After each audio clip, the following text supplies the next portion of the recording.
You're racing Digital Nürburgring Langstrecken-Serie. Hammer down, it's hammer time. This is going to be very, very tight.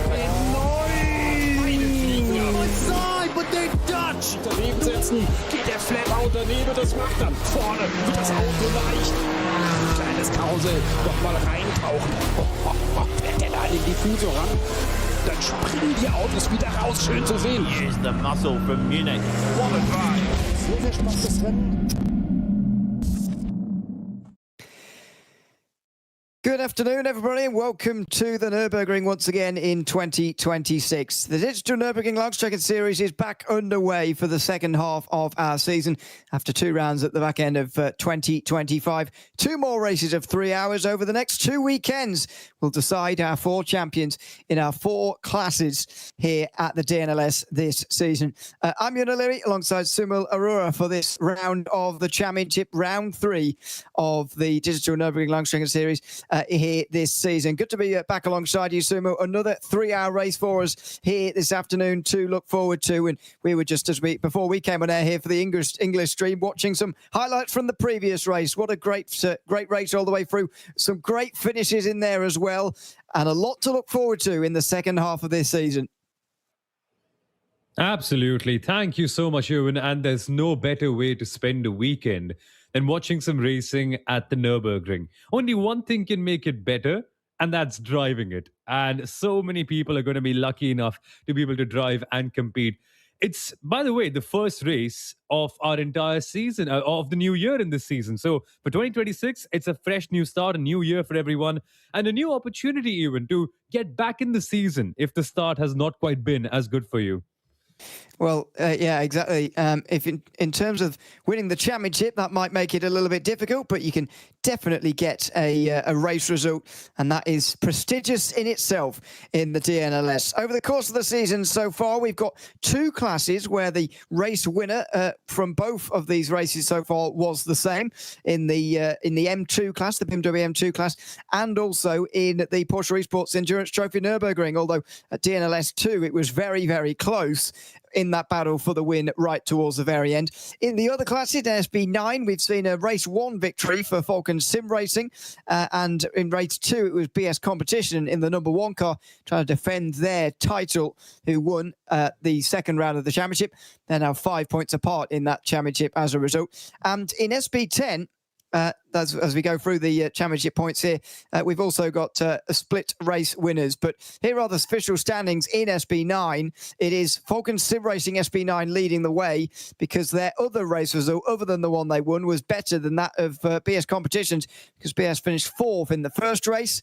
Falcon finished 2nd in the second race, so they've got a few more points to their name. Marlow Racing Team are in 3rd place, having got a 2nd place in the first round. A 3rd place in that first round for Nürburgring Esports, and they're in 4th position at the moment.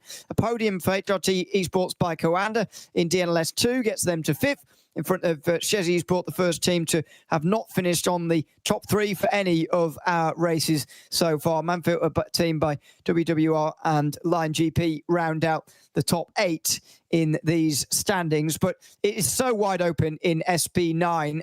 Officially, any of the top 4 could be the championship leader by the end of the day. And that is a sign that this championship is very, very close and wide open, really, heading into the next rounds. Absolutely. And you've got to say pole position currently belongs to Falcon Sim Racing in this quest to become champion. They've done everything correct. Winning the first race, and what a battle it was at DNLS 1. And then coming back to claim 2nd. That's not a bad start for them, and BS Competition are in this mix. For these other teams, your Sim RCs, your Smiller Esports, your Scherer Esports, and all the others in this list as well. Today is about consolidating the season. It's going to be very tough to be able to go ahead and get a win, but it's all about getting a good result. Can you find yourself up in the top 10 in what is a very, very long race just by staying in it? There's so much you can win. Indeed, those teams who've got 2 points, by the way, just the ones who have been in the races, because you do get a point for at least finishing. In the Porsche Esports Endurance Trophy Nürburgring, EMM Esports are leading the way by 12 points. They have 32 to their name. It is 2 wins, effectively, that's got them to that position there in front of Coanda Esports, who are in 2nd. Frozen Speed by Gringo were very close to that race victory in DNLS 2, but they are 3rd. Then you've got to the other EMM Esports team. then pole promotion esports, who actually didn't finish DNLS 2. They were on the podium, though, in the first round of their fifth, ahead of Coanda Esports 917. And Carlisle Esports Cup are leading in the AM class. They're in 7th position at the moment overall, but leading the AM class with 6 points. Tor Esports just in behind them. And on the second screen, we'll see a few more of those who are in the AM class searching for points, really. It is going to be about finishing in that top 8 as far as the AM class is concerned, because effectively they're not meant to be there. If everybody finishes to pace and if everybody finishes as they should on paper, then AM drivers and teams shouldn't be getting on the podium. But Carlisle Esports have managed it, or at least in the top 8. They were 7th in DNLS 2, but they were in 5th place, top 5 in DNLS 1, which has gotten them up to that very lofty position indeed. SimRC are leading the way in the SP10 category, just in front of Williams Sim Racing, or F1 Team Gaming, as they're called here. 1 point only separating between those two, and Falcon Sim Racing a little bit further back. I wonder whether we are starting to see the first signs of a 2-horse race here in SP10, or whether some other teams can get involved, because so far those top 2 teams have shared the wins, and when they haven't been winning, they've been in 2nd place, runner up to the other. So I wonder if it is a 2-horse race from here on in for those guys. Yeah, seriously. And one wishes for more competition in this category. There's a lot of hope on Falcon Sim Racing, on Lion GP in this mix. The Nürburgring esports team, Eiffel Racing as well, traditionally have been very strong competitors in the DNLS. So here's to hoping that they are also able to pull out something big. Because, man, we don't want to see just 2 teams dominate. But if they are dominating, can the races be fun? And that certainly has been the case with SimRC and with Williams Sim Racing. It'll be interesting to see how big the pack is today in SP10 together. And then the final category of the lot, we have the most entertaining ones for sure on their day, the BMW M2 competition cars. And with that, BS competition have completely been sweeping everything up. 2 wins in a row for them in the first couple of races. Scherer Esport got close. They got 2nd place in the first round. But then again, settling back to 3rd in the last one. And again, similar story, Ewan. A couple of teams doing really well and the others badly playing catch-up. Yeah, they certainly are. Although with 2 victories so far, you'd expect VS competition to be quite a long way out front. But it's the fact that the 2nd places and the other podiums have been split apart, really. Scherer Esport, the only other team to be on the podium on both occasions. Nürburgring Esports finished 2nd at DNLS 2 and 3rd place at DNLS 1 were Wolves Motorsports. So they're in 4th place at the moment, tied at the moment with some of the Esports Red, actually, who haven't been on the podium yet. And then there's an even bigger gap back to Thomas Enger Sim Racing, Benari Racing, Racing Land 77. The list goes on down the field. But yeah, you make a good point. I mean, these BMW M2s have been very entertaining so far. Hoping for a more entertaining race with them here today as well, because my hope was that they'd stay close throughout the race and it wouldn't be a runaway category. But at the moment, BS competition have certainly shown that. But we'll see what we can get here today from the 3rd round of the season. When we get underway in about half an hour's time or so. In between times, we'll be joining qualifying for this round of the championship. 34 of our cars have already qualified. I believe we're waiting just for one more car to get to the line, and it's pretty much it for the bottom 3 classes, if you like. A few teams not actually qualifying down the bottom there, but SP9 qualifying will be underway very, very shortly. It's always very exciting, and I feel always maybe a bit more important than we give it credit for, because it's not easy to make it. You know, it's not difficult to pass around here, but it's difficult to make up a lot of positions in a short period of time. And that means that qualifying is relatively important, just to get that little bit of track position before we properly get underway. Yeah, you're right about that. It's so important to be in a good position in the first couple of laps. If you get caught up in the mid-pack, my word, things get so dramatic here in these races. And we saw that. We've seen that in the last couple of rounds too. If you're stuck in the mid-pack of any grid, it just doesn't have to be the SP9. There could be trouble waiting for you because so many people want to go 3 or 4 wide. So you want to make sure you're up ahead at the top positions. And in the SP9, if you folks are just joining us in the DNLS for the very first time, both the real world driver both qualifies and starts the race. So this is going to be a very interesting session where we also get to see what the real world drivers actually look like today in the SP9 class. And man, we have got some fun drivers. Ryan Barneville, I see in this list as well. Yeah, we've got some real top-class drivers. Let's go through the starting grid, though, for the other categories who've already qualified. Luca Alpert's time in the EMM Esports 9:05 is good enough for pole there.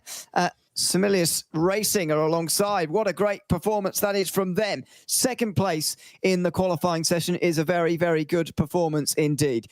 Second row for Dory Sports and Frozen Speed by Grin and Go, who've got a decent chance from fourth place to try and go one better than they did in DNLS 2. It is Coanda Esports and Share Esport Cup 1 who are on the third row. That's the second of the AMs there in sixth place. EMM Esports 914. And next set of Carla Esports who round off row 4 there. But it's close, especially between the top 3 or 4. It's very, very close for this length of lap time. But what about that for a surprise? Semilius Racing, getting half a tenth of a second away from pole position, and they're in the AM class. That could be massive because the AM class teams do not score very many points regularly. If you finish second, you get 11. That could almost be championship winning sort of total with this long to go in the season. We'll see, but that's a great start for them.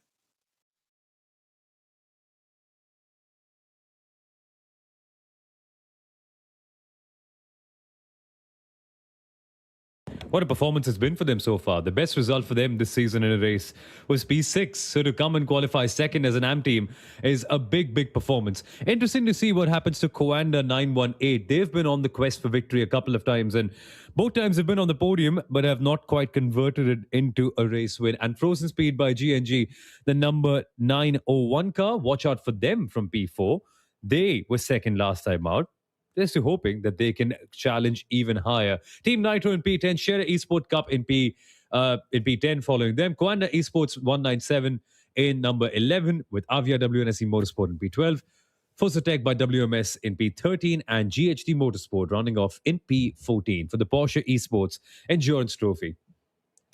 In SP10, it's SimRC who've taken pole position this time around. They are alongside Falcon Sim Racing, and that's a pretty big gap, 1.2 seconds between 1 and 2. Line GP and next of Williams F1 Team Gaming. That is first and second in the championship, first and fourth in this qualifying session, and Williams might be disappointed with that. The DNLS 2 winners. Eiffel Racing are fifth ahead of Nürburgring Esports with AC Oberhausen seventh alongside M&J Downforce on row 4 there. Just to round off the rest of the field there, waved in the 162 is the last of the SP10s. FSRC Commerce Esport and TSR Racing did not qualify down the back end of SP10. That's big though for Williams, I feel. Nearly 2 seconds behind their big championship rivals, SimRC. And if you think, in this championship, it feels like if they don't win, then at the very least, they have to be in second. And even that's going to be a big battle for them here today. Yeah, it's going to be chaotic for them. If there's one thing that's really helpful, it's the fact that you can follow along. And if you're in a good pack, you can catch up to other teams at the top. And Williams will be trying strategies like that. They will need a big start to be able to get somewhere close to SimRC at the start of this race. That's the aim for them. They cannot afford any major mistakes, and they've got quite a few strong teams along with them. But at the end of this grid, in this 9-car field that we've got Waved Esports and number 162, making it a 9-car grid. But then we come to the M2 competitions where Share Esport have taken pole position. Yep, they have. And it's 3 tenths of a second this time around. BS Competition down in third. Wolf Motorsport are alongside Scherer in that front row. BS in third place, I'll say. Nürburgring Esports round out those who were within a second of pole with fourth position. Similarly, Esports Green are in fifth out of Venari Racing. Racing Lounge 77 and similarly Esports Red will share row 4. Further behind them, Adopt Don't Shop are in ninth ahead of Endurico Racing and Thomas Enger Sim Racing, who round out the 11 M2s. As a surprise, perhaps, BS Plus Competition have been dominant so far this season, but third place, nearly 4 tenths behind Sherry Sport, who I must say I was expecting a little bit more from in the M2, so good that they're finally showing it, and they do need to as well. BS Competition would win this title, even with 2 second places from here on in. They already know that what they have to do to close out the title in the next 2 weeks, but they've qualified third here, and a bit of an opening, a bit of an opportunity for some of the others. Absolutely. And this includes Wolf Motorsport too. They've been on the podium one time this season at the start of this year at DNLS 1. Good time for them to come good as well and qualify ahead of the best team in the season so far, which has been BS competition. Even Nürburgring Esports number 285, strong opportunity for them too. But that's all the other classes. Now the circuit will shake from the rumble and the grunt of the SP9 cars in this qualifying session. Yeah, this is the one that you wait for the entire weekend, just to hear the cars in all their glory and for the real world drivers to push them to its absolute limits. And there they go, indeed, with 15 minutes to go. This is always an exciting session in SP9. You might think that qualifying not so important in a 3-hour race, but as we mentioned, that track position could be very, very crucial indeed. Look at this. Battling almost coming out of the pit lane for the first time there. It was the Scherer Esport Mustang that was out first, but didn't really seem like it wanted to be leading the pack around. SimRC, though, are absolutely fine with that. Alex Moore, that is, in the number 13, is on his way leading the pack around, and inevitably they get their first decision coming up right in a moment. Do they go right round to a full-out lap on the Nordschleife, or do they take their first lap and therefore only get one lap, or do they take their first lap from the Grand Prix circuit so that they've at least got 2 laps to get a time on the board? And it's a decision you've got to make nice and early. Yeah, for these drivers, it's going to be a big challenge to be able to complete a full lap, because it's the Nordschleife. Yes, they are real-world drivers. Yes, you have a whole heap of experience leading up to races like this and a load of simulator time, but nonetheless, let's not forget, you're dealing with the Nordschleife, and even the slightest of mistakes or small errors there, and you could lose a whole chunk of time, which you don't exactly have because of qualifying being so short, only 15 minutes. So effectively, you have the opportunity to put in 2 really solid laps. That's if you go back to back. If you want to warm up your tires and go for the full length of the circuit, that leaves you with only 1 flying lap, which is, again, the risky approach, but perhaps the one with a bigger upside.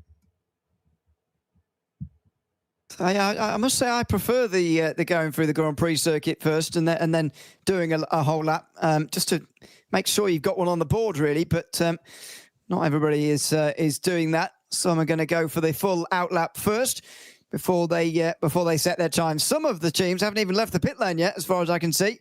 Stimp 1, KRS Motorsport, Line GP, BS Competition, indeed. The number 1 has not left yet either. Phil Denez is going to be driving there. I mean, I know he has to qualify here, but I do feel sorry for him. It's currently, as long as he's in California, where he normally is, it's currently 3:30 in the morning, which is very, very early indeed. And if he will have been doing a bit of practice before this event, then I've had to be awake even earlier. Or maybe he's just staying up late tonight and he's going to stay awake until the morning. But there you go. Anyway, on they go onto this opening lap, and I believe these are a couple of drivers who decided to go round first time round. I know they're slowing down as well on a bit of an outlap through the Grand Prix circuit. You do have a little bit of time to get yourself sorted here with 15 minutes. It's an 8-minute lap, but you don't have to fire out there immediately, and finding a bit of track space is very, very important because it's a long lap and you don't want to catch up to anybody while you're out on your lap. Yeah, you would appreciate someone being slow when you're at the Dottinger, but not otherwise. No, you would really want a clean run throughout the entire mountain so that no dirty air, no distractions, nothing that can stop you from going out there and putting a good lap. And this is important. You really need to have a good qualifying here at the DNLS because, yes, in a 3-hour race, theoretically, you can make overtakes and you can try different strategies to be able to climb your way up. And even if you have the best race in your life, it's really going to be more beneficial to be in the clean air at the start. And more often than not, at turn number 1, if you're the first person ahead, I think that's the best place to be given how much chaos we can see at the opening corner. Well, absolutely. I mean, again, we were just watching the highlights from the previous DNLS race before we came to air here on the English stream. And I mean, what an unbelievable start in the Porsches it was last time out, by the way. I don't think I've ever seen anything like that in a DNLS race. It was quite amazing, and so exactly, you want to be absolutely in front of all of that. Although, having said that, the leaders did get involved themselves in that as well. But anyway, there are more things you can control certainly when you're at the front of the field, and so that's what they're all hoping for at the moment. Dan Peel here for Manfilter, team by WWR, is making his way around at the moment in the Mercedes. Looks like he's gone through the Grand Prix now, I think, first time round, and he is going to be taking this as a banker lap effective. No, here we go. So he's coming into the Grand Prix circuit now. Got to be very careful, of course, that you abide by the rules here, because we see it many, many times. People crossing over the line that they've all been given to stay on the right-hand side of, coming out of that final turn before they get onto the pit straight there. Let's hope that everybody abides by that rule, because how many times do we see somebody crossing that, somebody getting a penalty for it? Yeah, so often, way too often, and it's one of the critical rules in the DNLS that you simply do not stay on the left-hand side while you're crossing over and taking the short loop. And by the way, you can't exactly do that very often too. You're not allowed to do that multiple times. Only one real opportunity for you to be able to take the Grand Prix loop on to the circuit and then go for your full lap. Otherwise, race control is going to be looking at that and penalizing you. But yeah, very important to do so. Otherwise, you can line up on the grid with a penalty simply because of a qualifying procedural error, and then you're on the back foot for the entire rest of the race. You don't really want that to happen. Oh, indeed. In towards the carousel for these two.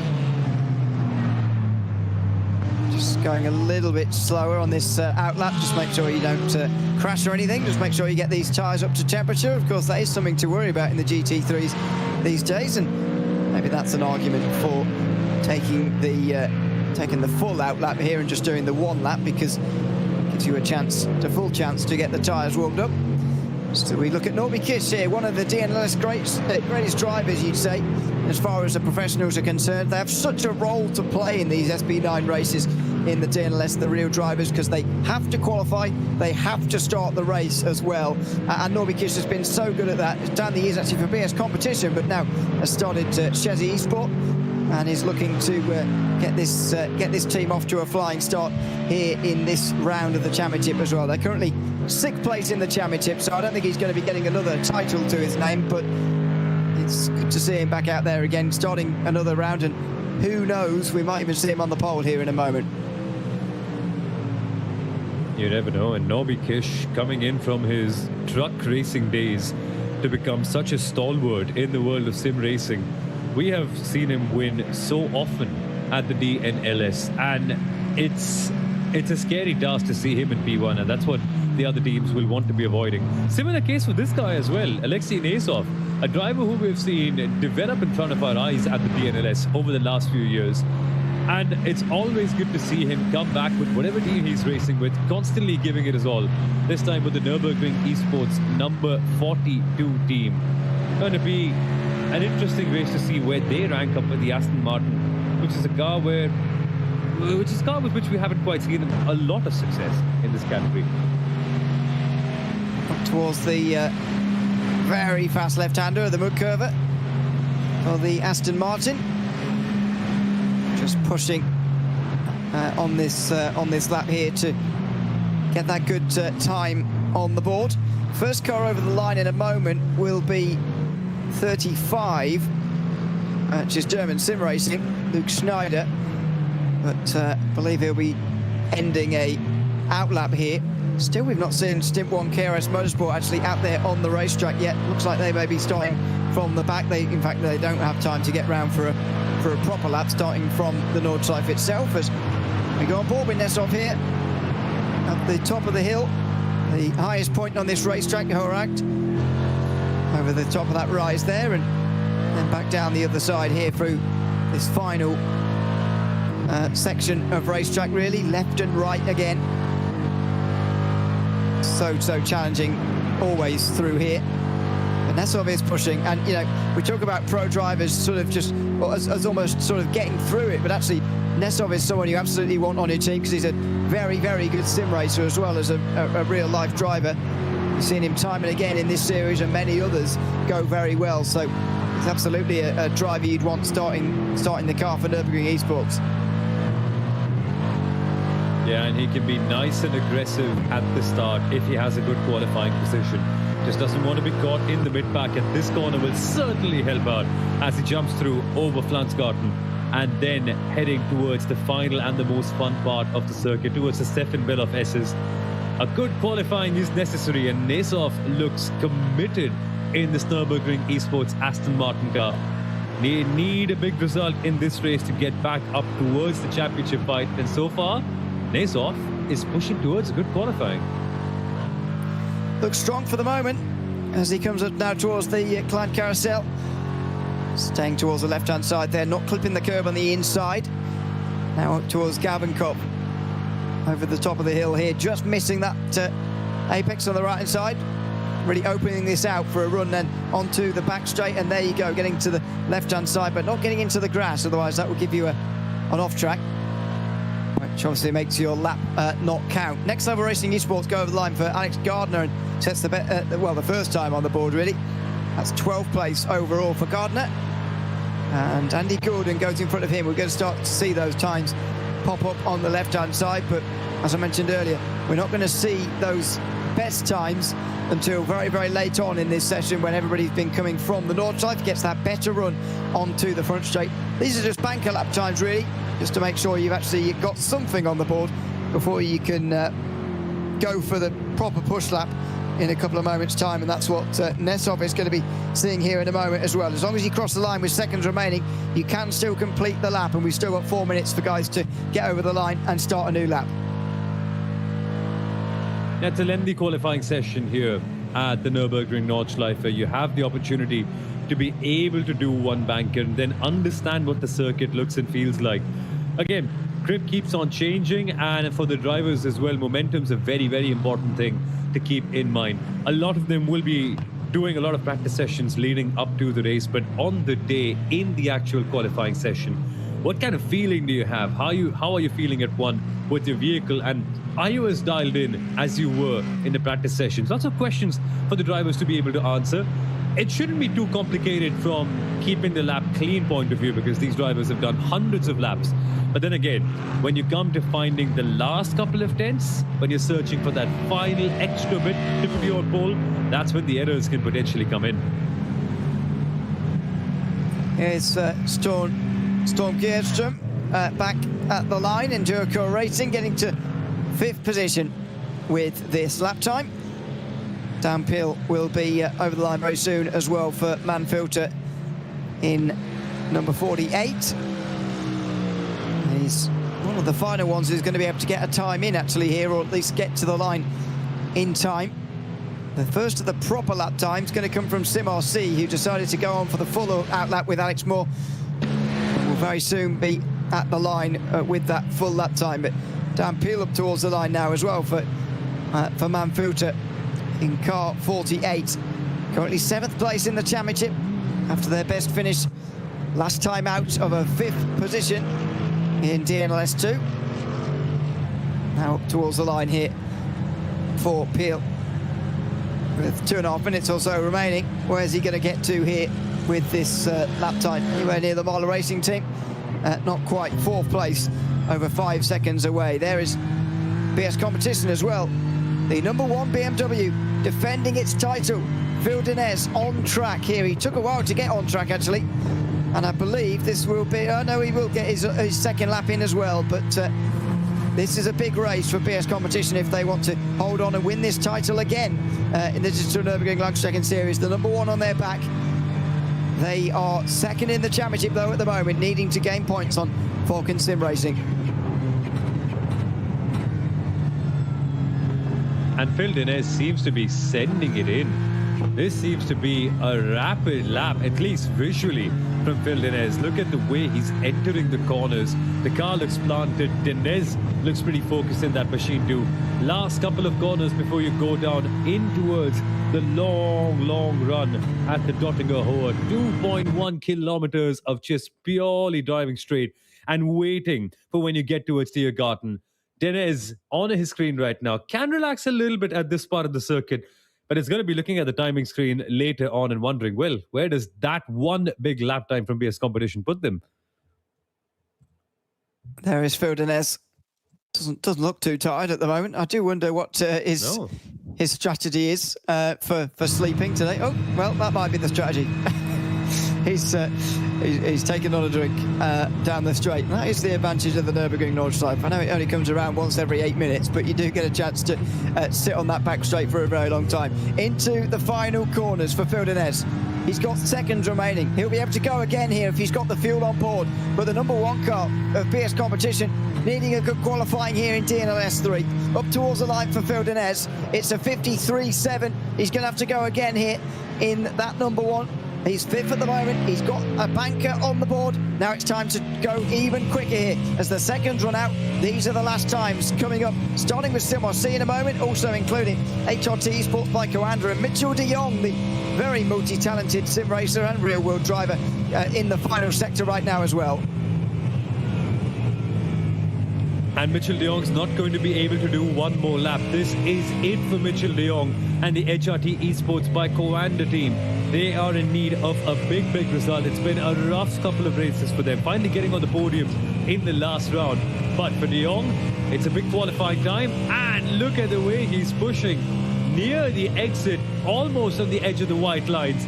Now has the opportunity to be able to go on the long cut of the Dottinger Her and wait and wait. The time to beat is a 7 minute 50.810. Still a lot of time to come in. Let's see if Mitchell de Jong can be able to shave something off his previous lap time. No, there isn't any actually. First one for him. Yeah, it will be. For those who did the full outlap there with the whole Nordschleife, this will be their first and only lap time. Alex Moore is about to come over the line here in a moment as well here to set the only lap time for Sim RC. Then it will be Mitchell de Jong in a moment in the 8 car.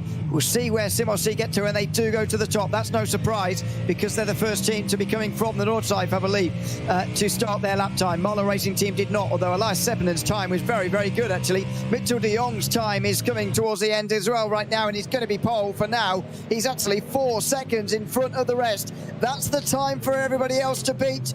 He puts it on the board and says beat that to the rest of this field. Eifelkant Esport will be up towards the line in a second, and so will a few others. It'll be a bit of a wait to some of the other big names, but Mitchell de Jong has set that time for everybody else to beat here. And Norby Kiss even can't beat it. He goes over line for Shezzy and can't beat it, so half a second. Mitchell de Jong takes first blood and he's on provisional pole at the moment. Will anyone bet against the leaders of the championship, the number 44 of Falcon Sim Racing? It'll be interesting to see where this lap time ends up putting them. But Sindre Setsos behind the wheel, a driver we have seen for a long time. Last couple of corners before we get to the Dottinger Her for him as well. Interesting to see that there's only 2 cars in the 7 minute 46s right now. The every other car involved out there, 750s, but this is the crunch time. This is where we see people getting close, and this could be where we see a quicker lap time for Falcon Sim Racing. Let's see. This is a big lap for them as well. There is Sindre Setsos. They are the championship leaders after 2 rounds of the DNLS this season. 5 points in front of BS competition. But unlike in some of the other categories where they know, well, BS competition know, for example, in the M2s where they need to finish for the rest of the season to win the title, Falcon don't have that luxury. Anybody can still win the title from this point. As Setsos now comes into the Tiergarten, most of the lap now complete, just one last chicane. Onto the brakes, through the bumps, and up towards the line for Falcon Sim Racing SP9. Where is this going to get them? As they get shuffled further and further down the field with their opening time. It is 3rd place. Yeah, just about 3rd place for Falcon Sim Racing. It's not a bad time, but it's not pole. And the other teams, especially BS competition number 1, and Phil Dines have a big chance to overtake them. Dines will be still half a lap away here, so we have to wait some time before we get to his time. But it's not pole for Falcon Sim Racing. They've left the door ajar for the other teams.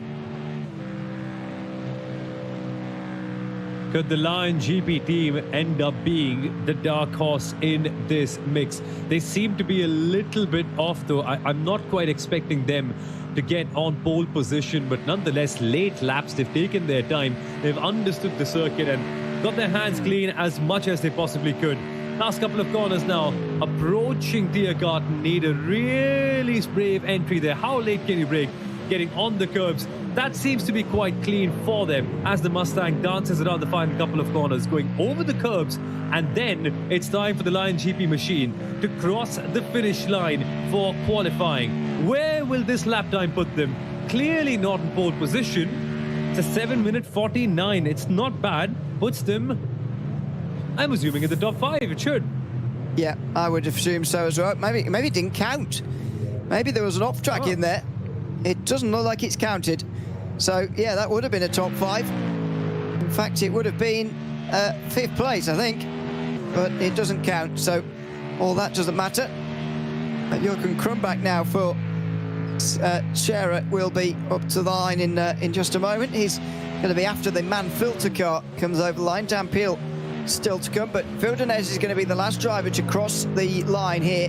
Is he going to get anywhere near that time from Mitchell de Jong? Well, I'm assuming he's going to get near it, but is he going to be able to take pole? That would put him, you know, some big difference big distance, I should say, between that car and the Falcon Sim Racing car as well. Sindre sets us only 3rd at the moment, and the gaps are a little bit larger than normal. Big chance, I feel, this is for Vildeneuve on this last lap time, his 2nd lap time, to try and work himself in front of his big championship rival here this season. Yeah, absolutely. There is a window of opportunity. Let's see if anyone has enough lap time to go through it and claim pole position for themselves, stealing it away from Mitchell de Jong.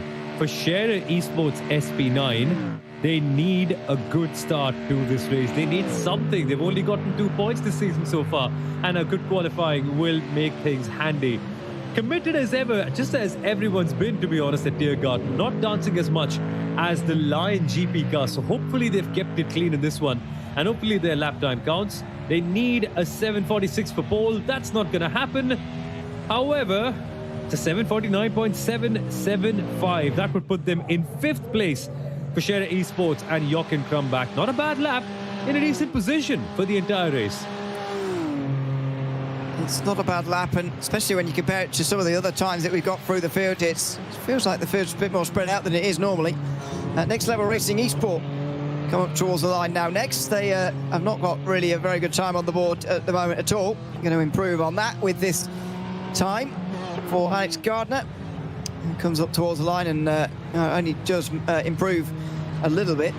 Don't think he'll move from 16th position, in fact, and no, that doesn't actually count, so he will stay at the back. What about Vildeneuve, though? 12th place at the moment for number 1. They've got to go quicker than that, although that time, of course, came from the Grand Prix loop, so here we go, up towards the line in just a moment. Looking for that run out of the Tiergarten. A 46.3 to beat, and it's looking good for Vildeneuve. Coming up towards the line, is it going to be pole? No, it's not. It's just going to go past, and he gets behind Falcon. He's in 4th place. The championship rivals starting on row 2 for DNLS 3, and it's Vildeneuve there who had the chance to take pole with that last lap time. Couldn't do it, and Mitchell de Jong's time from a long time ago stands the test of time, and he's taken pole here.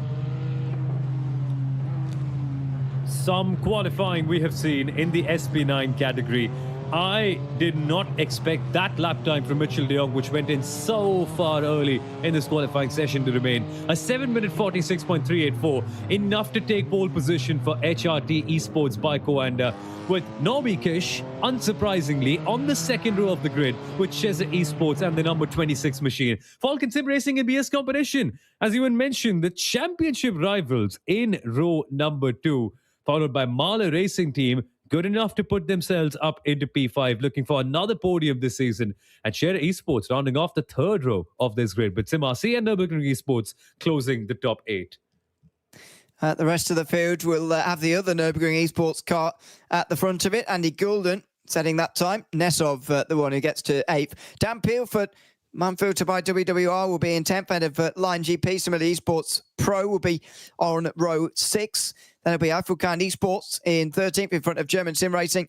And on the next row, Endurico Racing and Next Level Racing Esports, they didn't actually qualify any better than some of the Porsches, so they're a long way down. Stint 1 KRH Motorsport never got themselves out of the pit lane there, so they are towards the back end of the field. But that is qualifying for SP9. The race is coming up in about 5 minutes' time or so. Of course, split starts. We'll have the SP9s going first, and then the Porsches, then the SP10s and M2s will be going at the same time together. But what a great chance this is for a third different winner in 3 races here in the DNLS. So far, HRT Sports by Coanda in 5th place in the championship. A podium at DNLS 2 has got them into that decent position where they now find themselves. And Shez Esports, I was talking about earlier on, 6th place, haven't got a podium so far this season. So it's a bit of a surprise for a front row, but it just shows you how unpredictable this series is, that there's so many teams capable of getting a pole position or at least a front row lap in there.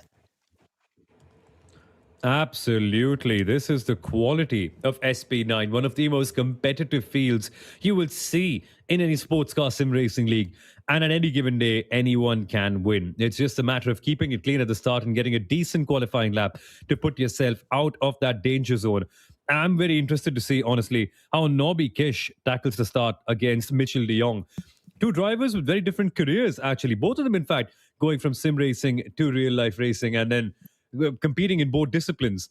But Nobby Kish, I mean, he's not one of the sim racing OGs like Mitchell de Jong. Seeing both of them on the front row with all these cars behind them as well, including good teams like Manfilter by WWR, Smiller Esports, German Sim Racing, Eifelkern, Endurico, Lion GP. These are teams we've seen compete over the years at the DNLS.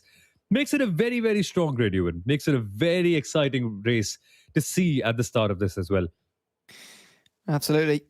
Because for those that don't know, Nobby Kish, a 7-time European truck racing champion, back from 2014, where he won his first title. He's had a very, very successful and lengthy career in truck racing, and as you mentioned, a very good sim racer now as well, which is fantastic to see. But Mitchell de Jong has been a very good sim and real world driver for some time as well. And it's great to have them both on the front row ready for DNLS 3 in the 25-26 season. The start is only a few moments away. 3 hours of racing to come. The SP9s, as I mentioned, will be starting separately from the Porsches, who will also start separately from the SP10s and the M2s. It'll be a big start as well, coming down in towards turn 1. It always is here at the Nürburgring. Saw a lot of drama in DNLS too, so make sure you stay with us here to find out what happened at the beginning of this race as well. We'll be back in a few moments' time with the start here in just a moment of DNLS 3 coming right up after this.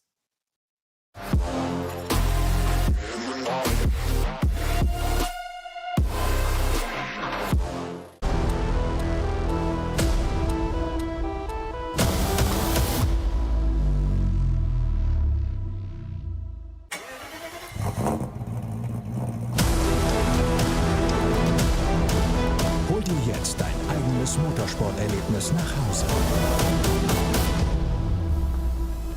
Dein Online-Shop für Simracing-Hardware und Zubehör. www.simraceshop.de. Liebe Fans, Lovely fans. besucht uns auf unseren Social-Media-Kanälen. Follow us. Auf Facebook, Instagram. YouTube und TikTok. Willkommen bei der NLS.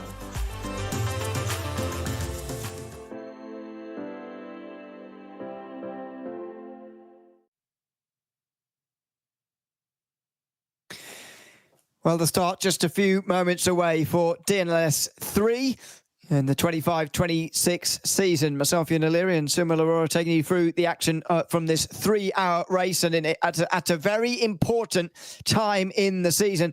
We've just seen a qualifying session where neither of the top contenders in SP9 have actually taken the pole position, or indeed second place there either. Falcon Sim Racing and BS Competition will be sharing row 2 in behind Mitchell de Jong and Nobby Kish, who will be on the front row. It's a high-class front of the field here, Sumal, and looking forward to seeing how this start gets on. But as I mentioned, DNLS 2 was a pretty chaotic race as far as the start is concerned, especially in the Porsche Cup category. Hopefully, it will be a bit cleaner this time round than that was. That race just before Christmas. Yeah, my word. So many crashes. And they were crashing nearly after the green flag went on as well. Drivers trying to go 4 and 5 wide, and inevitably there will be some sort of traffic jam situation where one car cannot find their way out. And that's where the problems tend to begin for everyone at the race start. Is the Nürburgring one of the widest circuits around for a race start? Yes. But in the pressure of the beginning and wanting to capture as many positions as you can, chaos can be expected, especially when the assists are not even on for the Porsche guys. I think the important thing today is just, as always, being composed. The opportunities will come in the front of the field if you just keep it clean. But for the mid-pack, my word, championships, 3rd round out of 4. Everyone needs to get a move on. Everyone will feel the urgency. It's not going to be helpful if you're qualifying anywhere down from P5. It's going to be a really exciting one, to say the least. Yeah, it certainly is. So we look at the Porsche Cup car itself. Just make its way around the Nürburgring. The drivers at the moment will be getting themselves onto the grid here for the start of DNLS 3.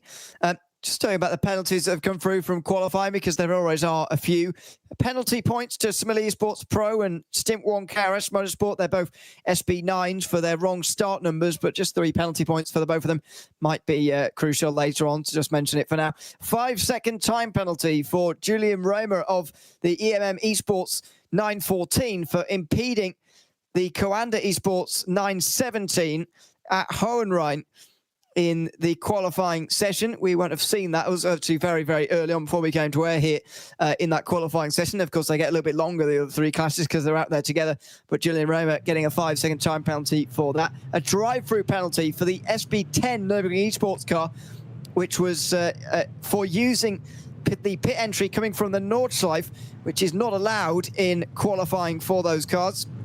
You've got to go around the Grand Prix layout before you can do that pit lane.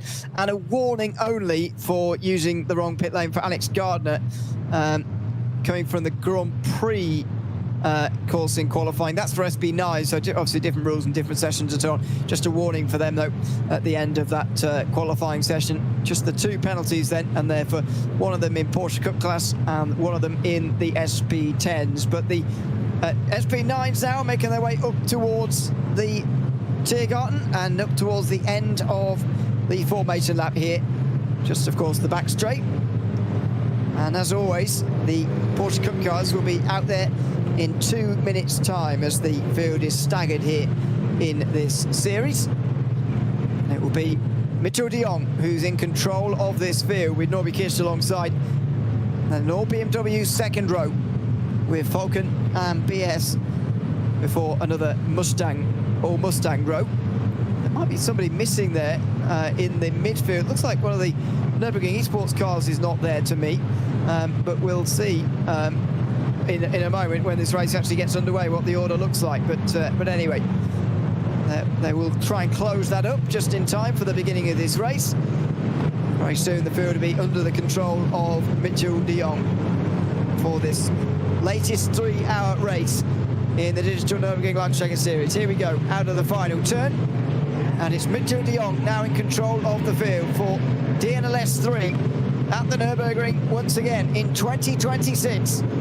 Mitchell de Jong brings them up towards the start-finish line and waits a little bit before getting us underway as they fan out 3 and 4 wide in the background on this pit straight. And de Jong controls very well from the inside line there to take the lead in towards turn number 1. Norby Kirsch through the middle, challenged by the Falcon Sim Racing car, and there's a spin. One of the Sierra Mustangs goes around, and the Manfield to Mercedes has gone too.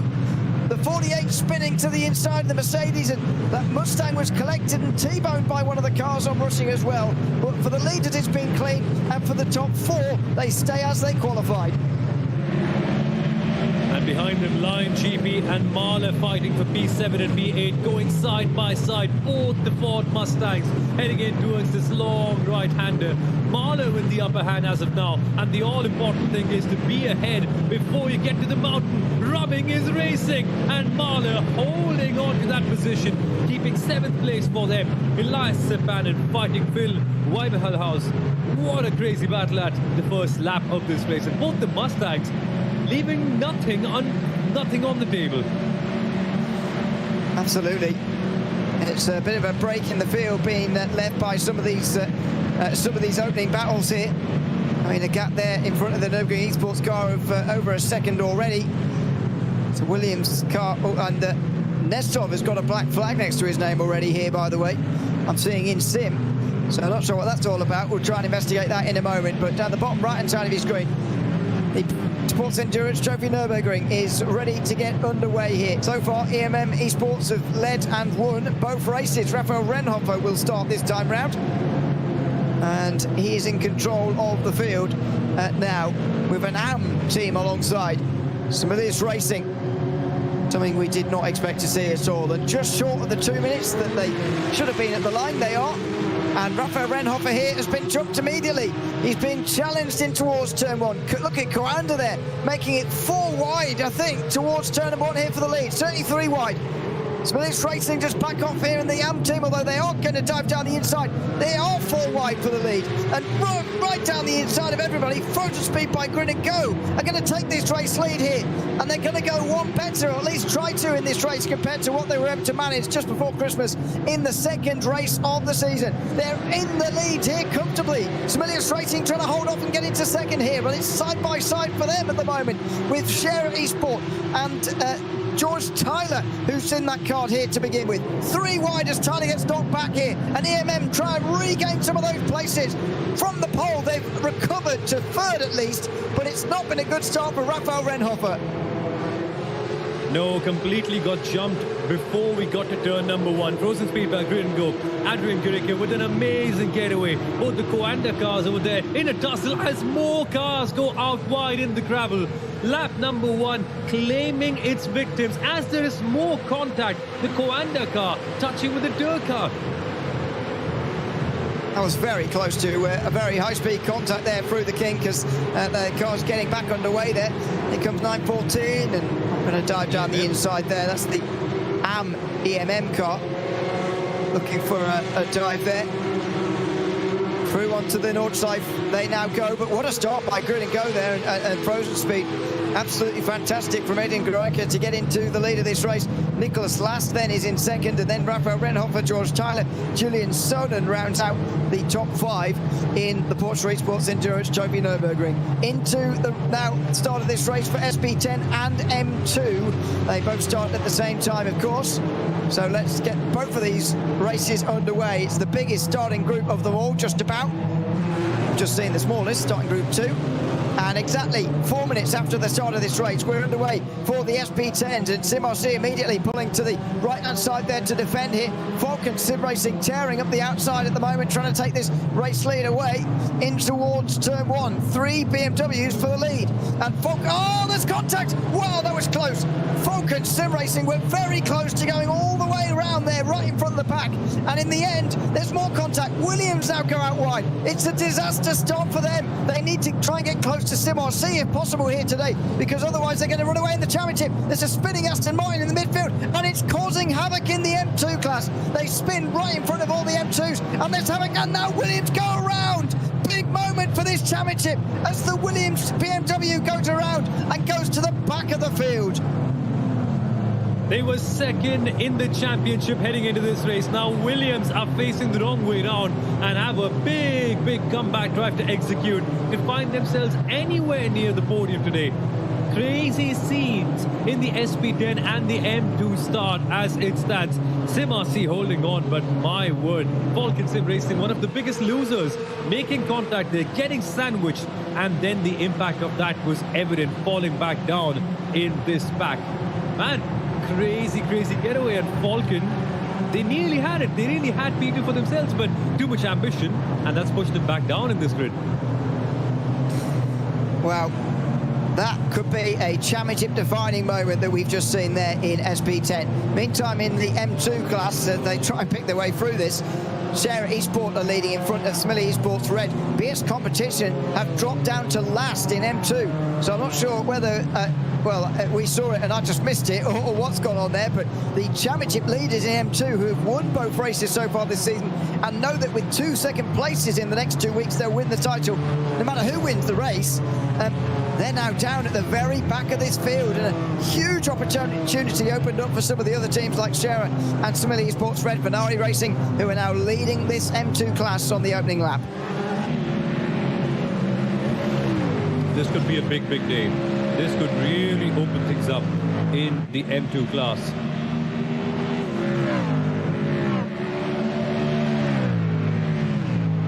As the SP9s at the front, Mitchell de Jong and Norby Kish are second apart here. Already Mitchell de Jong getting off to a brilliant start here. The championship contenders, Setsas and Denez, are both running nose to tail. It's Alexei Nesov, though, who's made the best start of anybody. He's up to 5th, and by the way, the black flag he had next to his name has disappeared, so that must have been cleared by race control. Something weird on the way up to the start of this race, maybe. But what a great start for Mitchell de Jong.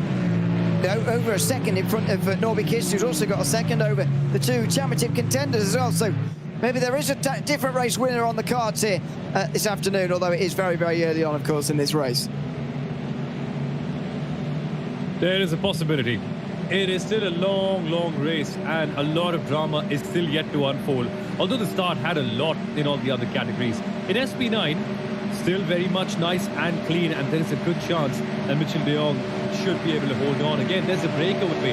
Norby Kish not directly in the slipstream, and that'll be a big advantage as we go towards the other parts of the lap, as the gap can just keep on building up. And look, the man-filtered Mercedes trying to find its way back after a torrid start that put them second last in the category.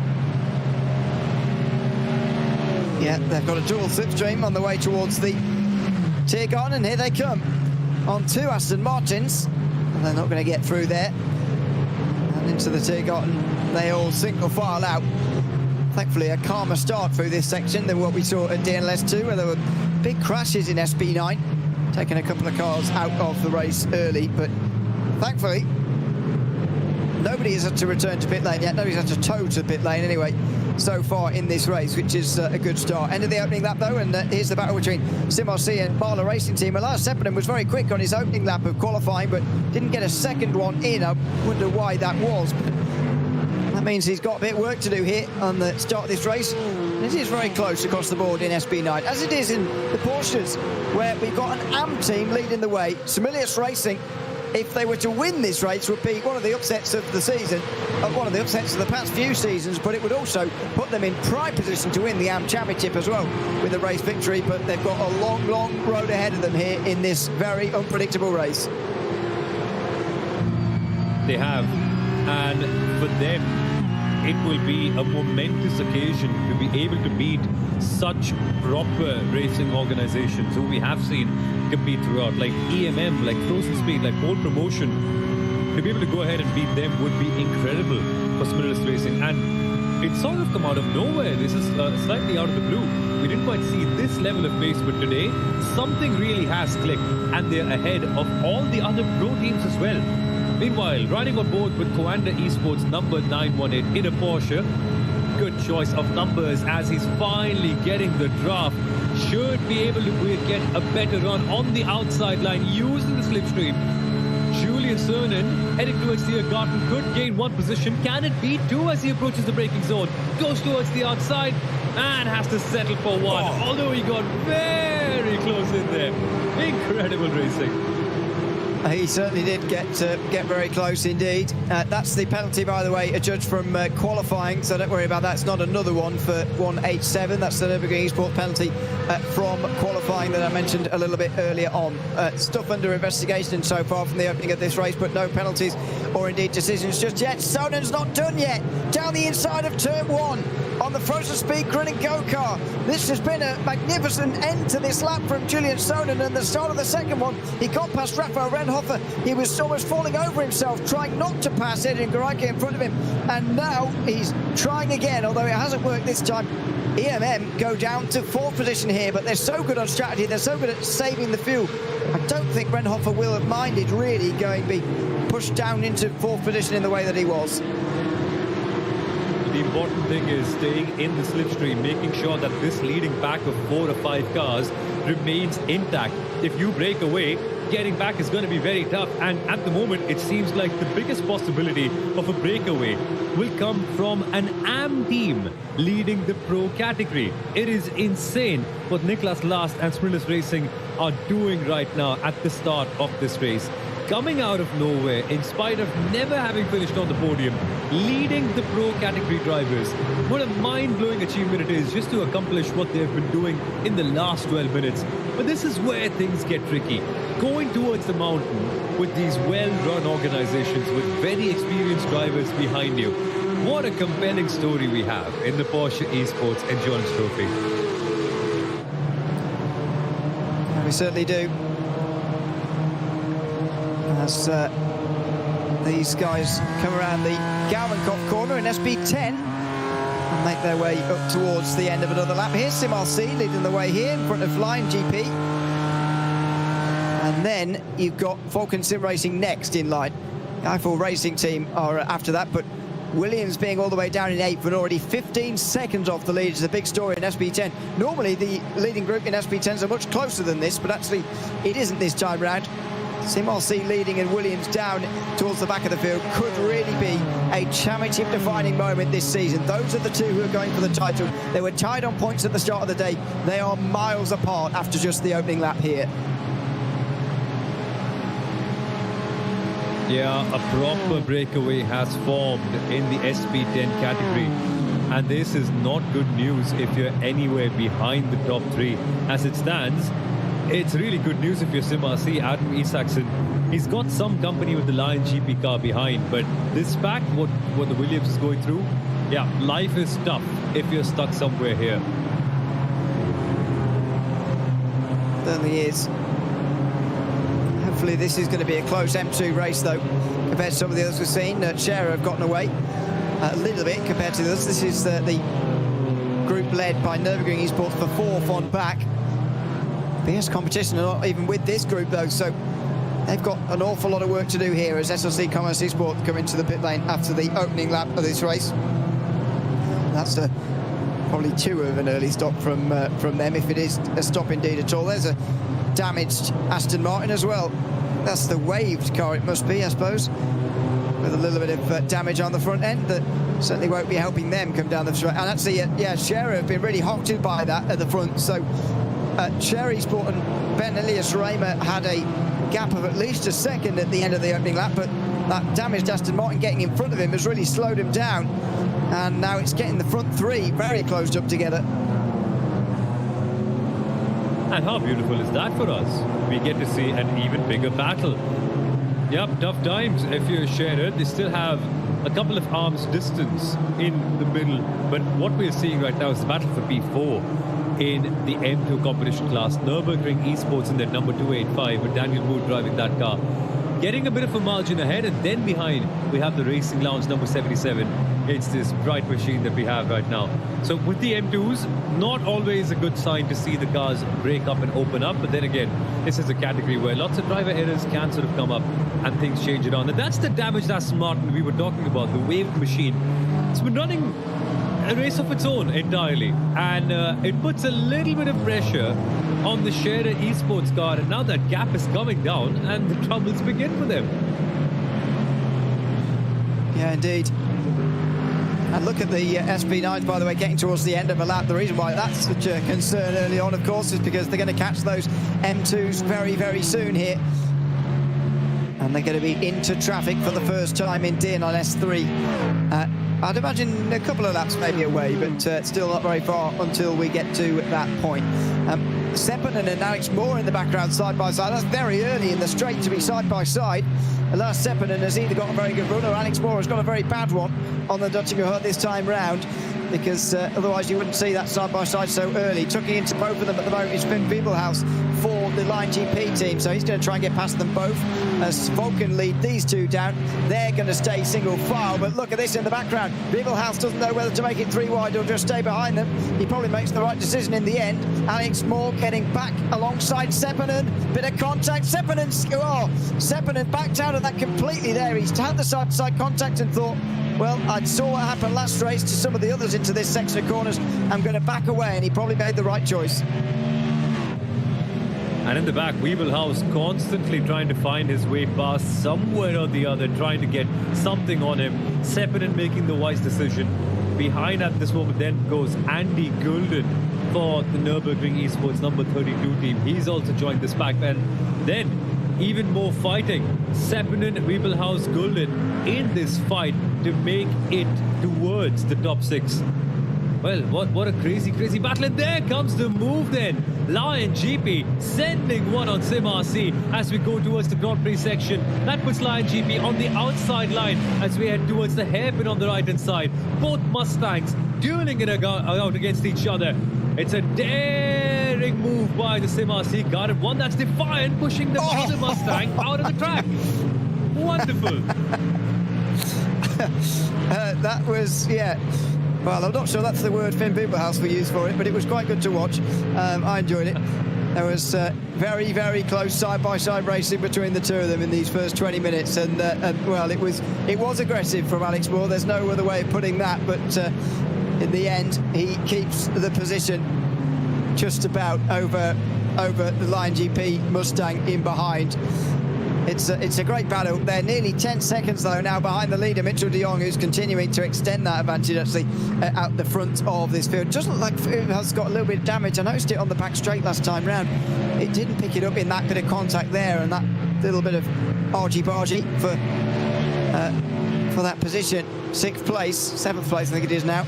But nevertheless, there is definitely a bit of damage there. In the Porsche Sports Endurance Trophy Nürburgring, we are seeing a very big group develop now. Frozen Speed by Grin and Go are trying to come through, though, and Coanda want to follow through. Julian Sonnen was so aggressive last lap around, and here he comes again. He's on the inside line, he's braking late on the inside of Tigon, and he's getting through into 2nd position. So the AM team finally now dropping away. Sibelius Racing are not going to try and regain that place either, or are they? Oh, I was expecting him to just stay behind here, but Julian Sonnen is under pressure now from Nicholas Last, who's not a bad driver in his own right, to be fair. Down the inside he comes here, in towards the hairpin of turn number 1, and Sonnen is going to be sticking it out. Is he still alongside, or is he stuck behind? Oh, he's going to go for it again. He's very careful there not to hit Nicholas Last, though, and they get away with it all. In the end, it's Frozen Speed by Grinigo who get out there with the race lead. Smirnus Racing are matching the firepower that Julian Sonnen has been throwing towards them. The Coanda car so aggressive in attack and also in defense. But now he's closer to the car behind the EMM Esports number 905 because of the way Smirnus Racing went racing in the first couple of corners. So aggressive. Wanted to keep the position at any cost, and this is where things went wrong for Williams Esports in the SP10 category. Well, getting bunched up at the Grand Prix layout, and then the tap from behind, things just get complicated, and maybe that's where the wave car got its damage from, Ewan. Yeah, that's where the wave car got the damage from. It's also where BS Competition spun around in the M2 class. So it was a knock-on effect there. Dominoes were falling, and in the end, BS Competition are the ones who go around in M2. That's how they've dropped down. And at the moment, by the way, they are still in 9th. They've regained 2 places from 11th, but they're still down the field. That was side by side just behind. Julian Raymer getting past Nikolai Pedersen for 6th position. And Oscar Pai will get for 5th rather.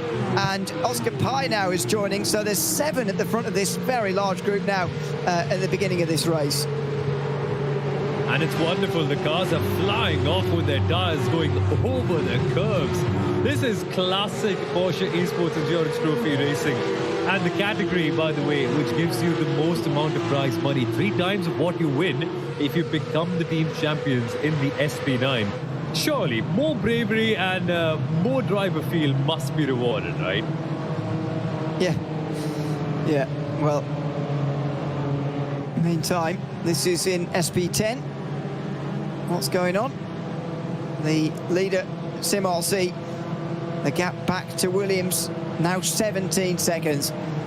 As I mentioned before, this is potentially a championship-defining day, but if you think about it, at the end of some of these 3-hour races, we often see a 17 sort of second gap for the win, or sometimes we do anyway. Sometimes we get absolutely very close finishes, but it's not inconceivable that could be the gap for the win. So Williams have got to think like that and sort of think, yes, maybe winning this race is going to be very, very difficult from here, but can we at least get to second? Can we limit the damage as much as possible here over the next few laps, and indeed for the next 2.5 hours, because that's what's going to matter by next week and the championship finale round. Yeah, that's happening next week as well, so it's a busy section of their racing calendars for them. As one of the cars comes in the pit lane with more battling going on towards the main stretch. That's the Nürburgring Esports car that's come in, and meantime, that'd be M&J. Side by side there. M&J going down the inside of Eiffel Racing, I think, or the other way around. M&J losing the place, I think, with Eiffel Racing on the inside. That's Alexander Leonhardt and Maurice Becker fighting it out, and this is in the M2 category. Cherry Esports, Mill Esports Red have gotten away at the front of this class, and then you've got the 4-driver group for 5th place on back here, headed by Simile Esports and Racing Lounge 77. So they are leading the line at the moment. Some bigger M2 groups. There's the BS competition car in the background. You can see they're making decent progress here to recover these positions they lost earlier on. Yep, now roughly 3.5-4 seconds behind the next best car, as there is some contact. The Adopto shop car pushing the limits, and then they're getting a response for that as well, with the headlights being flashed by the Enduro Core machine. Well, Adopto shop really pushing hard to try to get ahead. And at the moment, getting a touch from behind as we exit the arena section. Intense racing in the M2 competition category, and that just gives more opportunities for the cars ahead to run away. Yeah, it does. Onto the Grand Prix circuit again, that always, as we mentioned, feels so wide when you compare it to the Nürburgring Nordschleife. This is just a manic group, isn't it, in the Porsche Esports Endurance Trophy Nürburgring. Absolutely phenomenal stuff here. It's Frozen Speed Bike going to go leading, and all the way down to Oscar Pye, really, who's in 7th place, involved in this. Look at that, well, I suppose they're 2 seconds behind, can't quite call them part of the group yet, but Door Esports certainly are in 6th position. But the fact that Smilius Racing are staying in here is just remarkable. You know, Nicholas Last is a decent driver, but he's up against some of the best in Porsche Cup racing, in iRacing. You know, I'd say sort of top 50 in the world in iRacing in this car, which is used so often for world championships in iRacing and so on. It's got a lot of drivers who are very experienced with it, and Nicholas Last at the moment is staying with the very best of them in an AM team. Could be so crucial for the championship by the end of this season. It could be, and they've not quite had the best start of the season, not finding themselves in the podium or the top 5 as well. And then suddenly you come here 2 months later, back to the DNLS grid, and you're looking at this AM team that's finding themselves in P2. It's not an accident. It is not a mistake. They didn't just put their car up in so high in qualifying out of accident. It genuinely is a performance that they are backing up with their own merit. And even though they got attacked last time, here they come, making a move. Smilius Racing getting into P1. That could be a tactic. It could be Frozen Speed letting the other cars go to make sure that they stay behind and get a chance to save some fuel. But nonetheless, a change in the lead for the Porsche Esports Trophy Nürburgring. It could be a tactic, but I'd be surprised. Oh, dear me, that was off the road there for Door Esports in the background.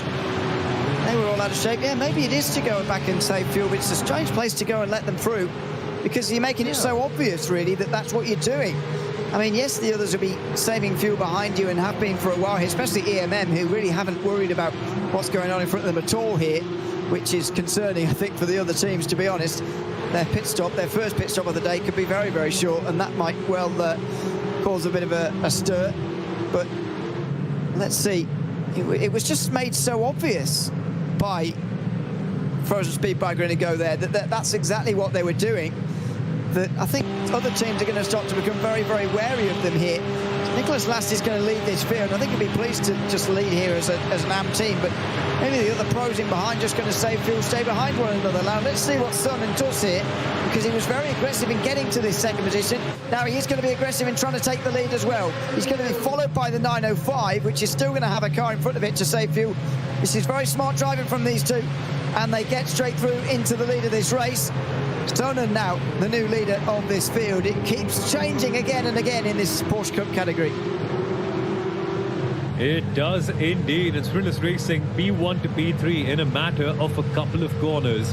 This will not be something that really concerns them or makes them go down and feel low about themselves. It's just the nature of the racing in the Porsche Esports Endurance Trophy. Here comes another move. EMM sizing up the Coanda Esports number 9 when Sprinters have an opportunity to go for the over-under, going to the outside, but EMM shutting the door, and instead the other EMM car, the number 914, will get a move on the Sprinters racing car. So now 2 EMMs in the top 3, unless Sprinters can do something about it, and they do, sending a move on the inside line. Can they follow their teammates through here? Outside of the hairpins, a long, long way round. Downhill through. Oh, and he's wide, so he's not going to get through there in the other EMM car. He's going to be back into 4th. Is Julian Raymer rather, in that other EMM car. Greiker, of course, is the one he's just up in front of again after frozen speed by Grin and Go. Let all those cars past. But it's Julian Sonen leading the way in front of Renhofer, then Nicholas Lass, then Raymer, then Greiker, and rejoining the group here, Nikolai Pedersen, after that small mistake he made from Door Esports in 6th position. But this is a lively first hour here. I do fear, though, for the other teams that EMM are not really worrying about any of this, and they're fuel saving a lot more than the other teams are. Nonetheless, they're trying to be aggressive. They're trying to attack and get positions in other cars as well. Sprinters racing right now in the middle of 2 EMM cars. It's a Sprinters sandwich with 2 EMM cars on the other side of it. It's a tricky place to be in, where you want to go ahead and chase the other one, but your hands are full with the car behind you, and you never really know when the other person's going to be sending it. Yes, it's the Nordschleife. Yes, it's still the start of the race, and you would want to be conservative, but nonetheless, when you've got a car chasing its teammate with such intensity, the move could come anytime. Well, the field just stretching out a little bit more now with Sonen at the front of it, but not too much. It's staying rather similar in this category. There's not really groups like this anywhere else around the field here, really. As down the inside in the background goes Pedersen on Adrian Greiker there into the Arenberg, through Schredenkreuz, first of all. And so down to 6th place now for first speed by Grin and Go. I'm not really sure what this is all about at the moment. It might be that Greiker wanted to save some fuel, go back in the pack, but ever since he's gone back in the pack, he doesn't seem to have had the speed ever since. And so it's very, very strange what's happening to that frozen speed car at the moment, dropping back so far. I mean, to be fair, you know, he would have only had to drop to 2nd place anyway to save some fuel, so I'm very puzzled by what he's doing at the moment. Yeah, very interesting, because Adrian Greiker was one of the top drivers at the start of this race. I remember him fighting for P2 and P3 at the very early stages as well. So very interesting that his car in the frozen speed Grid and Go has fallen back down to P6 when we saw him leading just a few laps ago. All happened all of a sudden. This one fine moment where they said, right, now's the time to drop back and do some fuel saving. And that too at a very awkward position. And you're right about that. The gap just keeps on building between him and the other drivers. Last lap time, a 7-minute 58.219, when the people at the top of this pack are doing 7-minute 57s and 7:56s. Yeah, exactly. Well, Sonen continues to lead this group ahead of Renhofer, Last, Raymer, Pedersen and Greiker. Although Pedersen's only clinging on to membership of this group, really. This is back in the SP10s and indeed the M2s again. Share Esport back to the lead here with a bit bigger of a lead now over Leon Harhoff of Smiley Esports Red. Nürburgring Esports and Vanari Racing are trying to join into the group. In the next group, BS Competition are about to join the battle for 5th position as well. You can see that all happening in the background. But the important thing about this, I suppose, is that the SP9s are not far away from passing all these guys, and look how close they are together still. It is going to be a real battle through traffic first time round, as it always is in these races.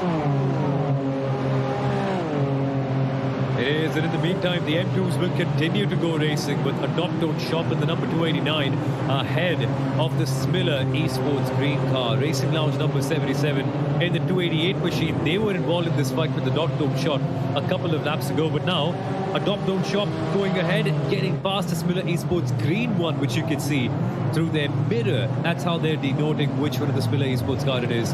And with the M2s, the battles keep going, but at the top, it's the Shredder Esports M2 and the Smiller Esports red machine that have created their own little pack. These two and then a second's difference in the Nürburgring Esports and the Vinari racing machine of Luca Philipp behind. So a bit of a gap between the top two. Yes, they have another SP10 ahead of them, but they can get into clean air and do their own thing in a little bit. But the action won't stop here with Luca Philipp getting close behind. Yeah, he is getting in as well for Vinari Racing. So far in the championship, Vinari Racing have managed to get to 7th place in the points. They were 5th place in DNLS 2, their best result of the season. Only completed DNLS 1, which is why they have the other extra point next to their name. In all of these classes, you do get a point just for getting to the end of these races. If not, of course, then that's how you can get 0 points to your name. Side by side in SP9 between Line GP and Nürburgring Esports, as well as Stint 1 KRS Motorsport just in front of these two. Line GP dive down the inside and they get through. So that's for 8th, 9th and 10th. And Stint 1 KRS Motorsport made such a good start, by the way. This is Dennis Menzer, who's up 9 places so far after starting this race from the very back of the field. However, there will be a penalty assigned to them. Car number 25.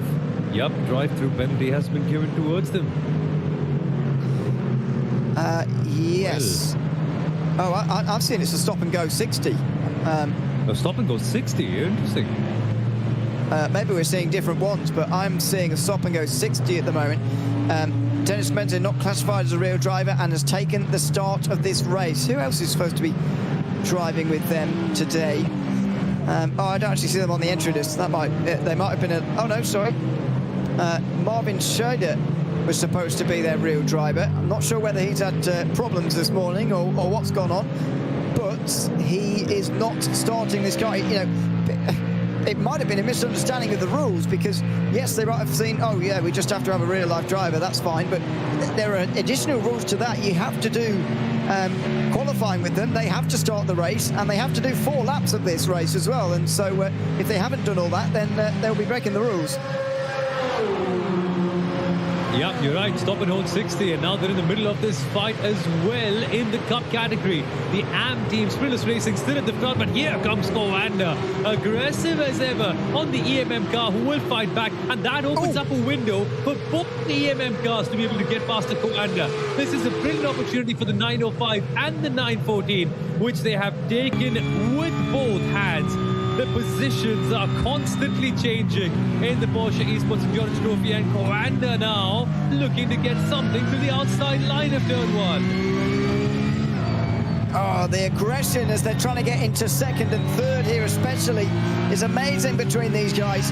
They don't really seem to want to lead the pack around. Smillis Racing are happy to do that with Nicholas Last, but EMM, now that they're in 2nd and 3rd, might be able to control this just a little bit better. Sonen's going to be obviously very aggressive in trying to get back past again, and has so far been pretty willing to make these moves. But when you've got a teammate right in front, that makes it a whole lot more difficult. And I think that's what Sonen's been trying to avoid here for the last 35 minutes. Now, though, the EMM cars are together, and that's difficult to contend with when you're on your own like Coanda are here. And even by themselves, Coanda can be very aggressive, but then fighting against 2 machines from the same team, where one can effectively act as a rear blocker for the other one. Yeah, that's a challenge. And this is, if anything, a golden opportunity for Smillis Racing to be able to find their way ahead while these 2 other cars in the background settle in. So for EMM, obviously the second machine, the number 914 for Julian Reimer, will be trying to keep the Coanda car behind. But then at the same time, Rafael Renhofer needs to find something special and dig deep to close down on that 6/10 of a second gap, because only then will he properly get the slipstream, and there could be an advantage for them to be able to go fight for the win later on.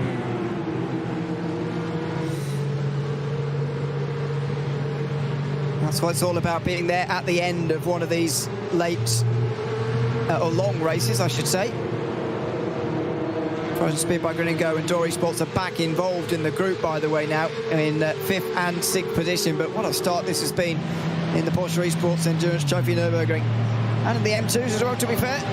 Share Esport leading here, in front of Simile Esports red. And then Nürburgring Esports and Ferrari Racing. So 4 for the lead in M2 as well. And the championship leader is not involved in any of it. The M2 class has been upturned so far in the early moments of this race, with BS competition being sent around into a spin. Here's the traffic then. One of the Mustangs, it's Mitchell de Jong coming through for the first time. This is going to be such an exciting M2 battle to watch as these SP9s come through for the very first time.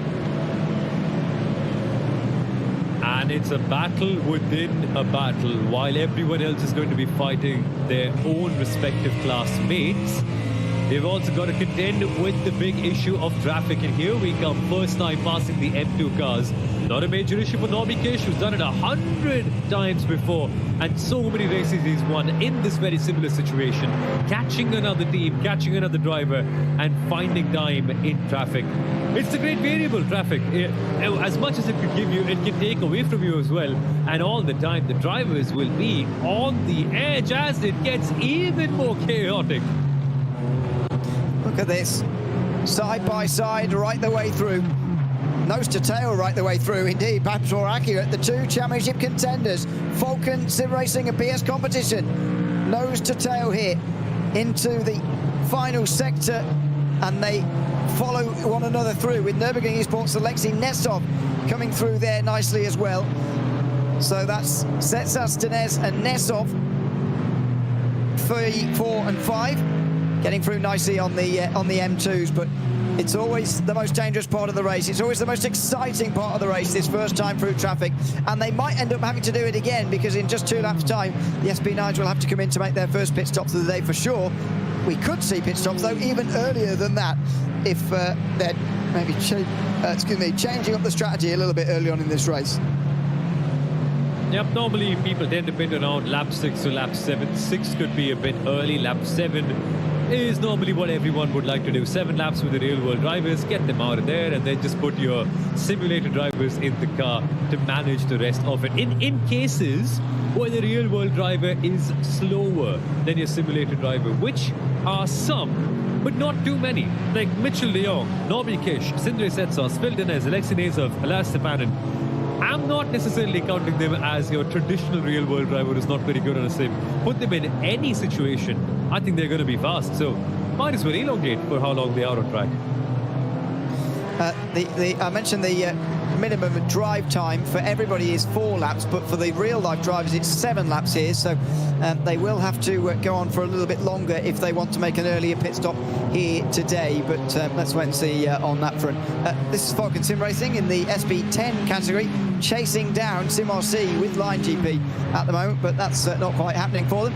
Nesov, thankfully for Phil Denez, stays right behind the BMW driver as they come into the Tirgon, and they continue on close to one another. I mean, Mitchell de Jong and Nobby Kiss have been very impressive, 1 and 2 so far in this race.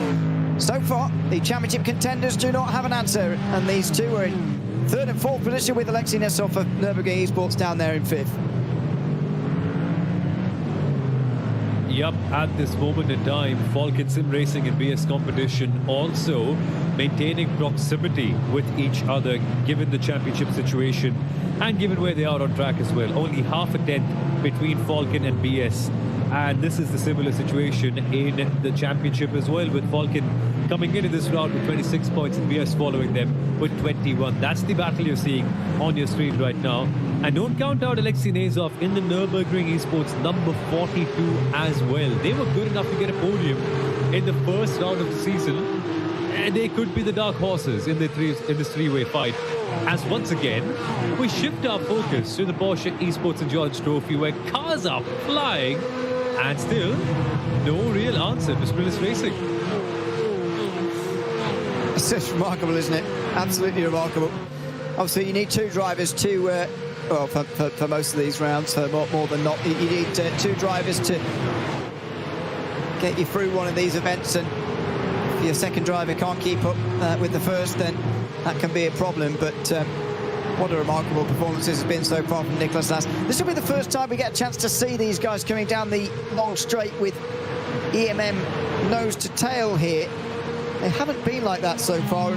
Normally when they get 1 and 2, certainly last season when a lot of these drivers like Raymer and Renhofer and Luca Alpert and so on were driving for Share at Esport, and they had 2 cars at the front. They were absolutely dominant when they got first and second, and it was really up to the other teams like Coanda to try and get in between them at various stages. But they haven't been able to show the same so far this season. They finally got together now 40 minutes into race 3.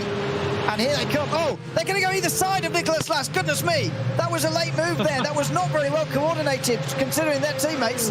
But they go either side of Nicholas Last, who's down to 3rd position. And Renhofer, now with Raymer, is going to have to get into line, and they do.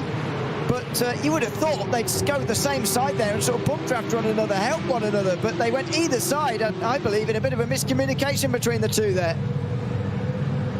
That was wonderful to see. Nonetheless, it worked out for both of them, getting ahead of their target team, the Smillis Racing car. Rafael Renhofer in the 905 is the one who currently stands ahead. And here comes Smillis Racing, not wanting to stay behind for far too long. This could open up the door for Coanda as well, so watch out for them in the purple and orange car as well.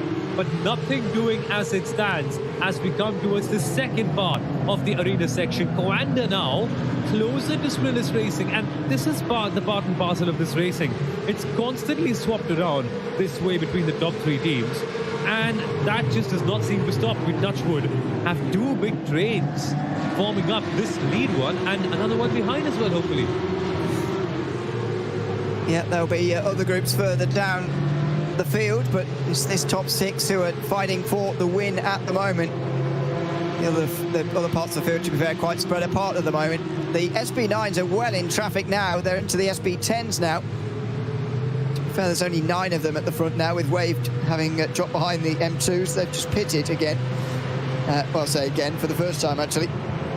Making their first pit stop of the race, and maybe accepting from very early that they'll have to make 3 pit stops here, as they tend to have to in SP10, but it's always pretty close as to whether it's 2 or 3 stops over the 3 hours. Often depends how many times they get lapped, which is unusual. But anyway, that's further down the field. This is in the Porsche Cup category, where they're now first and second, Rafael Renhofer and Julian Raymer. But the team coordination on that back straight was not quite as good as normal.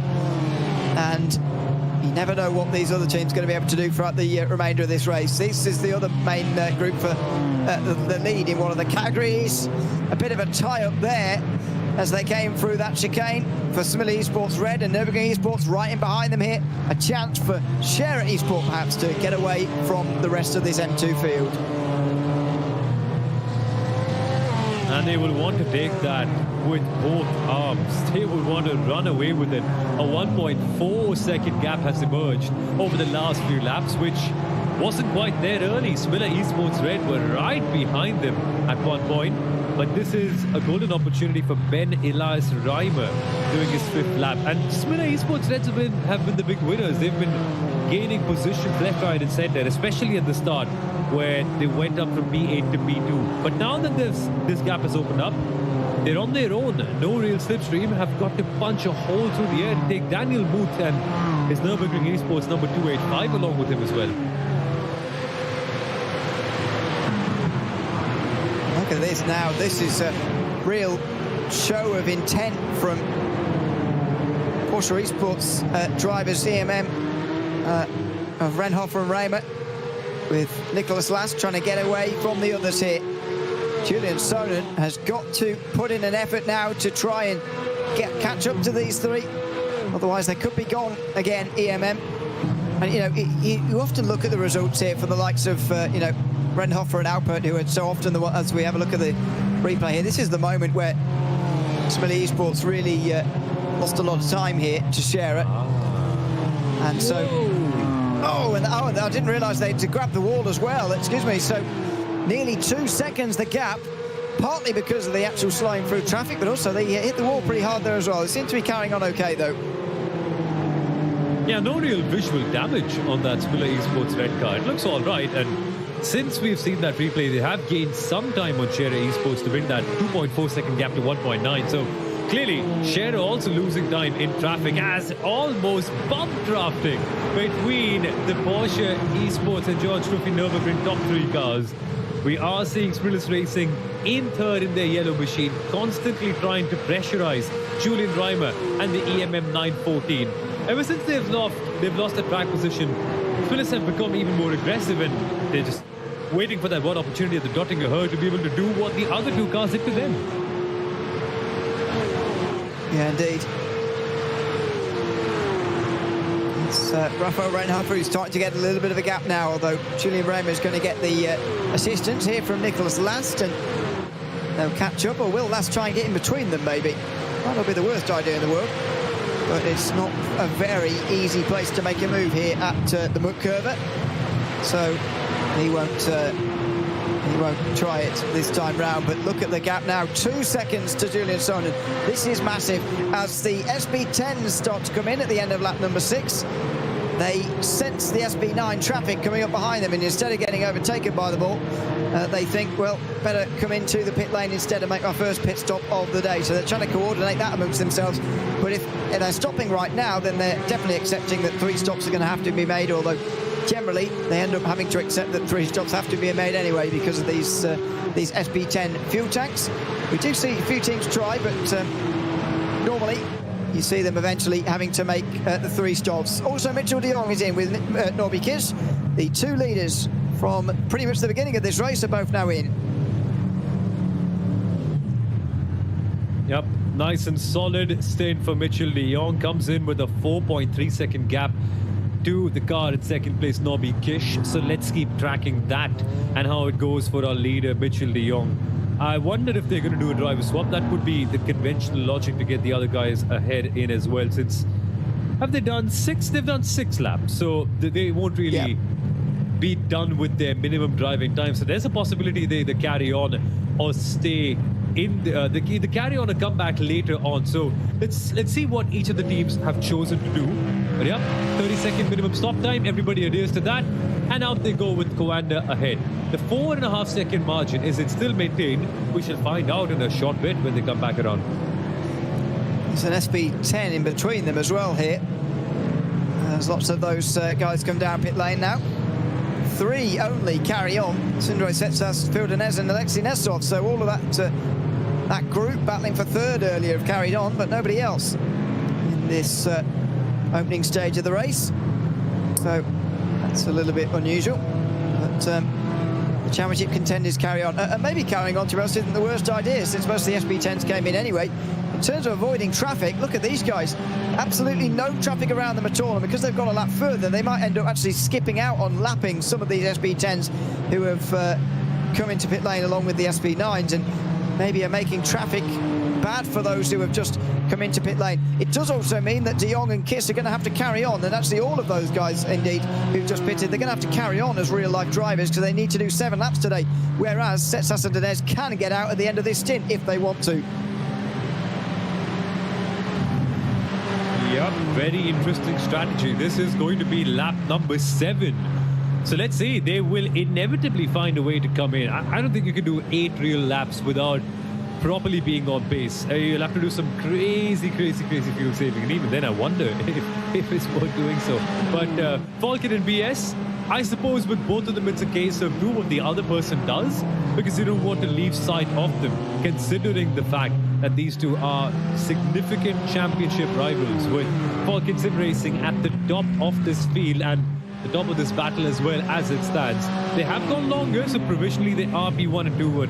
Although we are expecting HRT and Scherer Esports to come back soon with a vengeance and take these positions back. Look at this, 2 trios into the hairpin in the Porsche Esports Endurance Trophy Nürburgring, and this is part of the reason why this trio surely are losing time to the top 3 in front here. EMM are trying to control this race with Nicholas Last unable to overtake either of those up in front, but Sonnen is defending from Garaika, and I just don't understand this from these two. Why aren't they working together to try and recatch those top 3 and battle for the win here? Instead they're fighting amongst themselves for 4th place.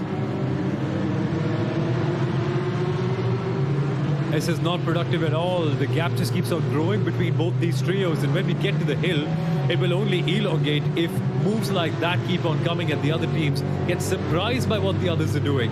In the Porsche Esports Endurance Trophy, the top three clearly in control of this one, the two EMM cars and the Splinter's Racing machine ahead.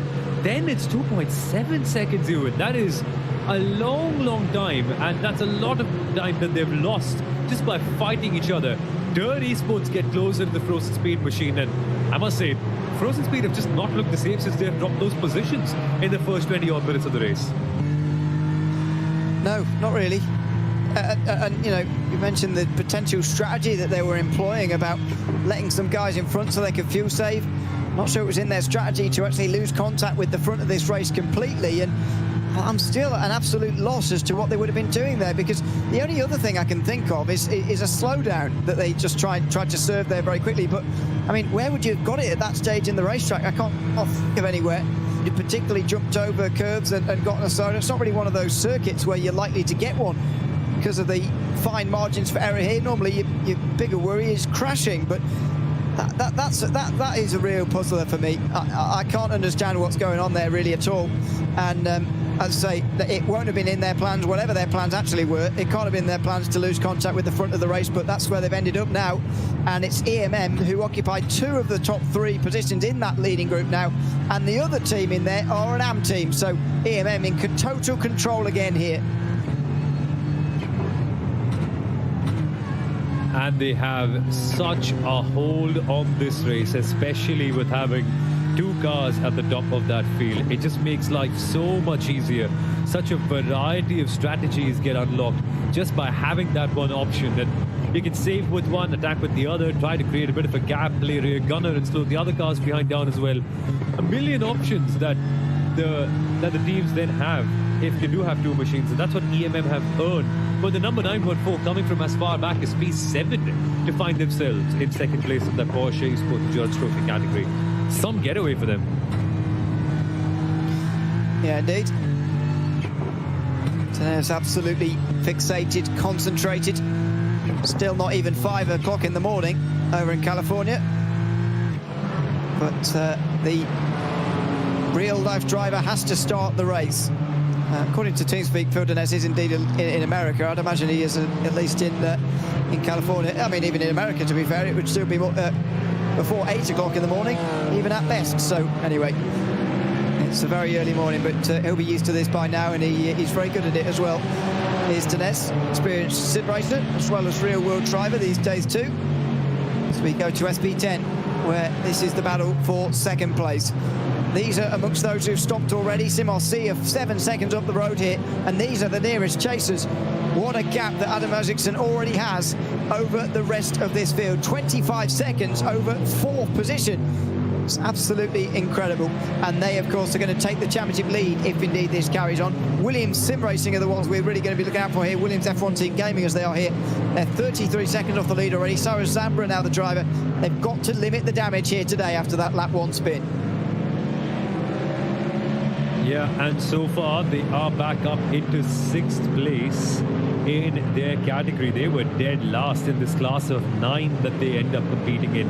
Williams Esports right now 33 seconds behind the leader as it stands with 2 hours and 5 minutes left to go in the SP10 category. Ciro Zambra has some mission on his hands, and his lap time has not been too bad. It's pretty decent. An 8:31 is around what he's been clocking, and it can fluctuate a little bit here and there. But again, that's the interesting part. The last few laps, not that quick. Can he gain some seconds? Can he gain some lap time? Can he be in clean air and get no traffic at all to be able to catch the MHA downforce car, which is now 6 seconds ahead up the road? Not a bad target to have. No, indeed. So, first stop around, there were lots of differentials in terms of pit lane time. We'll see what about for the 3 leaders now, as Sindre Setsas, Phil Dines and Alexei Nesov are all into the pit lane. It was 36 seconds for Norby Kish and Mitchell de Jong. 25 seconds, though, roundabout for Seppen and Gulden, Alex Moore, for example. Interesting to see which side of that line these guys end up on here. And they are driver changing, so Setsas is going to get out here, as is Denez. Lewis Woods will now drive for Falcon Sim Racing, and Felix Kroebach for BS Competition. Will that be the first and only driver swap of the day? There's only 2 hours to go, so these races aren't too long by endurance standards. So maybe that will be that, as they drop now off the jacks, and soon we'll be underway again. Will Lewis Woods, but after how long? They've changed their tyres now, all four. Richard de Jong will be able to get back into the lead pretty comfortably here, and they're going to pack them full of fuel there, but Kroenbach gets in front. He stops for a second shorter than Lewis Woods, 2 seconds, well, no, a second and a half, let's say, and out he goes. A change in the pit lane. BS Competition up into second place. Yes, indeed. As you rightly mentioned, a second roughly is the difference in their pit stop timings. So I wonder if they have slightly short fuel, but this is something that they will account for. Now, all that BS Competition needs is a bit of a breakaway. 6/10 the gap between them and Falcon as they've come out, and behind them, Alexei Nazov is facing a fast-charging Norby Kish in that Ford Mustang. Will very easily go down the inside line and make P5 his own. In fact, yep, that will move the Sheza car up into P4 as we see some more battling with the Mahler machine getting involved as well. So Norby Kish in P4 for Sheza, Mahler racing in P5 with the last Bannon, and Alexei Nazov's Aston Martin has been relegated to P6 as we see him in his camera with a ladder in the background. Yeah, interesting sim room that he's made. Not bad. Don't know what he's been doing. Yeah, he does just have a ladder for decoration in the background there. Why not? Not sure where Norby Kish has lost all this time, by the way.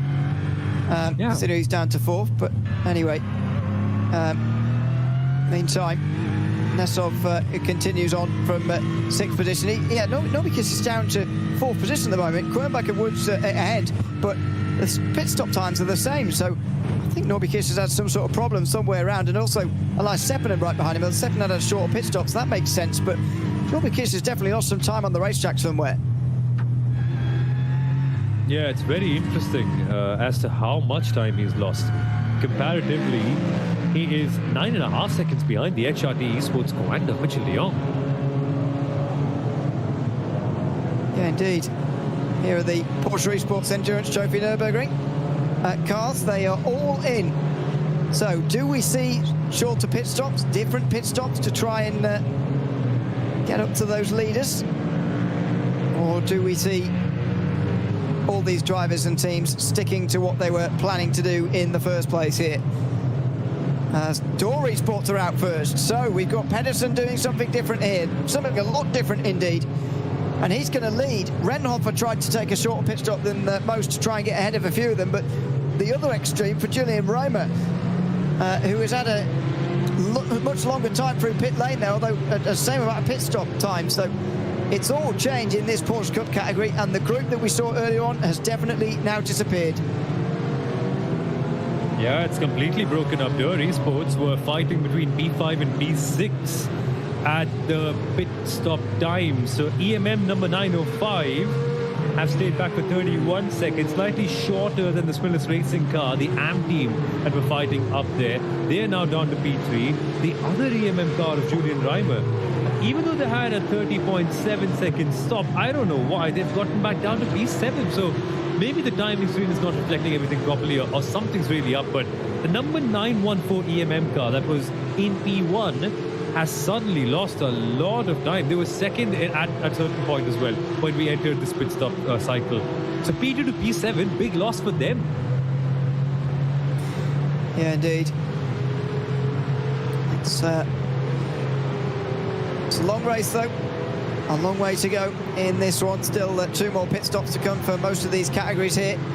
It's normally with the exception of the Porsches, who have to make 3 pit stops over the day, but let's see whether that ends up being the case or not, as they get onto the Nürburgring again, onto the Nordschleife again, I should say. Edgen Gereiker just in front of Oscar Pine, just in behind Julian Sonen.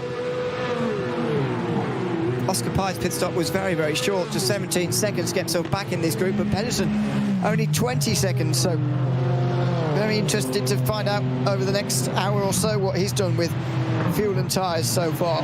The M2s still being led by Scherer Esport. They've not stopped yet for the most part.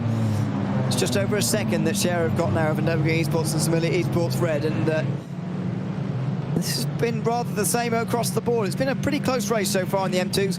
BS Competition are still trying to work their way through the field, and they're now back to 6th position after their spin on the opening lap. Which is a decent comeback. It is not a bad comeback at all. They've gotten past Racing Lounge 77, a top-known shop, Thomas Eggerson Racing. Solid competitors, especially a top-known shop, who've been looking very racy today in their journey towards the finish line. In the meantime, Similia Esports Red have dropped back down after the pit stop. And the Nürburgring Esports number 285, they've gained positions. They are up into second place. So both the Similias now together in the M2 category. Meanwhile, in the SP10s, which we're seeing on our screen right now, Sim RC still very firm at the top. Falcon now in P3 with Williams still where they are in P6. Yeah, indeed. So, just over an hour gone here at the Nürburgring. And it's the Porsches where the battles are still closest. They've not actually done very much lapping yet because of the pit stops. Just as they were getting up to the back of the M2s, they came into pit lane. But, I mean, what can these guys do now to get nearer the leaders? I mean, EMM Esports 905, I would say, are probably the leaders, with Nikolai Pedersen taking such a short pit stop earlier. He's going to have to give that back at some point.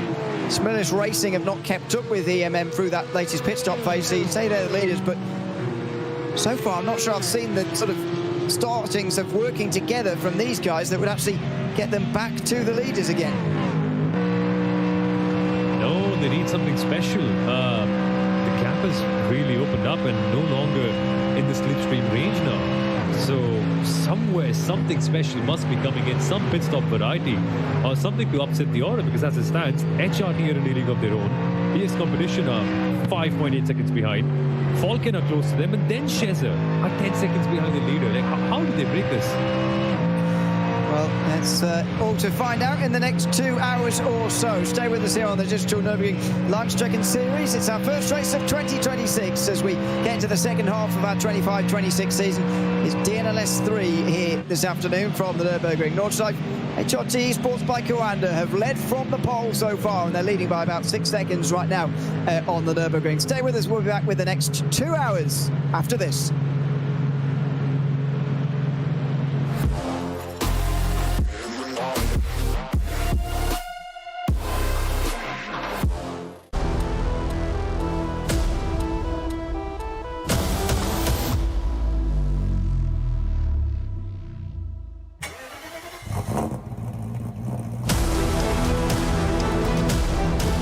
Hol dir jetzt dein eigenes Motorsporterlebnis nach Hause. Dein Online-Shop für Simracing-Hardware und Zubehör. www.simraceshop.de. Liebe Fans, Lovely fans, besucht uns auf unseren Social Media Kanälen, follow us. Auf Facebook, Instagram. YouTube und TikTok. Willkommen bei der DNLS.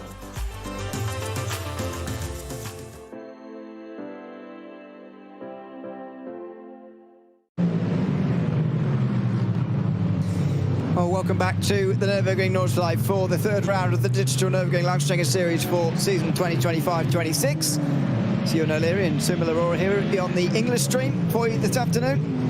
Enjoying this third round of the season. Hour 55 to go in this race, with HRT Esports by Coanda currently leading the way. BS Competition in second place. Felix coming back down for them.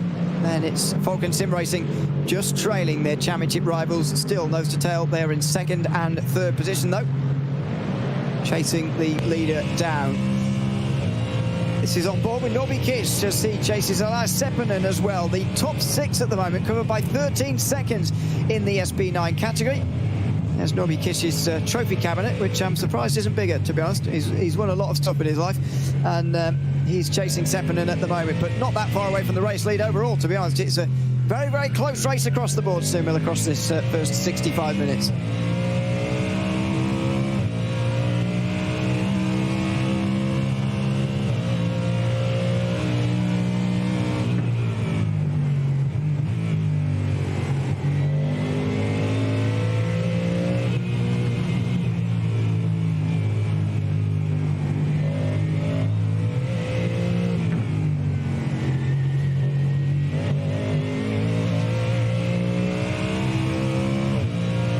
first sector, and Norby continues on his work just in behind Seppänen over the top of the hill through Flugplatz. Just a little bit wide, making sure you don't run over the grass there, running. As we saw in the highlights of the previous round, just before we came to broadcast, a big moment over the top there of the hill towards the end of that race. Not for this car, but somebody else towards the end of that race, in towards Arenberg, and it's a little bit wide from Seppänen, and Kiss just followed in there. Very easy to do that when you're following someone in so closely.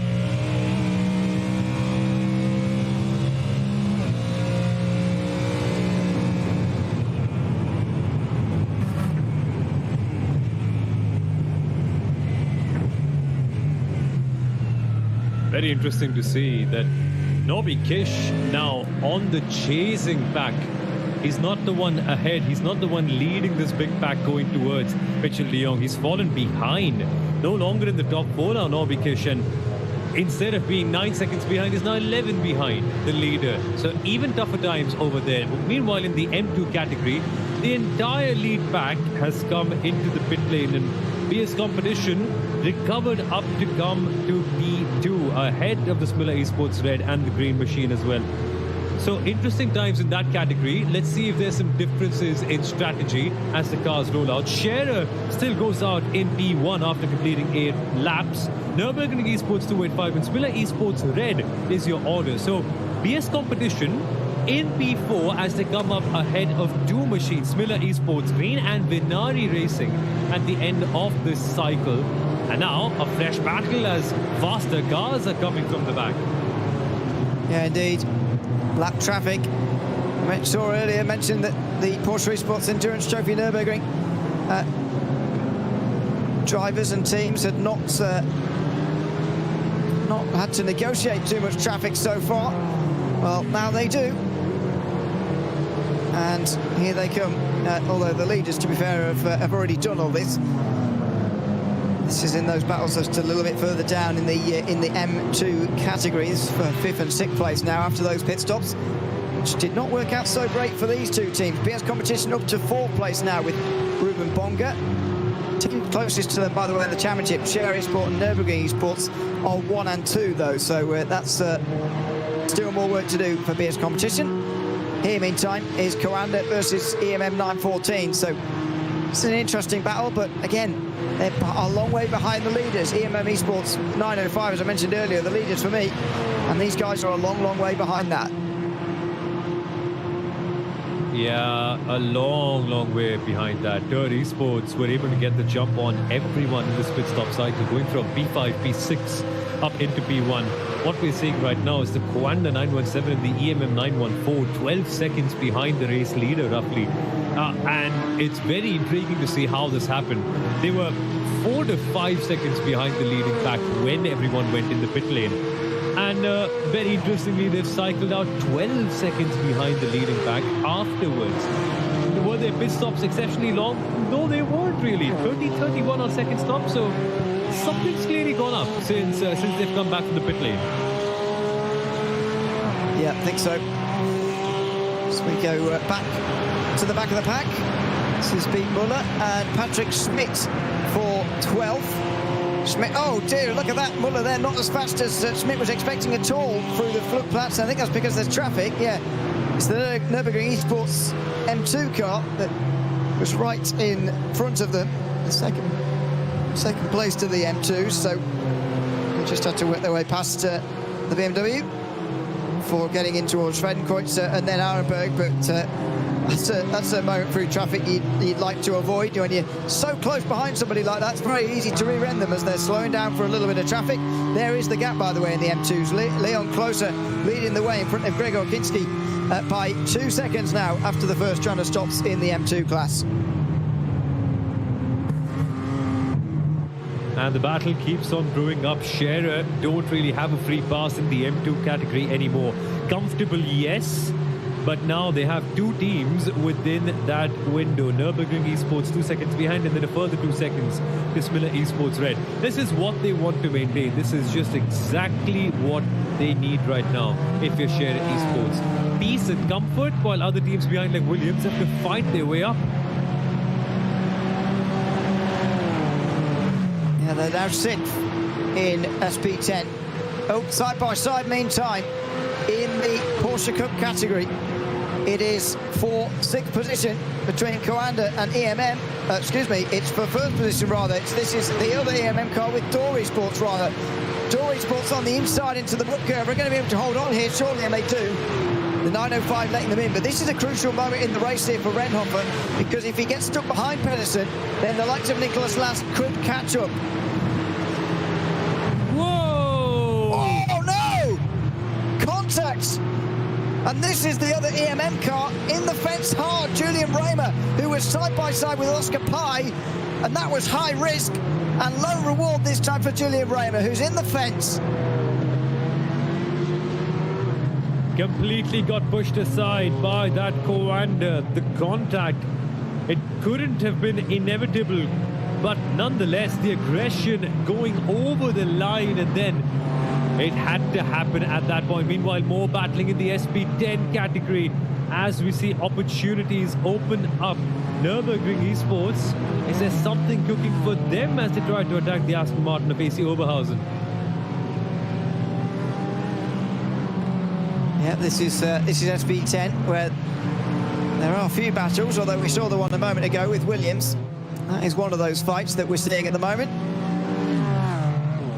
That's for 5th position, which Williams have recovered to 6th so far. You have to try and get further. Where they were. Well, yeah. I mean, they're going to have to get further up than that, but it is rather impressive, isn't it, considering where they were not so long ago? I mean, because not only did they drop to the back of the SP10s, but also they had to sort of overtake 4th position, or the M2s as well, because those categories start together. But this is the replay of the incident we just saw from a bit earlier in the piece. This is Raymer on the outside of Oscar Pai here, and I mean, Pai's not really on the apex there, so although Raymer's taken a big risk on the outside, Pai didn't really help him out there and ran himself a little bit wide there through the book curve. Yeah, for sure. Nonetheless, a risky opportunity trying to go down the outside of Bookcover. It had to spill over when both drivers were so particular about how they want to go racing and simply not wanting to leave anything on the table. Meanwhile, a BMW versus an Aston Martin. You get to see this stuff only in GT racing and only at the long Nottingham, where if you get past, you can probably get back in the slipstream and do that over and over again to the person who passed you. The AC Oberhausen car has this opportunity heading into Tiergarten, does get the slipstream, but simply no place for it to put itself and open up the gap in the SP10 category. This, folks, is the battle for 7th place as Sim RC continues to lead and continues to pull out a gap in that class. You'd expect them to go on to win from this position, although obviously nothing's ever certain, especially around here, but given the quality they have, you would expect it. And there goes Rafael Renhofer leading this race now in front of Door Esports. That was an important pass to make there. You saw the attempt on the way towards the muck curve last time round. Renhofer didn't quite go for it in the same way that his teammate Julian Raymer did. However, he did give it a go and very nearly tried to go all the way around the outside. In the end, he waited a bit, and now he's defending hard. Was that too late defending there? Nikolai Pedersen understands the importance of this scenario at the moment. He knows that if he lets the EMN car through, then that might be it, but no, the 909 is able to stay in behind here and, well, has to stay in behind, and 905 for EMM Esports now lead this race. Insane battling. It's turning out to be such a fun occasion with so many teams getting in the middle of fights with each other. Interesting time in the Cup category with more teams now hopefully catching up and making this back a little bigger than what it already is. But for Durr, they've dropped back down to P2. They were never really in the lead organically. Like they had a slightly shorter stop and then found their way up into P1. But Renhofer now firmly in control. and now has a chance to take the dirt car along with him and create an even bigger gap. Yeah, indeed. But, you know, I think if he's going to create a bigger gap, I think he's likely to leave Dorr behind completely and go alone, actually. But let's see. I mean, that won't be too much of a disadvantage to him. He'll just put his head down and focus in. This is in M2. The fourth place battle between Similar Esports, Green and Venari Racing. I think these two are both behind BS Competition now. They are. So Ruben Bonga is not far behind Leo Manning now for second, but Sierra Esports are leading this race by a little bit of time now, over 6 seconds in the M2 category. These guys, though, fighting for fourth. Bit of follow the leader in towards the Tiergarten all over again, and same back here as well for Adopt Don't Shop and Racing Lounge 77, who don't attempt any overtakes either. It's been one of those races so far, really, for the first hour and a quarter or so. Everybody's thinking very hard about the end of the race, which means they're fighting too hard at this stage. Which is good. We always like that. We always want more drama, and everyone wanting to get track position and wanting to sprint away and then hopefully save some fuel later on to make sure that they stay exactly at 30 seconds when they make their next pit stops. Yeah, I think the minimum stop time has made life a little bit easier for us commentators to understand what's happening, because otherwise, remember beforehand when we didn't have that, it would be so chaotic to just plan and understand how all the teams want to go ahead and do their racing, because so many options were available, and in a way they still are. It's just a different way of reading the race and executing it. There's many ways to skin this cat, as it were. 3 stops over the course of 3 hours, although you do have a limited amount of laps in which you can actually stop. You do also have quite an open strategy because of those 3 stops. There is Merlin Mark Wolf, who is driving for Wolf Motorsport at the moment, and is aware that he's on camera as well, clearly, as he waves to the camera. Halfway through a turn. Not advisable, that, by the way. Probably complete the turn before you start waving to the camera, but there you go. Good to see another one of the drivers out there at the moment and going well in this M2 category.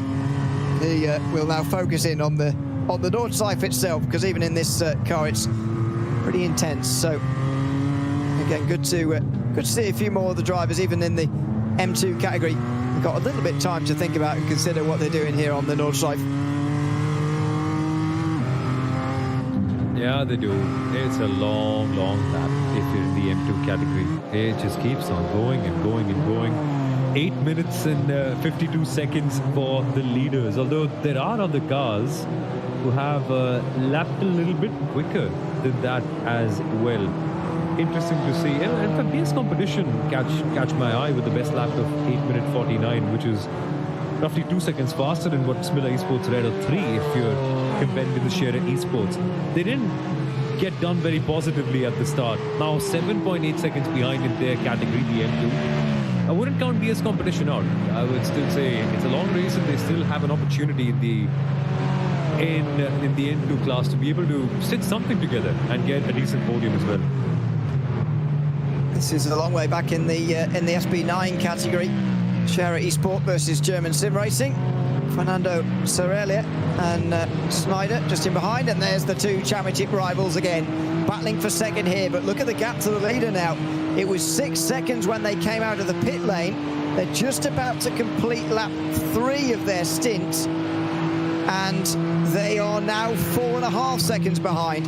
So that's about half a second a lap they've been closing. Last time round it was a full second on Mitchell de Jong. Felix Kernbach and Lewis Woods are closing in on the race lead at the moment, held by HRT Esports by Coanda. But Mitchell de Jong is going to get out of that car, don't forget, at the end of this stint, I would imagine it's going to be. And getting in will be Malte Hansen, who will take that car to the finish. So I wonder how this race is going to change, but it's noticeable that the lead gap is coming down quickly now. Yeah, it was 7 seconds, now down to 4.1.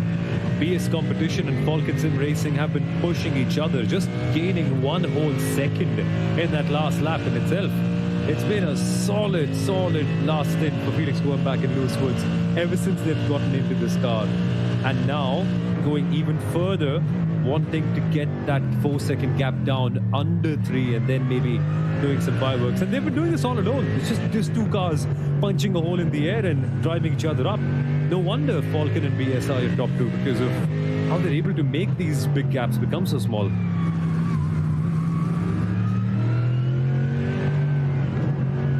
So we continue to follow Andy Goulden here of the Nürburgring Esports team. 8th place at the moment. A big gap in front though. 22 seconds up to Alex Moore. Himself has got quite a big gap to the top 6. It's the top 6 who are really in contention at the moment in SP9. Just 15 seconds separating them. 2 of the 6 have changed their real-life driver to their other driver, but all 6 of them very, very solid sim racers. And then the gaps really do arise behind. But we're approaching half distance here in DNLS 3. It's been quite a race at times, but there's an exciting finish to come, I'm sure of it, that so often is in this series. And here is one of those fights, by the way, inside the top 6. This is Norby Kiss and Elias Seppänen. Still unsure as to what happened to Kiss in that pit stop phase, but he's looking to regain all of that time lost now in the next few moments with Elias Seppänen. Seppänen, a driver full of experience. We've seen him race Mercedes, we've seen him race other cars as well. Porsche, I also remember at one point at the DNLS and also the BMW. Good to see him now in the Ford fighting for the top 4. Meanwhile, in the Cup category, Frozen Speed by Green Go, they want positions back. They are fighting Julian Cernan, one of the most aggressive drivers in this race so far. This is for 4th in the Porsche Esports Endurance Trophy. Frozen Speed have to wait a little bit. Adrian Giricke will have to wait for turn number 1 to be able to execute something on the Coanda. It's a waiting game, and now comes the slipstream, and overtake could be lining up at turn number 1. Are we going to see a pass here or more follow the leader? Here we go, 9:01 looks to the inside. Adrian Giricke on Julian Cernan. It's no longer for an advanced position like the lead. Oh, and Giricke makes a bit of contact with him indeed, but he gets through, gets into 4th, and Julian Cernan is demoted then to 5th. I mean, these guys, to be fair, are only 8 seconds off the lead, but it's just the fact that it's Rafael Renhofer and Luca Alpert who are in the lead at the moment that's going to make it so hard for these guys to catch, even such a small gap in an hour and a half.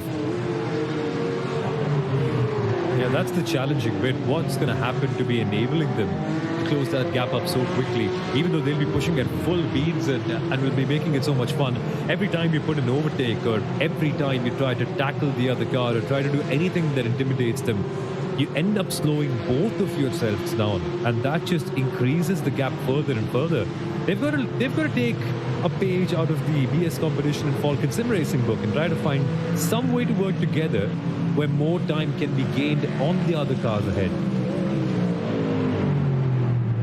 This is further back in SP9. Lion GP versus Manfilter by WWR, and Dan Peel has made a great recovery from his spin through turn 1. We'd focused on all the other stuff that was going on the opening lap, and there was a lot happening. But the Manfilter car went around, don't forget, around that hairpin. Dropped pretty much to the back of the field, and now he's on the back of Finn Wiebelhaus for 9th position. Yes, there's no extra points gained for 9th as opposed to 8th position in this race, but it's a position worth having nevertheless if you can get it. And he's going to put that pressure on about now is Dan Peel. Started 10th, he's now back to 10th again. Always great to see an SP9, well, from any category actually, recovering nicely from the opening lap of this race, and it feels like that's been the story of this race really so far. There's not been, in this last hour, too many battles for the lead in any of the categories ever since the Porsche Cup category spread apart, but there's been lots of teams fighting their way back through after trouble earlier on. That's been the case for BS competition in the M2 class, Williams in the SP10s, and this car and a couple of others in SP9 as well. It feels like it's been the story of the race so far. Yeah, and there's ample time to be able to fight back at the DNLS. Ample opportunity if you're brave enough to be able to make a move as well as we come towards Bravery Corner. Man, Phil the Mercedes. 4 forced to wait a little bit there by the Lion GP Mustang. A very clear sign of intent that passing is not an option this easily heading into the Budkova. And Dan Peel absolutely focused. Even the tongue's coming out, just like a classic racing driver would. Love the focus and love the intensity here. The concentration face, as it were. Probably doesn't even know he's doing it into these turns. But yeah, looks like he's someone's. Oh yeah, there's people walking around in the background there as well. I'm not sure what's going on. Looks like he's in some sort of function room or something. But anyway, pushing on at the moment from 10th position through the double right-hander over the top of the hill and through the highest point on this racetrack back down the other side. Dan Peel continue to apply the pressure, and you'd imagine he'll be waiting for the Jotagahar here before he can actually make his move. For now, it's just a case of having to follow. As you mentioned, he gets close through the muck curve, but you're never going to make a move around there. You've got to wait for the long back straight. Just stay close enough so that you can actually get through at the back straight here. Until then, it's a test of your discipline and just how well you're able to stay at one with the car, riding over the curbs, going through the long corners, and then the jumps as well that make the Nürburgring exactly what it is. It's such a roller coaster. Like, even in the middle part of a race where normally people can get lost and get bored sometimes and just make mistakes out of lacking concentration, you can't do that at the Nürburgring. You'll just be immersed into the circuit at every moment in time. For Dan Peel, what an opportunity it is. And further out for BS Competition Falcon, they've been doing more damage to HRT Esports by Coanda, and their lead, that 4-second gap, now 3.5. Indeed. There goes Norby Kish through shot. Now on his own as Elias Seppänen comes into the pit lane pretty much directly on halfway. So 11 laps completed in what should be a 23-lap race, I think, as we normally see in DNLS. This is in the M2 category. Enduro Racing, Thomas Engerson Racing and Rating Lounge 77, 8th, 9th and 10th. And yeah, they are not fighting for very many points back here. Just racing for a bit of pride, but good that these are the sort of the last running cars really in the field, because Waved are behind them only. But as far as retirements go, for the first half of this race, it's been pretty exceptional. Everybody still running, even after all this time. Yeah, very solid. I think the only real place of major contact was, around the time of major contact, was lap number 1. Apart from that, I think everyone's been very clean. And if anything, we have seen a lot of really good racing and back racing and drivers working together. Hell, speaking of more racing, we've got even more so to focus on right now in the SP9 category.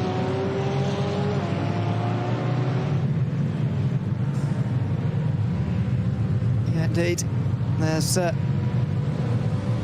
another battle over the line. Now for 10th place, as Nürburgring Esports and Lion GP drop down behind them. Maximilian Stolpe in for Andy Goulden, and Baujas Erdely gets into the Lion GP car. We also saw that stop for Simol C there, Jürgen Frank getting into that car, and Kai Kasube gets into the Mahler Racing Team car to the very end of this race. Former winner of the iRacing Nürburgring 24-hour race about 10 years ago, I think now. He's got plenty of experience around here in the past, and is back into that car again here today. As these continue their fight as well. Just 3 seconds for the lead now, by the way. Krumbach and Woods are continuing to close on Mitchell de Jong out front, but still we wait for that leading battle. And we're probably going to be first seeing some more pit stops as lap 6 of this stint for de Jong is about to draw to a close. I wonder whether he'll be in at the end of this lap. Let's wait and watch. Let's wait and watch as to what the gap eventually becomes, because when Norby Kish was first making his pit stop behind Mitchell de Jong at the end of this stint, Coanda were roughly 4 seconds ahead of everyone else. That then became 7 seconds as the stint went on. And after that, Felix Kouambak and Lewis Woods have really chipped away at Mitchell de Jong's time. So when HRT Esports by Coanda end up changing their lineup, and when there's a driver swap, there is an opportunity. Maybe, just maybe, we end up seeing this fight for the lead become a 3-car fight. Yeah, maybe. Let's see whether it does or not for Simol C. Get underway again after their stop. There's lots of stops happening in SP10 here. M&J Townforce are coming back out. They've already been back out again, I should say. They've already made their stop, but Simol C now make theirs, and they're back underway again. So they get back out into the lead, and it's comfortable, isn't it? I mean, I'm not sure I can remember such a comfortable SP10 race from anybody at the moment. Simol C just absolutely dominating at the front. There's no question about it. 16 seconds now, the gap that they've got to everyone else as we come to the final hour and a half of this race. 9GP, Falcon Sim Racing, what have they got to do? Where would they find the extra lap time to be able to close up a gap that big?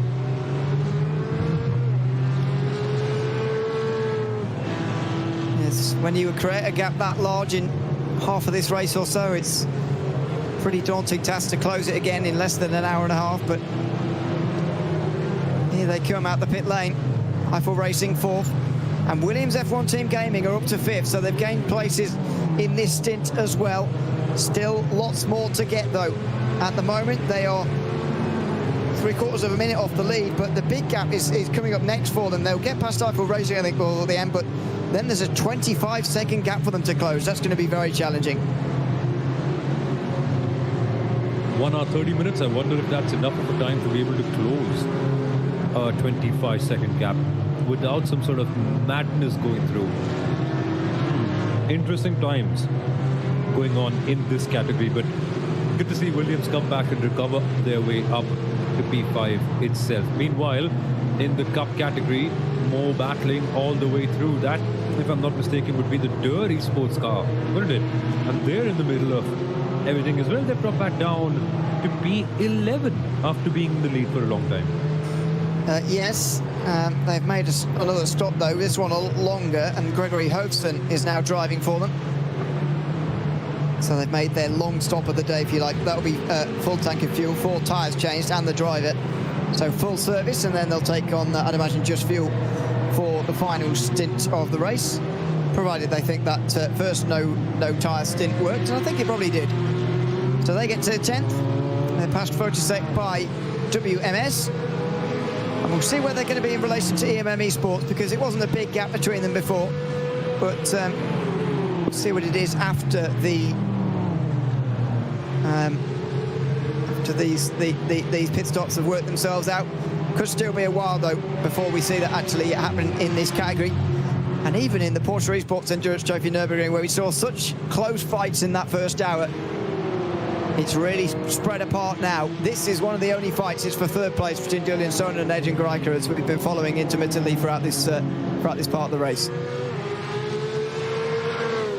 And we've been dying for them to be fighting on for longer and longer.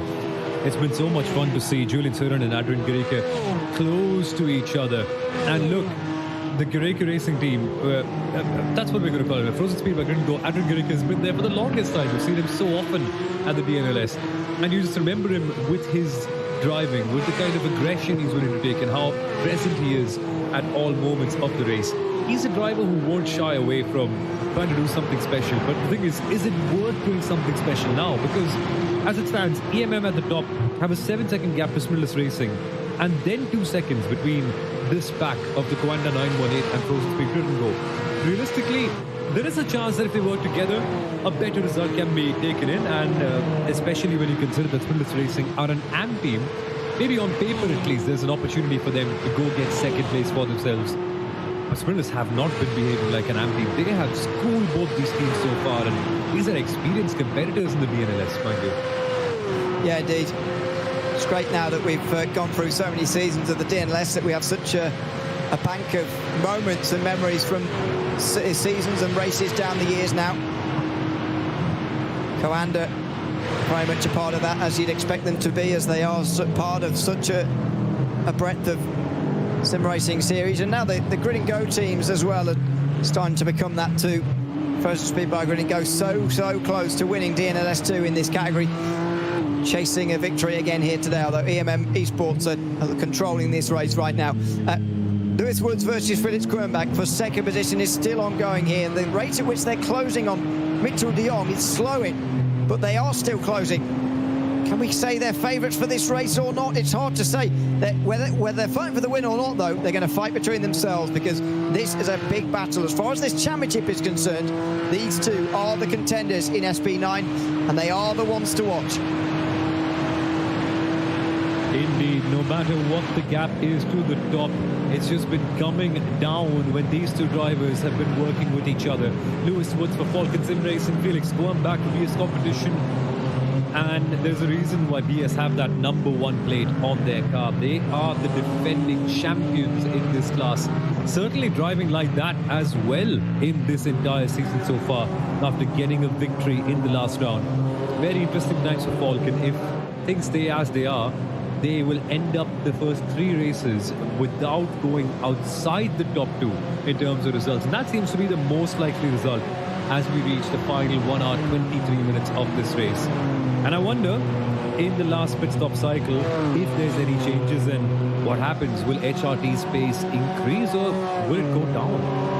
Which will be has to swap the car around. Yeah, indeed. It's going to be a case of how can Malte Hansen deal with it, really.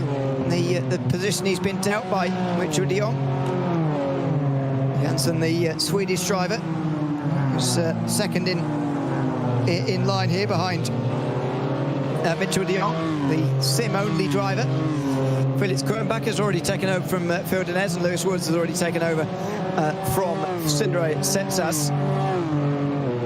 They're both chasing at the moment, because BS Competition have another backup driver of Jaden Combright, who did some of the driving for DNLS 2 as they went on to take victory there. Did BS Competition. That's got them into a decent position in this championship. Just in front, or just in behind, I should say, of Falcon Sim Racing at the moment. This is Julian Sonnen versus Adrian Greico, one of the few battles on the racetrack who are actually fighting with one another for the most part. It is a case of follow the leader, but not here. Down the back straight they come towards the Tiergarten again. He's going to stay in front, Sonnen, pretty comfortably this time around. Greico just not close enough, but I mean, these guys still cannot close in at all, really, on Raphael Renhofer, who is 10 seconds in front of these guys, and surely the big favourite to go on and take this race victory.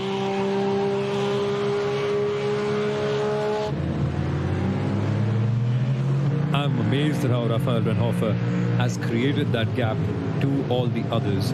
After the pit stop, he just ran away with it, and his teammate Julian Reimer, who's running in second place, has only now gone up after the Sprinters Racing team is now heading their way towards the pit lane. So even their race, the Sprinters Racing AM team, somewhat unraveling as the second stint has gone on, and it's flown more and more and more and more towards EMM Esports, the number 905, and Raphael Renhofer, who's been the standout driver of the second stint. Yeah, certainly. There is Andy Gordon. I think he might be chatting to the German commentators in a moment, but he's already done the driving for Nürburgring Esports here in this race. Handed over to Maximilian Straub now. They're down in 9th position in SP9 as the battle continues in SP10. This is part of Etu Iskalainen's recovery through the field for Williams F1 Team Gaming. He's in 5th place at the moment, looking to get past the Eiffel Racing 4th place Mercedes, and Iskalainen will fly on through. 80 minutes to go though, and look at the gap they've got next up. 28 seconds up to Tim Yarshall of the Falcon Sim Racing team, and that is a very, very long way away. Have Williams hit their limit in this race? I think they might have done with only a 4th place position at the moment. Yeah, you rightly mentioned it. 50 seconds to the leader, 28 seconds to the next car. Williams F1 Team Gaming. Yeah, Ito Eskelinen, if I have to say that correctly. Yeah, Ito Eskelinen has a tough task up ahead of him as he settles into the last hour and 20 minutes of this race. It'll be a fun stint, nonetheless, as he keeps on driving and tries to find more lap time to explore as the race goes on and on and on. And it essentially kind of becomes like a practice session, doesn't it? It's like a time where you can go in and put in as many qualifying laps as possible, because at this stage, not much to lose if you're Williams. Like, you're losing a lot of points anyway in this championship. Might as well just end it and see where that takes you. Yeah, indeed.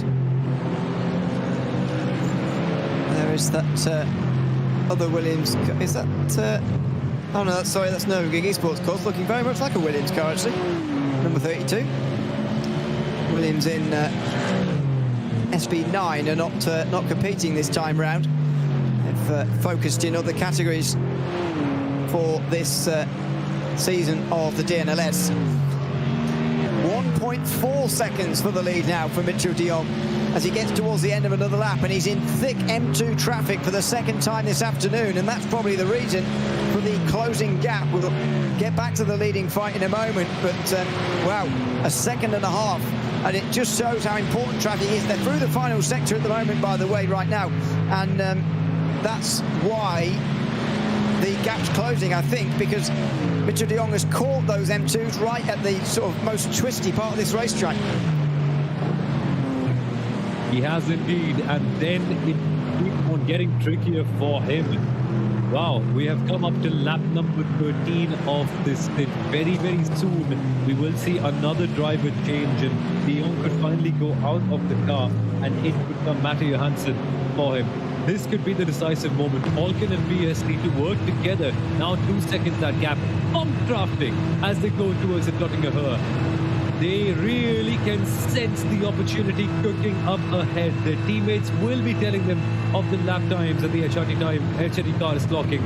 No sense for BS and Falken to race against each other now as they are showcasing. It's a time of teamwork, it's a time of coordination, and a time to build towards a big push at the end of this race. And it's time to come in for Mitchell de Jong. So he went 1 lap shorter than the others last time round. He has to therefore pit after another 7 laps, and that will be 1 lap shorter than what Lewis Woods and Felix Kronbach are able to do here. I think ideally de Jong maybe could have come in last lap around, because I've avoided a bit of that traffic there for a moment. But anyway, he's in, and so's Norby Kish, because they came in a lap earlier last time, don't forget. So Woods and Kronbach carry on with Alexei Nesov, and Caleb Hyde is going to carry on as well, but he's a long way down for Next Level Racing Esports. That top 3 will continue on again. Can Woods and Kronbach maybe make an overcut here? Can they go quicker while Mitchell de Jong and then indeed Matti Johansson are in the pit lane, and indeed not actually have to make the pass on the racetrack at all and just pass him in the pit lane? It will take a very, very good in-lap from those guys right now to do that.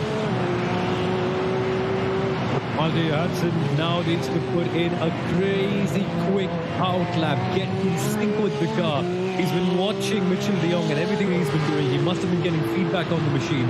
Fresh tires, adding fuel as well. Everything now points towards the direction that Matti Johansson has to pick up the pace and has to get going if there is a chance for HRT Esports by Coanda to maintain the win. Meanwhile, more touching and more racing towards B11 in the Porsche Esports and Jordan's Trophy. Coanda number 917 on the tail of the Positec by WMS car. Bert Muller is keeping Sean Terry behind as they go racing past the traffic. Oh dear. Coanda here with important pass to make, because they've already stopped here and they're trying to get past guys who haven't. So out of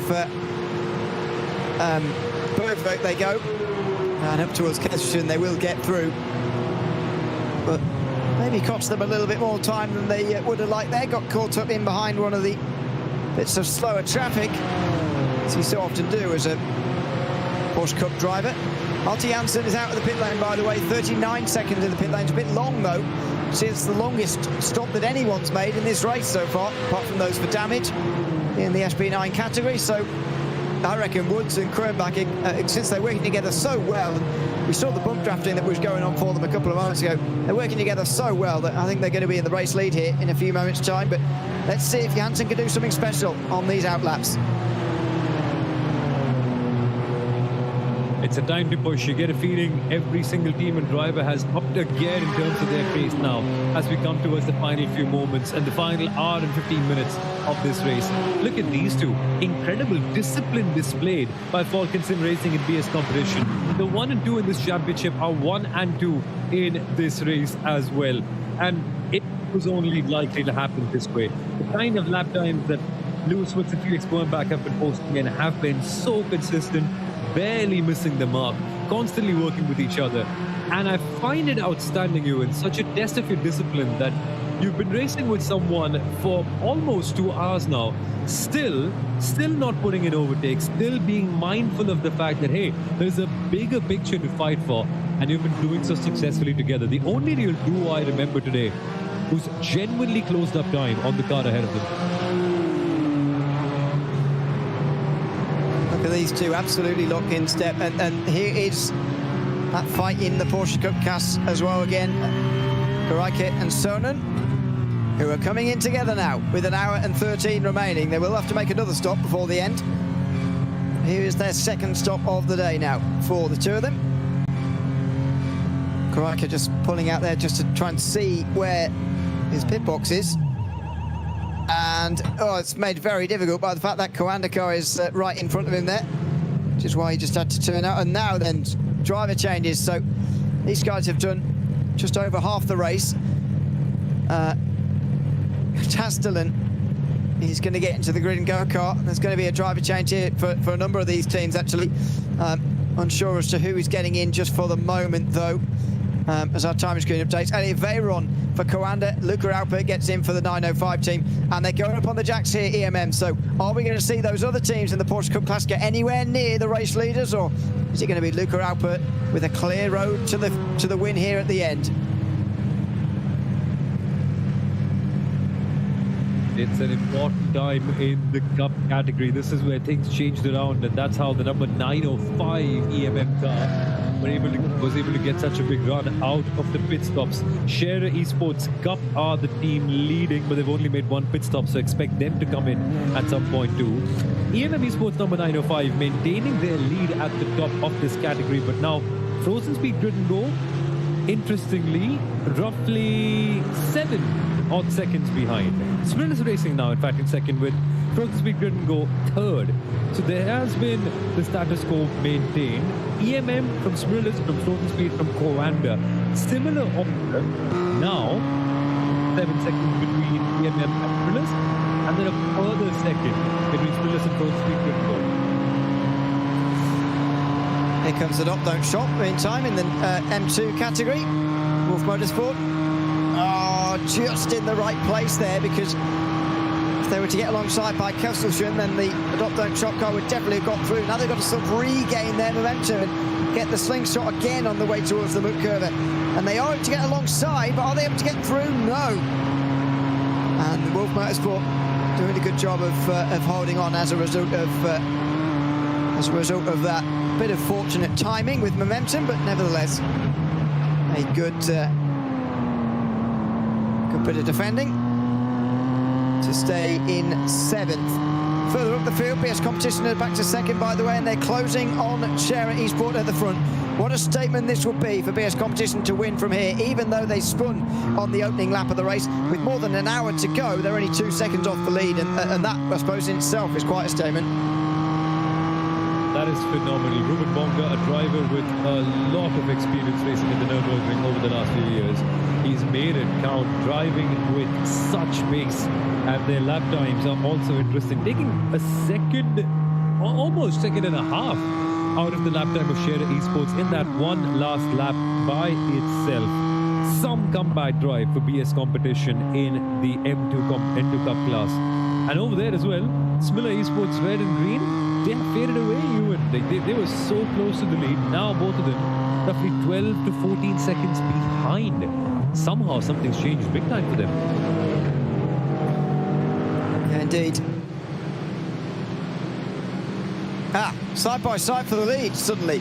So Well, I wasn't expecting this before the end of the lap, and I suppose pit stops are coming here. So finally, they've decided to go side by side, and they, well, Lewis Woods anyway is going to get through here just for that extra car length, really, on the way into the pit lane. Doesn't really matter, but you want to be the one in front rather than behind, and there's not much Felix Krumbach can do to hold him off. So challenge for the lead here on the racetrack for the first time in ages, and with 70 minutes to go, these two are into pit lane. The question will be, where is Malte Johansson, and is he anywhere near these two who will be making their way out of pit lane in a few moments' time?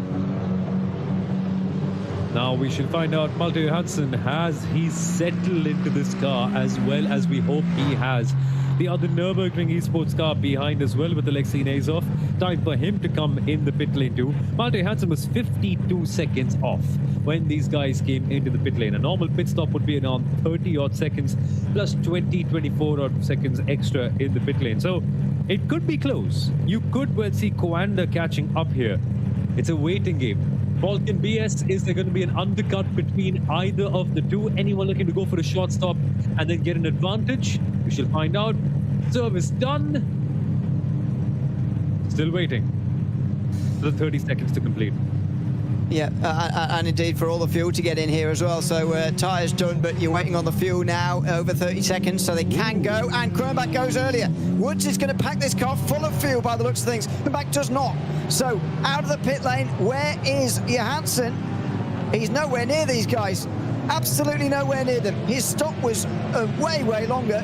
5 seconds longer than Krumbach's. Their in-laps were probably better anyway. Now the tyres will need to warm up here, of course. So that will lose them a bit of the time. But Johansson is 10 seconds off the lead at the moment. And a slightly shorter stop from Krumbach there has got him the lead in front of Lewis Woods. Now, will that flip around again in terms of pit stop length for the next pit stop, or is that just how it's going to be? Are BS Competition in control of this race, I wonder? Interesting times. 9.5 seconds for Coanda to be able to gain. They suddenly find themselves away from the lead, and it's all happened in the last hour and a half. BS Competition Falcon closing the lap time so much. Behind them in the SP9 class, more battles keep on going on. Share Esports with Fernando Cirella and Stint 1 Chiara Motorsport have had a tough day today with Dennis Menzer now in P14. This Mustang has run higher. We have seen it in the upper positions, but for now, contending for P13-14, still a matter of pride and trying to make sure that the day ends up being a little more fun. Well, indeed, with one of these battles on board as they come down the back straight now. Indeed, Next Level Racing Esports, Share Esport, and Stint 1 KRS Motorsport are all involved here. Dennis Menzer still driving here. Hasn't he driven from the beginning? I think he's still going to the slipstream. I'm not sure he's quite going to get through by the time they get to the end of the lap, and indeed isn't, but just shows, doesn't it, that this, first of all, this SP9 class is absolutely massive, and there's still 17 cars running in it, as everyone in this race indeed is still running, but also that there are battles all the way up and down this field, and we've got that one for the lead now that's just simmering away, ready for later. But in the moment, we've got this one, 3 cars battling over 12th position at the moment, although no points involved here. It's just for a bit of fun, and Scherer fire down the inside, as does Menzer as well. 2 overtakes in 1 there. Very fun. A Mustang fight that we're seeing for P12. Scherer, Stint 1, Next Level Racing, all together. And then the BMW getting a bit of a tap from the background. Oh man, as they fight all 3 together at the GP circuit. This is the only real place where you can really fight before you get to the hills, and it settles back down again for 8 more minutes. Fun to see battles in all the other categories as well. No team is leaving anything out there.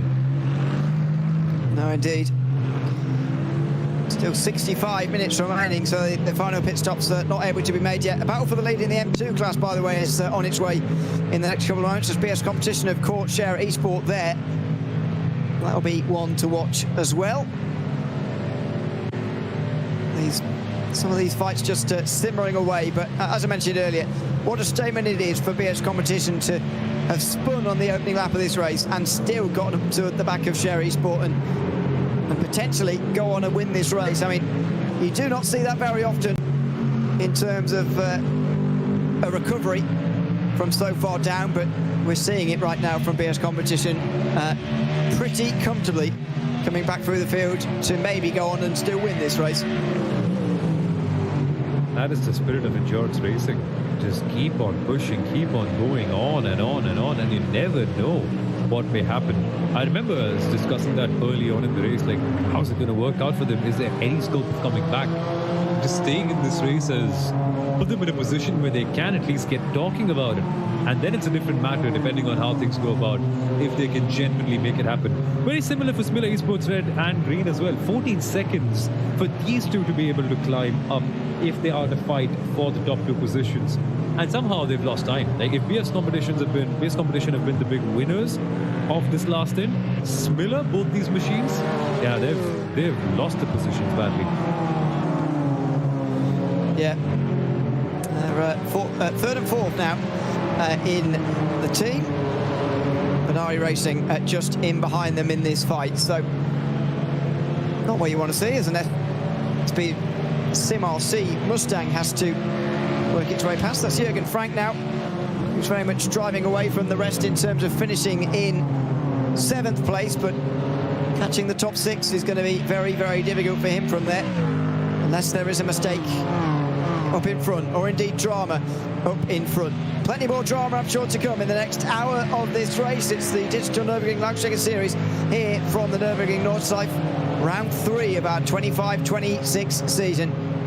Still, especially in SP9 and M2, there are fights to be won and lost in the next hour, so make sure you stay with us here on the English stream.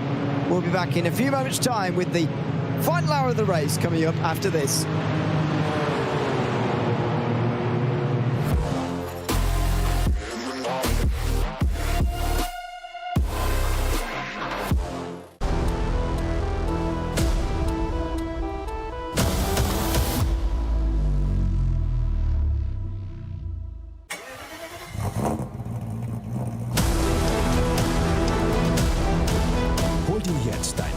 Motorsporterlebnis nach Hause. Dein Online-Shop für Simracing-Hardware und Zubehör. www.simraceshop.de.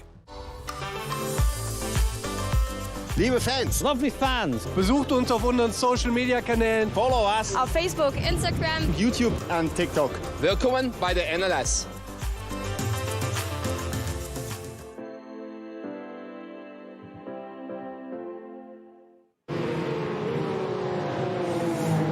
Well, welcome back with just an hour to go, just over an hour to go here from the Nürburgring. We are live with the third round of the Digital Nürburgring Langstrecken-Serie in 2025-26, with still an exciting battle at the front of the field to settle. The two championship rivals have not been running 1 and 2 at all, really, until the last few moments, and they made their most recent pit stops. They're now 3 seconds apart, with BS Competition leading this race in the number 1 car in front of Falcon Sim Racing. HRT Esports by Coanda, who have been leading for the first 2 hours, are now third in front of the Marla Racing team. Shezzy Esports and fifth, and Nürburgring Esports with a big gap behind them. Well, to be fair, Nürburgring Esports have lost quite a lot of time since we were on the break there. Sim RC catching them very quickly. Nürburgring Esports round up the top 8. Indeed, those major point scorers. It looks like it's a fight between the top 2 here, Sumil. BS Competition are over 3 seconds in front, though. And yes, their pit stop was 3 seconds shorter last time round, but who's to say the next stops won't be the same time and they'll be able to retain that lead? They hold the advantage at the moment with an hour to go. This is a crucial time. It's breakaway time for BS Competition. And yes, because they've stopped for 3 seconds shorter, inevitably some fuel saving has to be done. But that has to be done for everyone. Everyone's got to save and push. It's just how you manage it and when you do it and what sort of windows you open up for yourself to be able to have some luxury. This is a luxury that BS Competition have earned after some really disciplined fighting throughout the race. Leaving Coanda behind, leaving Falcon behind, even Marla. The big mystery happens to be Shezzy Esports, though, because they were running second in the first stint. very weird to see them dropping off, and how. Very unusual what's gone on here. Constant Sharp's got a meatball here, so we'll need to find out what's gone on there for Nürburgring Esports, because clearly they've hit the wall somewhere. Don't know where for the moment, or indeed how. Manfilter by team by WWR and 9th at Smiley Esports Pro, rounding out the top 10. They're not far in front of Line GP, actually. Share Esport 12 in front of Stim 1 KRS Motorsport, with Level 1 Racing Esport, Eiffel Kind Esport, and German Sim Racing. Rounding off the top 16. The only other team in the race still are Endurocor Racing, and they're quite a long way back now. They've already made 3 pit stops, and I don't think they can even get to the end from there either. So they're going to be a very, very long way off the back of the field. But I mean, I'm not sure if this is entirely true or not, but it seems to me that meatball for Schaff is the first one we've actually seen here today. It's been very, very clean. These first 2 hours, pretty much no big crashes at all, which is just remarkable around such a difficult circuit like this one. I know, right? It's like the drivers have been preparing for the last couple of months, wanting to give us as clean a show as we possibly can get. Barely any crashes, barely any people tapping into each other. Sure, a couple of people have bumped into each other, but no major incidents. I mean, right, I think that meatball, that orange and black flag that you get to inform that you have parts dangling off your car and you must come in. Only one I remember. I cannot recollect any major incident apart from the first lap, which some of you might be like, oh, there's not been major incidents, but then the race has been simmering, it's been brewing up. The way BS and Falcon have been closing up and now have created their space at the top of SP9 just gives you an idea of what kind of race we've had. A bit of a slow burn, but one where lots of storylines have emerged over the 2 hours. Yeah, I will just go through some of that. We haven't actually mentioned the penalties really since the start of this race. They haven't been popping through, but they have been applied. I'll just go through them after we've seen the Porsche Cup standings. EMM Esports leading still. Smilius Racing having a wonderful race in the AM class, taking potentially the championship lead, maybe the whole championship with it in one day. French Speed by going to go right with them. That's about what you can see on your screen. Coanda and Dor are fighting as well. EMM Esports are in 7th with Carlar Esports, then big gap back to them. They are down in 8th. In terms of penalties, in this Porsche Cup class, actually, we've got Mark Bowser of Team Nitro with a drive-through penalty. We'll have served that already. SSC Commerce Esport, 5-second time penalty for contact with AC Oberhausen earlier in the race. We spoke about the Dennis Menze penalty earlier. Oscar Pai got a 20-second time penalty earlier for forcing car 914. That's the non-leading EMM car off the road repeatedly, in the words of race control. And those are the penalties we've seen today. So you know, even that is a low amount of penalties for this race. In terms of actual ones for contact, you've got 3 over the course of the entire race. That just shows what a clean race it's been as well. Very cool, very cool. That's the kind of stuff we want to see at an event of this caliber. We have top quality officiating, such a strong system of doing things, and it's always good to see the drivers respect that and give us some good racing, as we have seen in the Porsche Esports Endurance Trophy. I think the best racing of the lot has come from this category. I want to see more from the AM teams, more from Fossatec, more from Scherer, from Avia, WNSC Motorsport, because so far, one AM team has been setting this category alight. Smillis Racing, Tim Matska is now in the car, a driver you may remember from Maniti Racing in the past, from watching DNLS and other races around the iRacing circuit as well. Good to see the battles going on, but it looks very much nailed on as a EMM Esports 905 victory, if something dramatic does not happen. Yeah, indeed. If Tim Matchka's still at Maniti or whether he's just on loan or indeed moved. Anyway, Sim RC leading in SB10. The battle for second ongoing between Line GP and Falcon Sim Racing. Williams F1 Team Gaming down in 4th. That could be very, very costly for them. As it stands, Sim RC would only need a podium finish at next week's DNLS 4 to go on and win the season, win the championship. Eiffel Racing 5th in front of MJ, down 4th with Nürburgring Esports and AC Oberhausen your top 8. That would, really release the pressure from Sim RC, because I mean, if you just look at this race, they're nearly a minute in front of a position that would lose them a championship in that hypothetical scenario next week. That is a pretty big gap, and it's looking very comfortable for Sim RC, to be honest, both in this race and therefore in this championship as well, with where Williams are. Yeah, Williams only before their major competitors. Unlikely that they're going to be finding their way on the podium. And in the SP10, Sim RC already with 1 win. If you end up winning 2 wins, if you end up getting 2 wins in this championship, that's more or less case closed. You already have like 1 hand on the trophy. The rest is just consistent results. And in the last round, they were second. So that's almost championship done for Sim RC if things stay as they are. More can be expected from Falcon. They are in the top 5 though. Eiffel Racing in P5, MJ Downforce in 6, Nürburgring Esports number 187 and 7. AC Oberhausen have been very visible and lots of action has flown through them in their Aston Martin. Yeah, certainly has. There's been penalties applied around them and all sorts. And this is the M2 category where BS Competition are now leading again. They took the lead just as we went to break 10 minutes ago.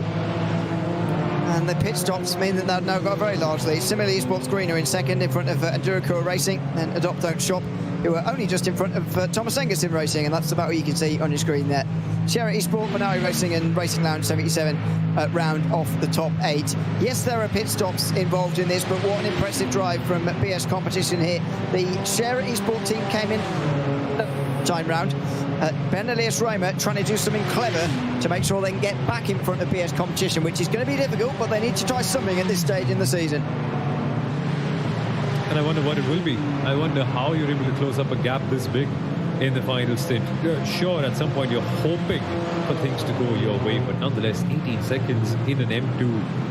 Once that back breaks away, it is just so hard to be able to gain time. You've got to do something extraordinary lap after lap. You've got to channel your inner Caracciola or Nuvolari at the circuit to be able to come up with a Fangio hill for that matter, if you want to be able to close the gap like that.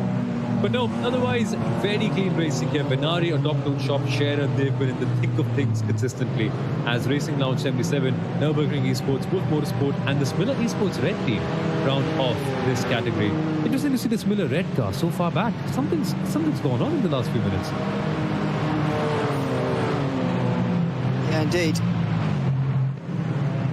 We'll try and figure it out as we get through these last 52 minutes of this race. Still lots of traffic to negotiate, still lots that can happen over the course of this race. But indeed, at the very front of the race, it is 7 seconds between Kurbach and Wolf at Woods, and maybe that is a sign that BS Competition can go on and win this race. If they were to do that with Falcon in second, they will be trailing by 1 single point heading into the final round of the season, which effectively makes it whoever finishes ahead of the other, if they have a good result, of course. If they're both in the top 7 or 8, then it's whoever finishes ahead of the other, which could be very exciting. And then I don't think anybody else would really be involved. The Marlin Racing team would lose further points here. They'd lose another 9 to BS Competition, so they'd still be in contention mathematically, but it wouldn't be likely. EMM Esports at the moment, obviously taking another 15 points, would really extend their championship lead this time round over Coanda by another 9. And at the moment, I think they are in championship winning position, because the gap would be 20. Indeed, they are in championship winning position. Coanda need to get to second, and maybe that even won't be enough at this stage in the race. EMM looking very, very good in the Porsche Esports Endurance Trophy Nürburgring category. As I mentioned before, in SP10, Sim RC leading this race mean that, first of all, it would just be a 2-horse race between themselves and Williams, but also means they only have to finish on the podium of the next round to win the season. And BS Competition are in a similar situation to EMM in the Porsches, where they could seal the title in the next hour. So there's 2 contrasts, isn't there? An incredibly tight SP9 title fight again, and some people who might have the championship all won with, in an hour's time. There's still a round to go. Still a lot of time in this championship. In this 1 hour, a lot of things can change by themselves too. So strap yourselves in, guys. Like a close finish can hopefully be expected somewhere. As it stands, I think our best bet's going to be M2 competition, right? 4 seconds to gap right now.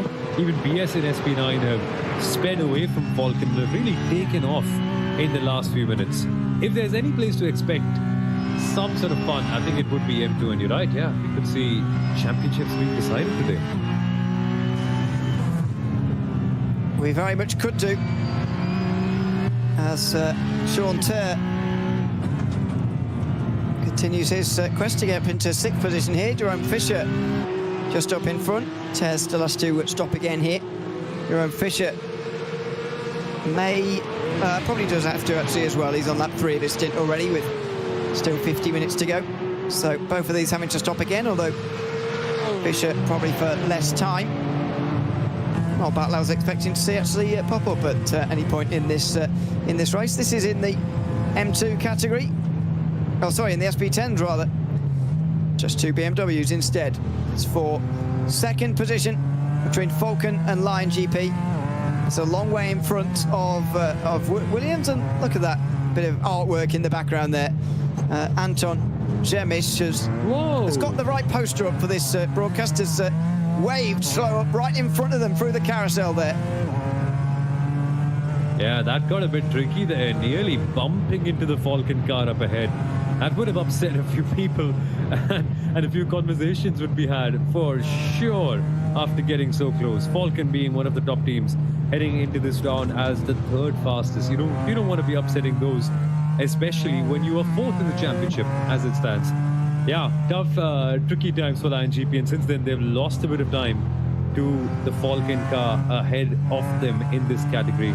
Still, both of them chasing Sim RC, the elusive Sim RC, who somehow are just building that gap further with consistent lap times around the 8-minute 30s.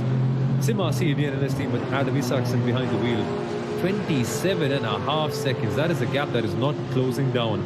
In the meantime, we have more fighting going on.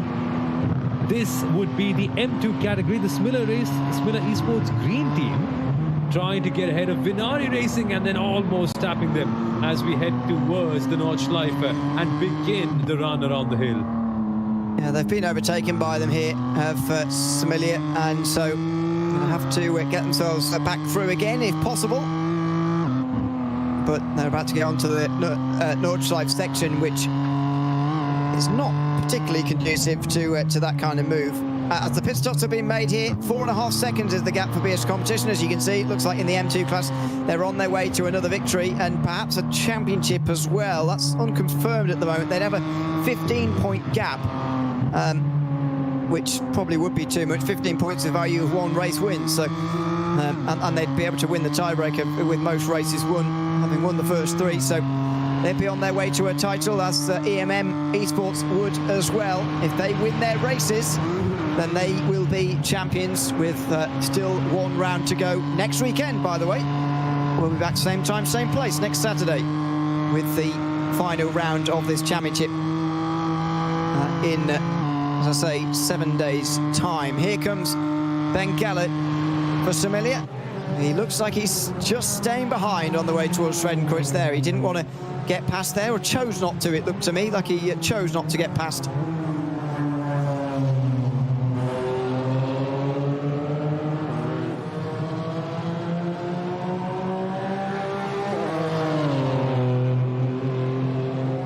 Battling continues. Cars racing at the Nürburgring Nordschleife. Is there a better way to spend your weekend? Smiller Esports lead Ben Gallard in the car behind. Vinari now ahead, holding on to P3, and there was a bit of a look from Smiller Esports wanting to get themselves on the top 3 positions of this race.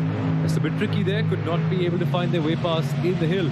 Meanwhile, we shift our focus to the lead category in this championship with Stint 1 KRS Motorsport, Dennis Meneza actually, with Fernando Cirella of Share Esports behind him at the boot curve. Both these Mustangs fighting their way out with 45 minutes left to go in this race. Indeed. Final pit stop's not too far away. We're in the window now where you can make them and get to the end. And don't the people in SP10 know it? Sim Ossia, John Aylan just making his way out again. He's got a big gap over Ellsworth stopping in behind. Tim Marshall will hope he's leading them all off pit lane in a second here for the Falcon Sim Racing team. And I think that he may well be in just a moment. He's not left the pit lane yet, though, from this race. He's still... and there he goes. So, and he does indeed have a second over Anton Zemisch as well. So, Falcon Sim Racing comfortable in second. And they may well start to look, see how close can we get to Williams today. Might be able to get 5 points closer as it stands, and that would mean they're only 7 behind going into the final race of the season. But they're fighting for second in SP10 now. It very much looks like this is in the Porsche Cup class here. The fight between Coanda and Door Esports is going on up the road, but this is the EMM car with the other Coanda Esports team for 6th position. Johan Fischer and Sean Ter, as we were seeing earlier on. Ter might have to come into pit lane this time round, though, so we'll wait and see on that. But at the moment, he's down in 7th position, still trailing EMM, as everybody is at the because they're at the front of the field.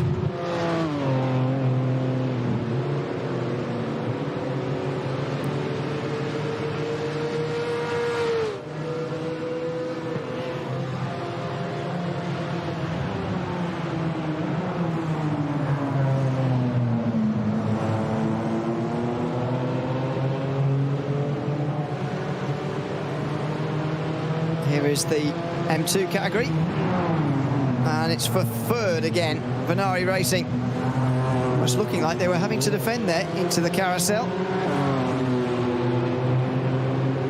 and they managed to do so in front of Smiley Esports Green. Ben Gallett, who I think again has really been choosing to not get past in the last few moments, but these guys are fighting to the end now, so it would make a bit more sense to see a bit more fighting, but so far that's not really happened between these two. Yeah, it hasn't. It's been interesting. Both these cars have been together for only the last few laps proper since that fuel cycle came around, and then very interesting to see Ben Gallett hasn't quite put a big lunge on. Maybe it's realization that there is no real requirement to do so. Like, you only need to be ahead on the final lap of this race, and that's when you can potentially use the slipstream and get ahead. Although I personally would love to be able to get past and then try to build a gap, but so far Smiller Esports Green happy to stay along, happy to trundle along, quite like the Coanda team as well, who have been following for a long time the Smillis Racing machine as well, and also the Frozen Speed Grid and Go.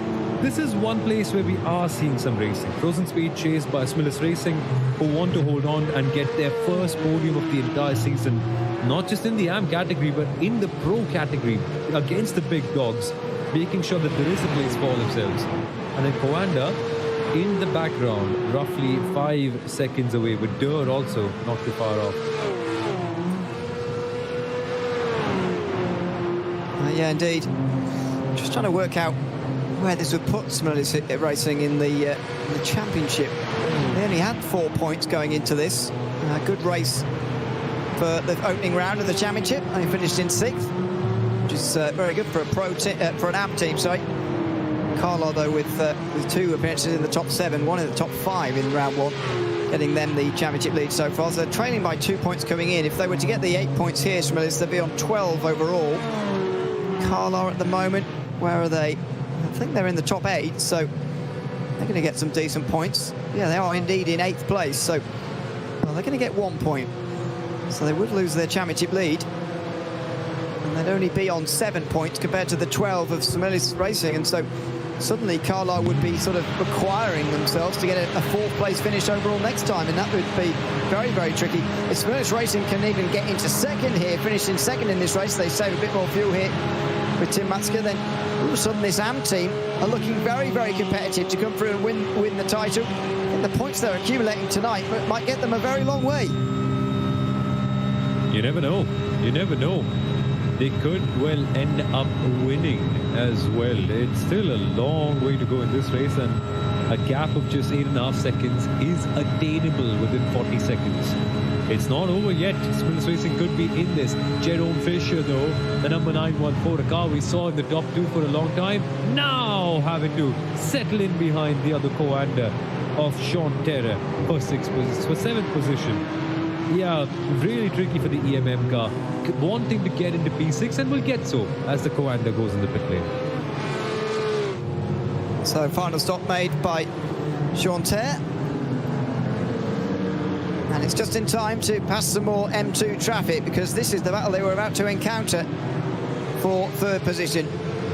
Therefore, Scherer and Beer's competition will be not too far away to lap either. But here is the battle for 3rd position with just less than 40 minutes remaining.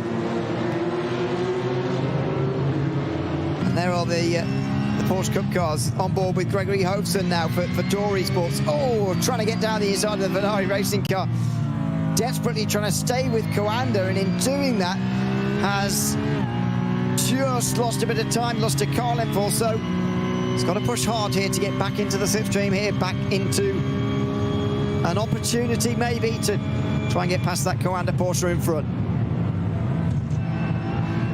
They have been trying and trying and trying and trying. They were also in the lead of this race at one point after going in for a shorter stop. Very impressive that they've been able to hold on to this Coanda team and have tagged along with the number 918 with Elliot Baden behind the wheel of that one. But so far, Gregory Hausen, can he keep it clean and just take this battle towards the latter part of this race? That's when mistakes start to pop up and people tend to react differently under pressure. All you've got to do is take it deeper and a better result could be handy. So quite dark for Hoefson in his room, not per se a fan, get a headache. But anyway, he was out of the opening sector and on the way towards Flugplatz now. A little bit of a rest for him, just able to look up and look around, maybe at his relative, look what's ahead in terms of traffic, look behind if anybody's catching him. And so far, neither really the case. There's a bit of free track for them here.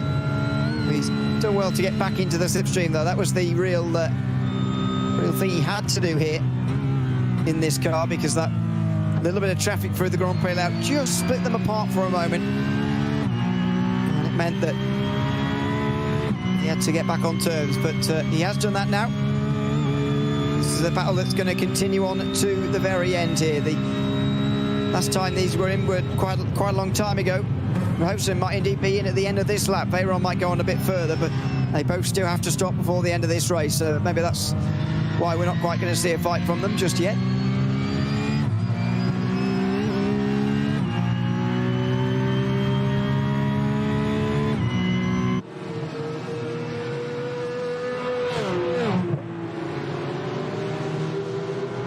Very interestingly, in the meantime, I've been keeping a keen eye on what BS competition are doing at the top of SP9s. Get a word on that in a second, as Tim Matske still holds on and still is very close by to Frozen Speed by Grittengo, with Gunonzo Stalen behind the wheel of that. Another driver bringing in a lot of experience, and we've seen around the sim racing circles in the last few years.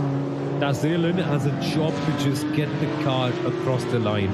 Frozen Speed were not a team we constantly saw in the battle for the top two. That was more EMM, that was more sprinters racing, but have been very solid in this second stint, and even the lap times prove so. A nice bit of traffic there for Tastelen, just to get himself away from Matske for a moment. 0.6 of a second, just over. But Matske back in the slipstream is not far away. He's not allowing himself to be distanced just yet. Staying very close in behind. And there's the next group. So they're not actually that far away here.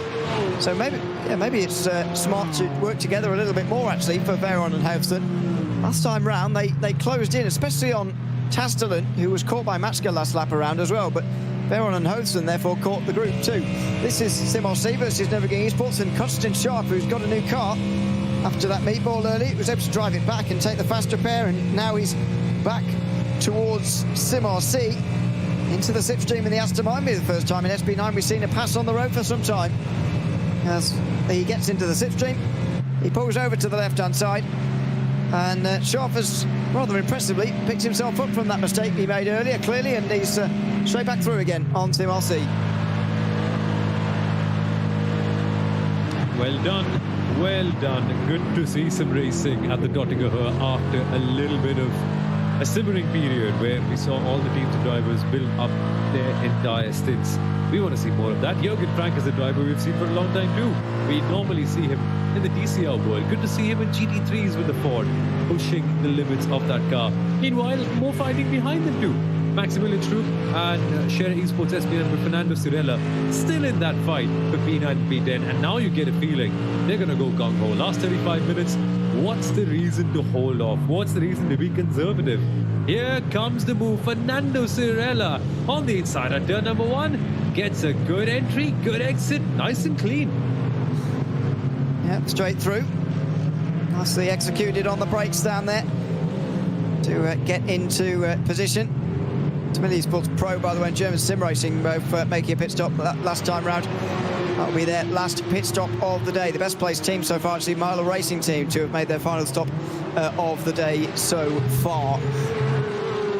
Still plenty of teams having to do that, though. And by the way, a penalty, a pretty big one as well. Mattia Hansen for HRT Esports by Coanda, the pole sitters and very long-time race leaders here, have been given a 5-second time penalty for pushing the Digitale Esports red car off the track at the Tiergarten, which is going to drop them down further away from the leading two. It's not actually going to lose them any positions for the moment. It's going to drop them, though, away from those leading two because of the penalty. It's a fairly minor penalty, so it mustn't have been too bit of a major contact there. And Johansson, therefore, has gotten away with it a little bit, but so can't have been too big of an infringement. Just over half an hour to go then. This battle continues on screen between Dor Esports and Coanda as well. It's been going on for some time. We've got just half an hour left in the Digital Nürburgring Langstrecken-Serie for season 2025-26 here in the third round of the championship. Some championships potentially to be won in the next half an hour. So make sure you stay with us here. We're going to take a very quick break. We'll be back on the Nürburgring after this.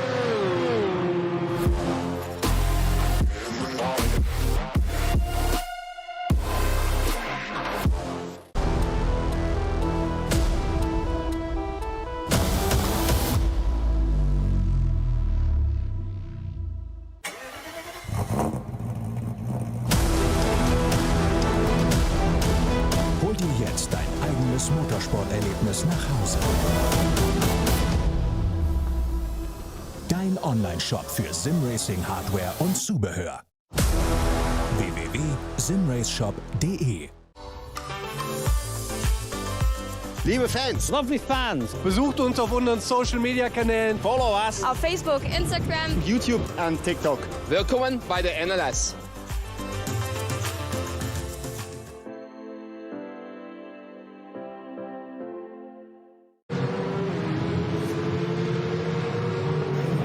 Well, just a half an hour to go then in this third round of the championship. Potentially, classes could be settled in their championships here today. EMM Esports, as long as they go on to win in the Porsche Esports Endurance Trophy Nürburgring, will do exactly that. And BS Competition will too in the M2 category if they go on to win their category. They are in championship winning position as it stands. But there are still pit stops to come. Still many laps around the Nürburgring to come, and none of those come too easy. So anything can happen. Myself, Ian O'Leary, and Subal Aurora taking you through the action here today as we follow another battle in the M2 category between Thomas Enger Sim Racing and Wolf Motorsport. Connor Carnick trying to get through on Heike Schaefer here in towards turn one, or is there going to be some working together going on here? No, Carnick is going to go down the inside into turn one. Pretty late on the brakes, and late enough indeed to go straight through into sixth position. So a nice easy pass made down the inside. Schaefer trying to make sure that he can use the mechanical grip of his car to be able to find something. looks likely to the outside, then settles back in on the inside of the arena section as well. There'll be plenty of chances for this battle to simmer and brew into something even more interesting. And then, as the race progresses, you normally tend to see drivers go through that middle patch where there are lots of conserving and saving to be done. And then you come to the end where it's all full push, flat out to the end. This is that time. It's time to go racing properly. Gone is the time of conservation. Gone is the time of fuel saving and management and just reaching a certain point in that stage. We have reached that point in that stage where drivers would want to go all out. And now, there are a few battles that we are keeping an eye out. For the win, not really any in SP9 or the Porsche Cup category, or even SP10s for that matter. Closest one that comes up to mind is what we're seeing in the M2 class with BS Competition, who found their way back up into P1 against Scherer, who was 7 seconds behind. But there are other battles like this, like the Spiller Esports Green versus Vinari battle, that have kept us entertained for a very, very long time, and we might just see a fun end towards them in the next few minutes. Indeed, and in these last few moments, we've seen lots of battles popping up here. Although, to be fair, this one has been going on for a while. Ben Gallett now in front of, or still in front, I should say, probably, of the Vinari Racing team. Not too many of the same happening in SP9 yet, but the last stops haven't happened yet. It looks like this race might have even, been sort of settled in this previous stint from Felix Kronbach. They've been out there for coming up to 6 laps now. The number 1 car has just started another lap, so on to their 6th lap, and the gap now 12 seconds. I know the gap was about 2 as they came out the pit lane, so that's a fairly significant advantage already been pulled out through the pit stops. But even so, what a stint this has been from Felix Kronbach, who is now on his way to a race victory and also bringing this championship to within 1 point going into the final round. For all of the championships that are being settled here early and perhaps are in an easy, well, not easy, but certainly a comfortable scenario for SimRC, for example, what a prospect that is in SP9 to have 1 point separating the two. Yeah, it'll be so much fun. Just so excited for the last round as well to see how these battles settle up. BS versus Falcon is one that will be very exciting to watch next week if things stay as it is, and if there's a swap around, if Falcon come ahead, man, that'll be even more chaotic. So much drama in store for all of us. Last 30 minutes today and then tomorrow as well. It's in a way good that BS Competition are winning this race as it stands, because then there'll be 2 wins for them, 2 second places for Falcon. Pretty much a shootout till the very end in the last round. And then when you're head-to-head against each other for 3 hours with only 1 mission of beating the other car, it's sometimes very interesting to see when the teams tend to change their strategies around.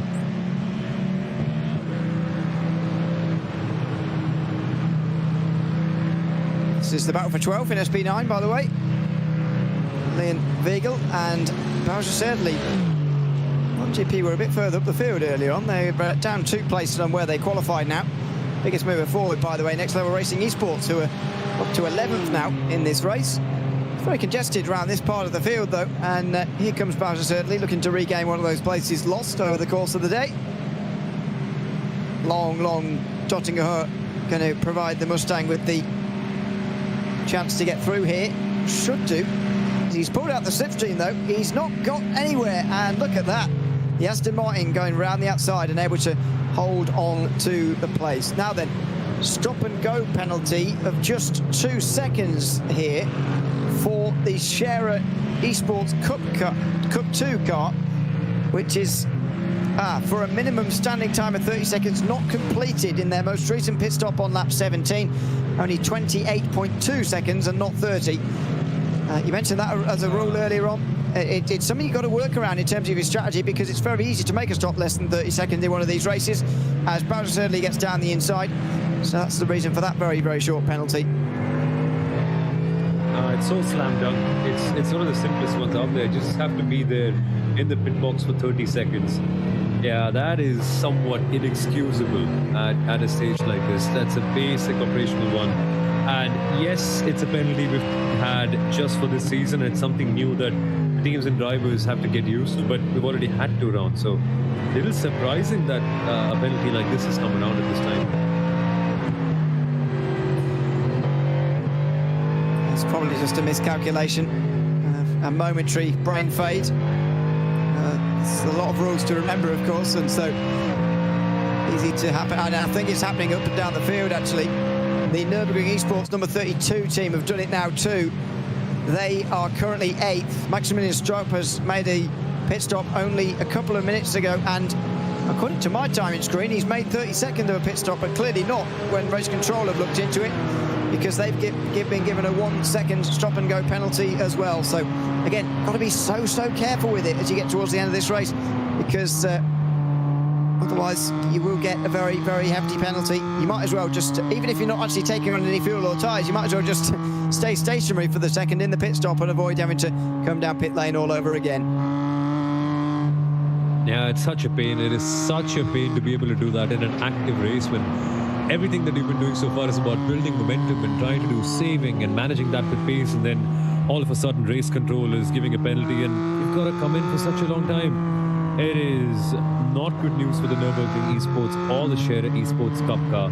Well, interestingly enough, neither of them were in a proper big battle for the win per se, or even the podium places, so it's not changing the grand scheme of the race result, but nonetheless a stark reminder for all the teams that this is not something that you can do in the next round as well.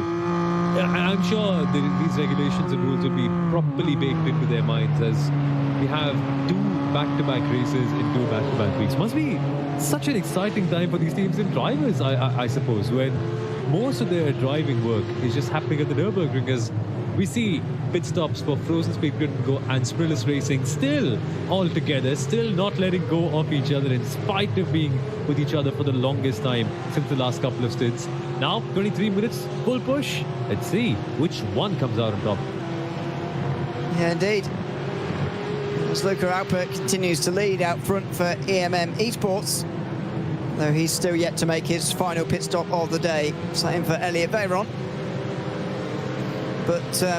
But yeah, I've always wondered about that, really, about how these guys practice for this, because, you know, in seasons gone past, we've had 5 races here at the Nürburgring over the winter, and, you know, and longer races as well, you know, 3.5, 4-hour races indeed in the past for this championship. Yeah.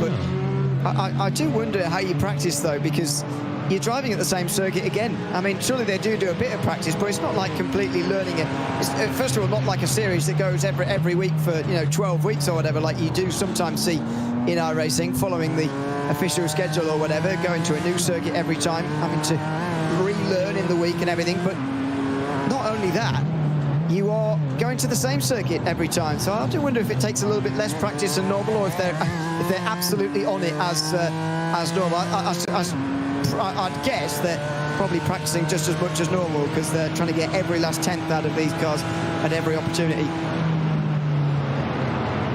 Yeah, how often can you drive at the Nürburgring? Like, how often do you just want to go practicing, trying to shave out 10 after the 10? And you're not even chasing absolute lap time at times. Sometimes you're just chasing spare capacity, because so much is happening in these Nürburgring Endurance Series races that you want to be able to put in a good lap time consistently with a lower brain capacity to be able to focus on other things like traffic and managing fuel and working on strategy and other sorts of cool things. So it's very interesting. I think driving at the Nürburgring is such a unique challenge, and no amount of practice laps can really truly prepare you for a race like this, where something or the other can just keep on coming at you. Like, today's been very quiet, but on a normal day at the Nordschleife, you often see a lot of contact with lap cars like we did in the last round.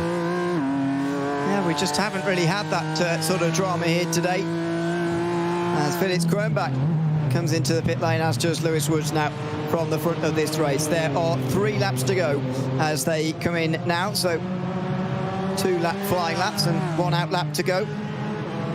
Still in this race. And that means everybody else is going to have to sort of figure out around them how long they've got left. Tim Yarshall and Anton Zemich are included within that in these BMWs for SP10. But Sim RC are dominating in SP10 at the moment. this class and this race has been settled in the opening lap, unfortunately for them, because Williams F1 Team Gaming, although they didn't actually qualify very well, they had that incident on the opening lap where they spun out of turn number 4, and unfortunately that is really, I think, what's settled this race, really, because they just haven't had the time to really recover here, and it's going to lose them a lot of time in the championship. Sim RC only have to get a podium next week's race to actually win this season, and you'd get a feeling based on what we've seen today and so far this season that they can do that.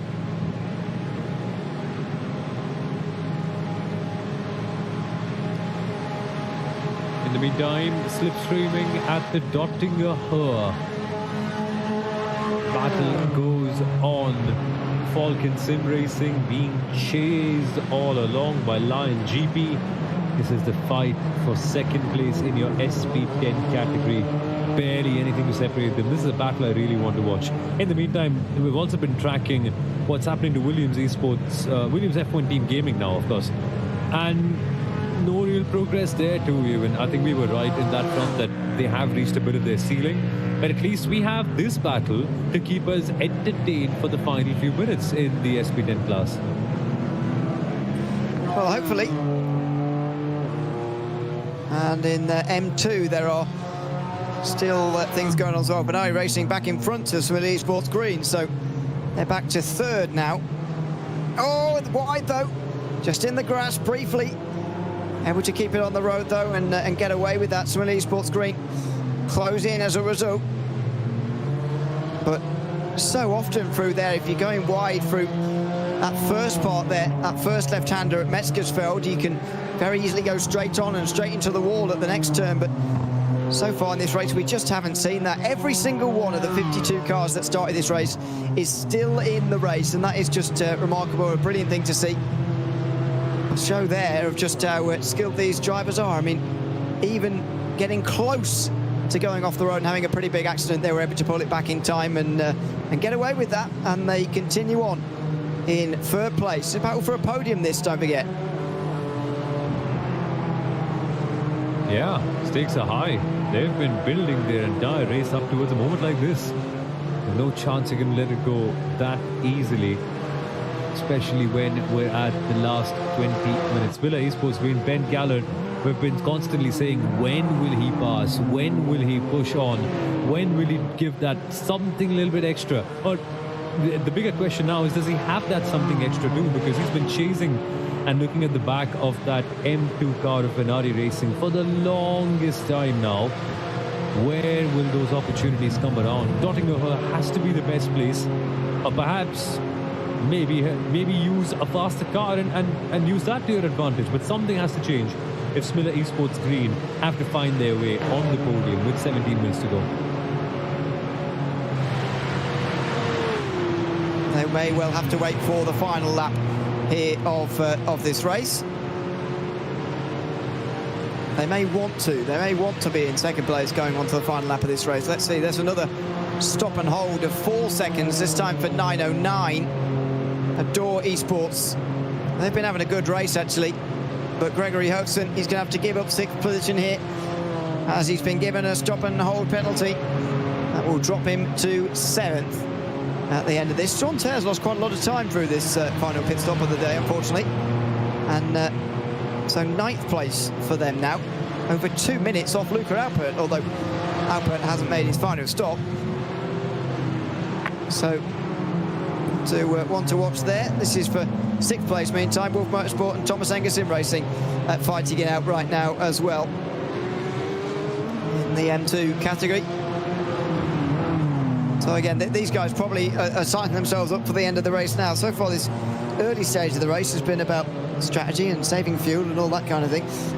But the latest part about sizing yourself up for the final lap of this race. Where do you want to be? Do you want to be leading the other car coming onto the Dottinger for the last time, or do you want to be the car behind making that pass on the run up towards the line? I have a feeling we're going to see a few runs up towards the line like that. Oh, I want those. I want those.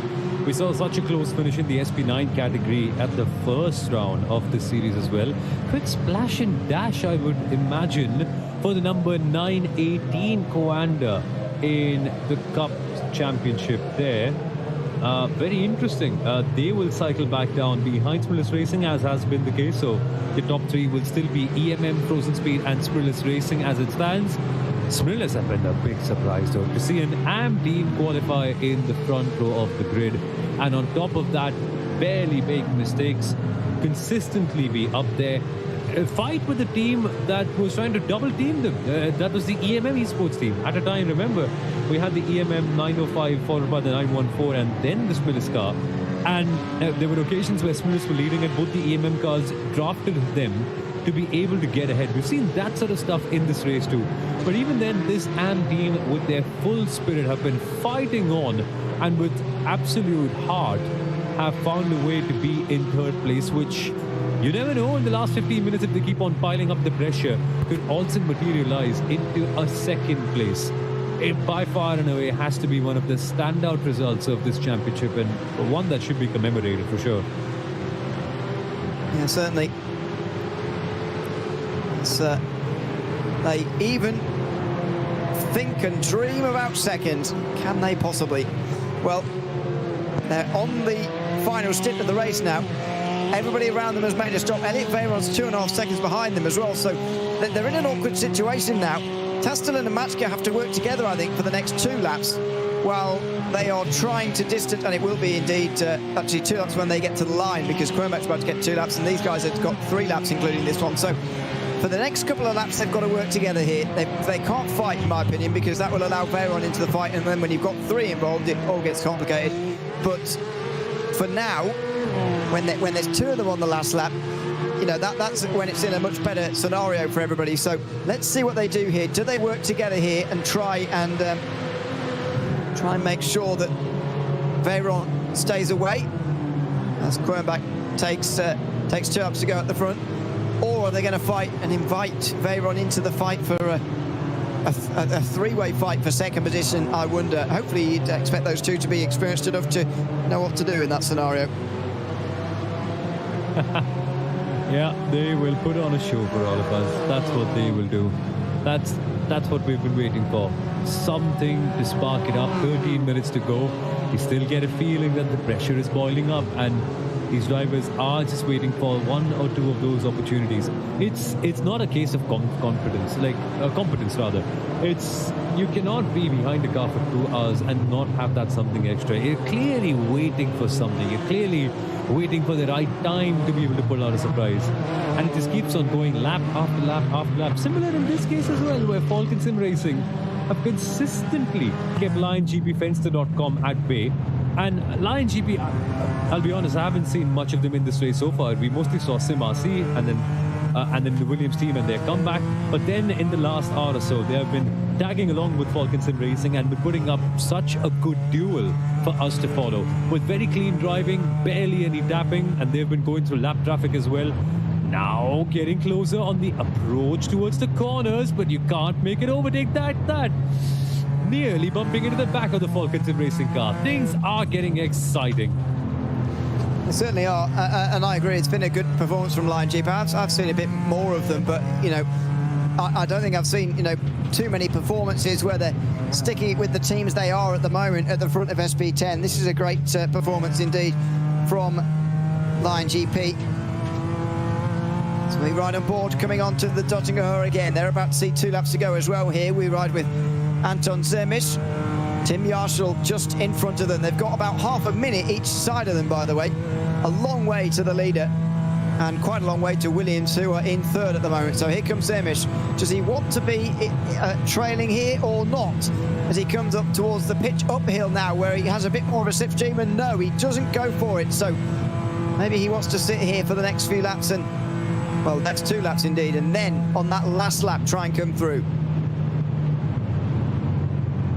It's all about the last lap. You don't want to be leading any other lap apart from the last lap. That's the only one that counts. All the other statistics can simply vanish and fade away if you are not winning the race and if you're not leading that final lap. Similar case here as well. They've been constantly at each other. It's just like these folks. Once more, further speed grid and go. By the way, kudos to them. Like, we have seen them race for the last 2 hours 50 minutes. I do not recollect a single error, or we have not seen the car go wide or like bump into any other lap car. These are proper experienced professionals, and they're just so at one with themselves. Not making any silly errors, not doing something over the top that could force them to lose a lot of time. Just consistent Nürburgring driving, and it sets a benchmark. It sets such a big benchmark for everyone else to follow, that this is how racing is done. And you can chase along without doing anything silly. Yeah, indeed. It's been great across the board from everybody today. Still all 52 in the field. Only the Wave team really of SP10 have had trouble here today. Extensive sort of trouble. And that's a shame for them. But yeah, across the board, it's been very, very good. In terms of the other rounds of this season, by the way, we had over 50 protests from the from the previous race, and over 60 from the first round of the season back in November. Today, we've only just reached 30, and there's nothing else at the moment being investigated by race control. That is very, very good news indeed. As this battle for second in SP10 goes on to the Nordschleife again. Some more traffic as the Nürburgring Esports Aston Martin goes past them. Nürburgring Esports are currently in 8th and 9th position, and they might be disappointed not to have both cars in the top 8 now. But Constantine Sharp hasn't a meatball in this race, and so it's pretty impressive that he is even still in at all. We go back to M2 again. Night Racing versus Similar Esports Green, still for 3rd position. Another one of those that we're waiting for the run to the line for, basically, here.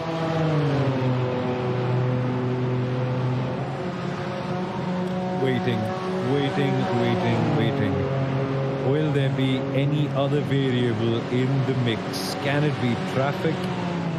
Can it be something else? Can it be an extraordinary slipstream that they figure out? Or is there bigger drama brewing for all of us in the final few minutes? That's what it's all about. If we have a lot of drama in the last few minutes, it just makes everything better.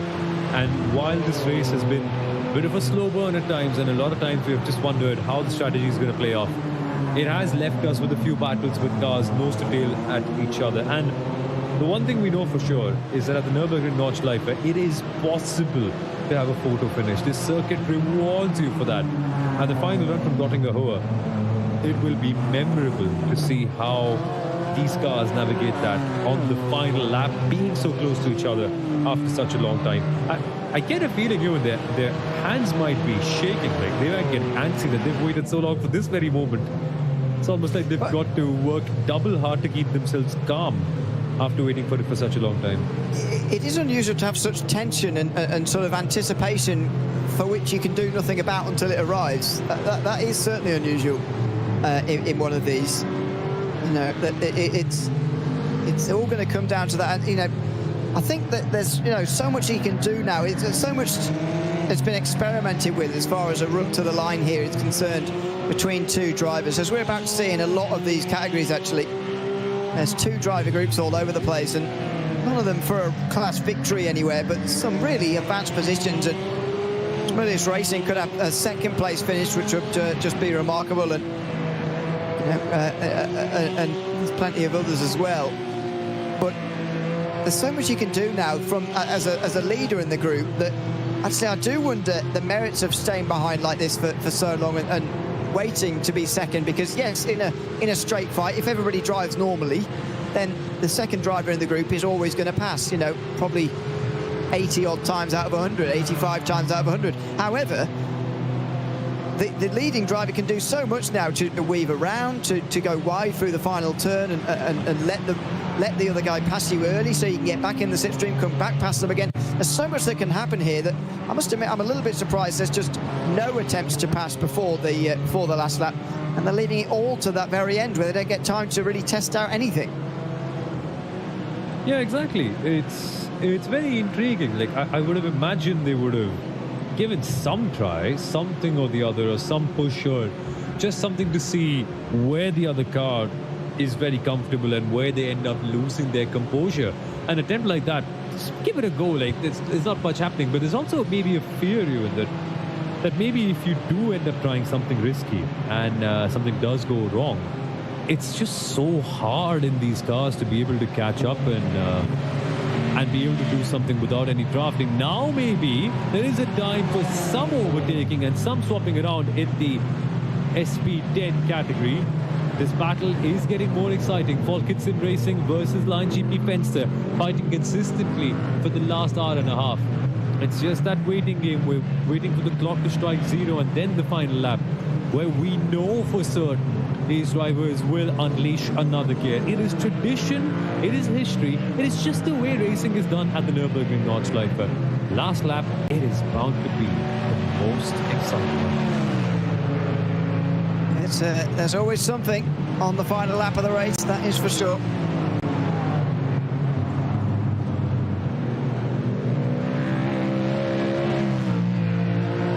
And battle for second is in SP10 indeed is going to be one of those, as it will be in the Porsche Cup category. As I mentioned before, as long as EMM Esports go on to win the race in that class, then they will be champions. The M2 category, that is the same. This battle won't affect anything in the SP10 Championship, where Simos C know that they will only have to finish on the podium of next week's race to be champions, but in SP9 it is going to be a very exciting fight as BS Competition and Falcon Sim Racing fight it out for the victory. They are more than half a minute over the rest of the field here. Whoever finishes ahead of the other, as long as they're both in the top 8, will win the title in 1 week's time. That is a fascinating prospect. And of course, BS Competition are going for yet another title. They successfully defended their title last year. They've got the number 1 on their car again, and they look like they're on their way to winning again here. Well, winning a race anyway. Luca Alpert and Rafa Renhofer are the reigning champions as drivers of this category. They're on their way for doing it for their new team, EMM Esports, here in 25-26, and they're going to do it just as comfortably as they did last season as well. What a drive it's been from the EMM Esports team. If not with one car, then the other one. This was not meant to be a 15-second gap to Smith's Racing. It was far, far lower, around 6 or 7, but Luca Alpert has been piling in the laps and reminding us why he is such an acclaimed driver. EMM combined, I think, for me, they've been the positive surprise of this race.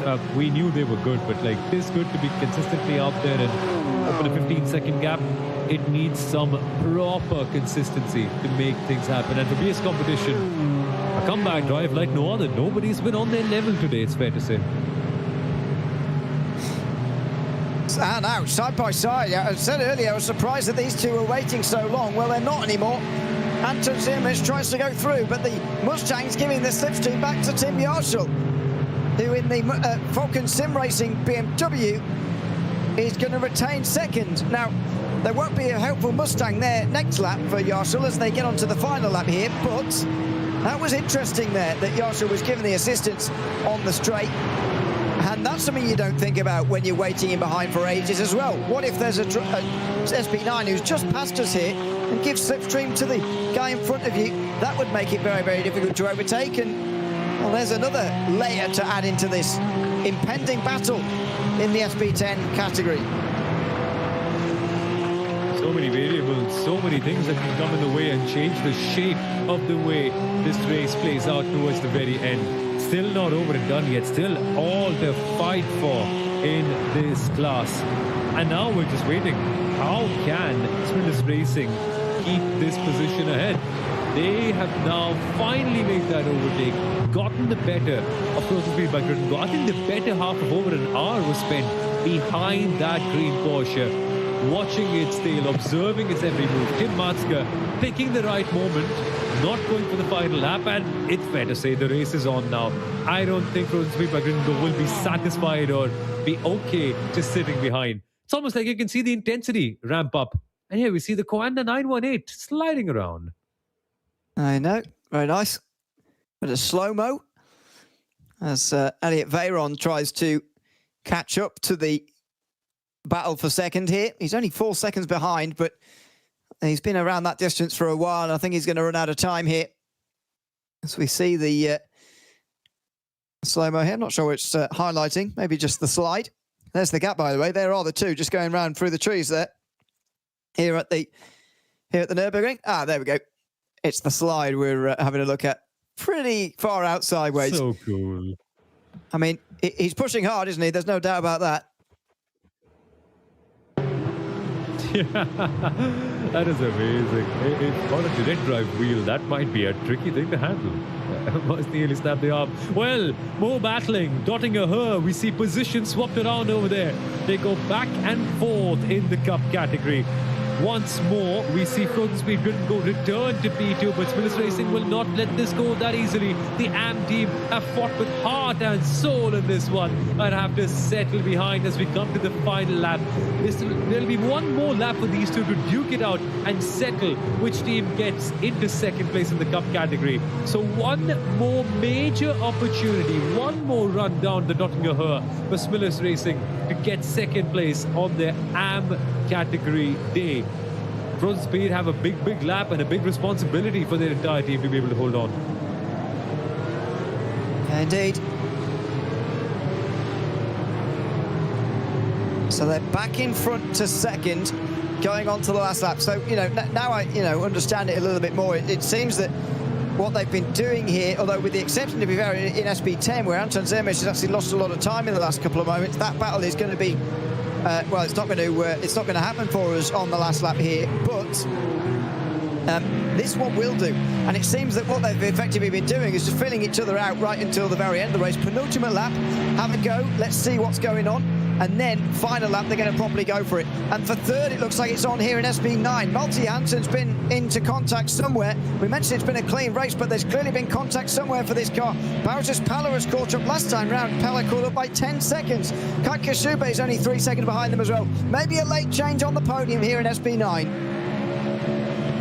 This is the spark that we were all waiting for. Clearly, something's gone wrong for HRT Esports by Coanda. Malte Johansson had a stable gap ahead of Cheza Esport, who were the big mystery behind why they dropped off outside of the top three in this race, in spite of doing very well in the first stint. Now they have an opportunity, a slight aerodynamic advantage in comparison to the HRT Esports by Coanda team. 0.4 of a second is a solid gap to be within on the final lap of the race, and it'll only just get better if you get a good run out of the Kleines Carousel towards the Nottingham Her. It is evident that that sort of a gap can be closed up and you can pass the other person using the insane slipstream. But look at this on the right-hand side of your screen. BS Competition are on their way to winning another Digital Nürburgring Langstrecken-Series race. And with it, they will get ever so close to a championship lead. They'll only be 1 point behind coming into the final race of the season. Coming up next week, it is going to be a barnstormer as Felix Kronbach comes into the final turns. The Digital Nürburgring Langstrecken-Series third race of the 2025-26 season is going to be won by Felix Kronbach and BS Competition in the number 1 car. It's another brilliant performance from BS Competition in this series. And Kronbach gets their season back on track with a double race victory after finishing only 4th in the opening round of their championship defence. Malte Johansson is under big pressure here from Bowser's Palla, who's got the straight line speed. Johansson's got front end damage on that Mustang, and Palla's just going to go right round the outside of him for Chezi. Now, are Coanda going to have the chance maybe to get straight back through? Look at the damage on the front right. They can't even close in the slipstream at the moment. Chezi getting to third in front of Coanda. And Bowser's Palla has got them a podium with the very last lap of this race. Out of the final turn, Johansson's got the run. He's going to be side by side at the line here. It could be a photo finish between them. Bowser's Palla is just about going to survive. 700ths of a second in the end. Johansson misses out on a podium for the pole sitters. Man, it got so close. It was simmering until the very end. We told you so. We told you it could be a matter of a few really close finishes on the final lap. Meanwhile, we have a champion to crown in the M2 category. A comeback drive like no other. PS Competition winning and taking the title home. Wow. PS Competition dominating in the M2s. Smiley Esports Green just about get home with that podium, by the way, ahead of Venari Racing. We were building up to that for some time. But despite spinning on the opening lap of the race, PS Competition win again. They have won 3 in a row now in the M2 category. And by the way, as a team, they've won 2 of the classes for 2 races in a row now as well. And as long as EMM Esports here in the Porsche Cup class get to the end of this lap in the lead, they will be crowned champions with a round to go as well. Behind them, Smillis Racing looking for that one opportunity. There's a lap car in the middle that will definitely not help their case out. They're as far back as they have been over the last 2 hours. And this is tough times for Smillis Racing, who got past Rosenspiel by Grid & Go just a couple of laps ago, only to be passed back again. Maybe that's why they were not attempting for the moves, because once you get past, you can be passed again very quickly. And some teams just feel like passing their opponents on the last lap is the smartest idea. Nonetheless, Smillis will get that chance with the other half of the circuit left to go before they can do some attacking and before they can fight each other. Oh, this is going to be a while before these two get back to the line, and indeed there's not many points available for this, but look at this. Share Esport Cup 2 trying to regain some of the places on the Arvia WNS e-motorsport car around the outside for number 920. And they stay in front through Metzgersfeld. As I mentioned, they've probably got 5 minutes to go, these two. They cross the line, not that far in front of Felix going back, the race winner in the end. They will get to the end, though, with a battle still to play for. John Erlin in the SimRC BMW, very experienced GT4 SP10 driver, is about to take SimRC home to another victory here, and with Williams finishing down in 4th, SimRC only need a podium next week and they will be crowned champions. It's going to be hard for them, of course, as all these races are on the DNLS, but they've taken one step closer to the SP10 title here of SimRC. It is John Erlin who flashes the lights, weaves across the line. He knows this is a big step forward to a potential championship in 1 week's time. Falcon Sim Racing have put in some solid results so far this year. Now it's time to just consolidate and move further forward. 2nd place in SP10 will be a world of good for them. So 2 podiums in a row now for this team. Tim Yarshall coming across the line to get that for Falcon Sim Racing. Lion GP come across the line as well. 3 hours of hardcore racing for them. And finally, further behind than Falcon, but nonetheless a podium for them. And the comeback is complete for Williams F1 Team Gaming. Had a torrid start, and on the very first lap were almost last in their class. Took a while, but then they got themselves back up in the top 4 and they finished there with a phenomenal result. And here's Luca Alpert. As a driver, he's going to go on to take back-to-back Porsche Esports Endurance Trophy Nürburgring titles. Along with Raphael Renhofer, they were part of the Scherer Esports setup last year. It's a different team, same result though, for Alpert and Renhofer. Into the final turns for Luca Alpert now. And EMM Esports, with 3 race victories out of 3, are going to take the Digital Nürburgring Langstrecken-Series title with a round to spare as well. They weave over the line, and Luca Alpert has done it again. Another race victory, another title, and dominant fashion again as well. Frozen Speed by Grin & Go are going to get to 2nd in the end. Smillis Racing couldn't get near them in the end, but they will get a 3rd place finish as an AM team.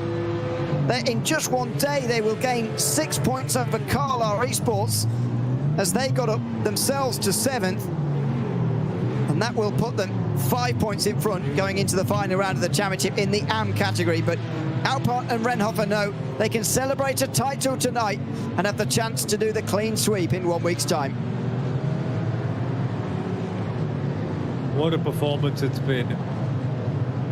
So smooth, so good for them, for EMM Motorsport.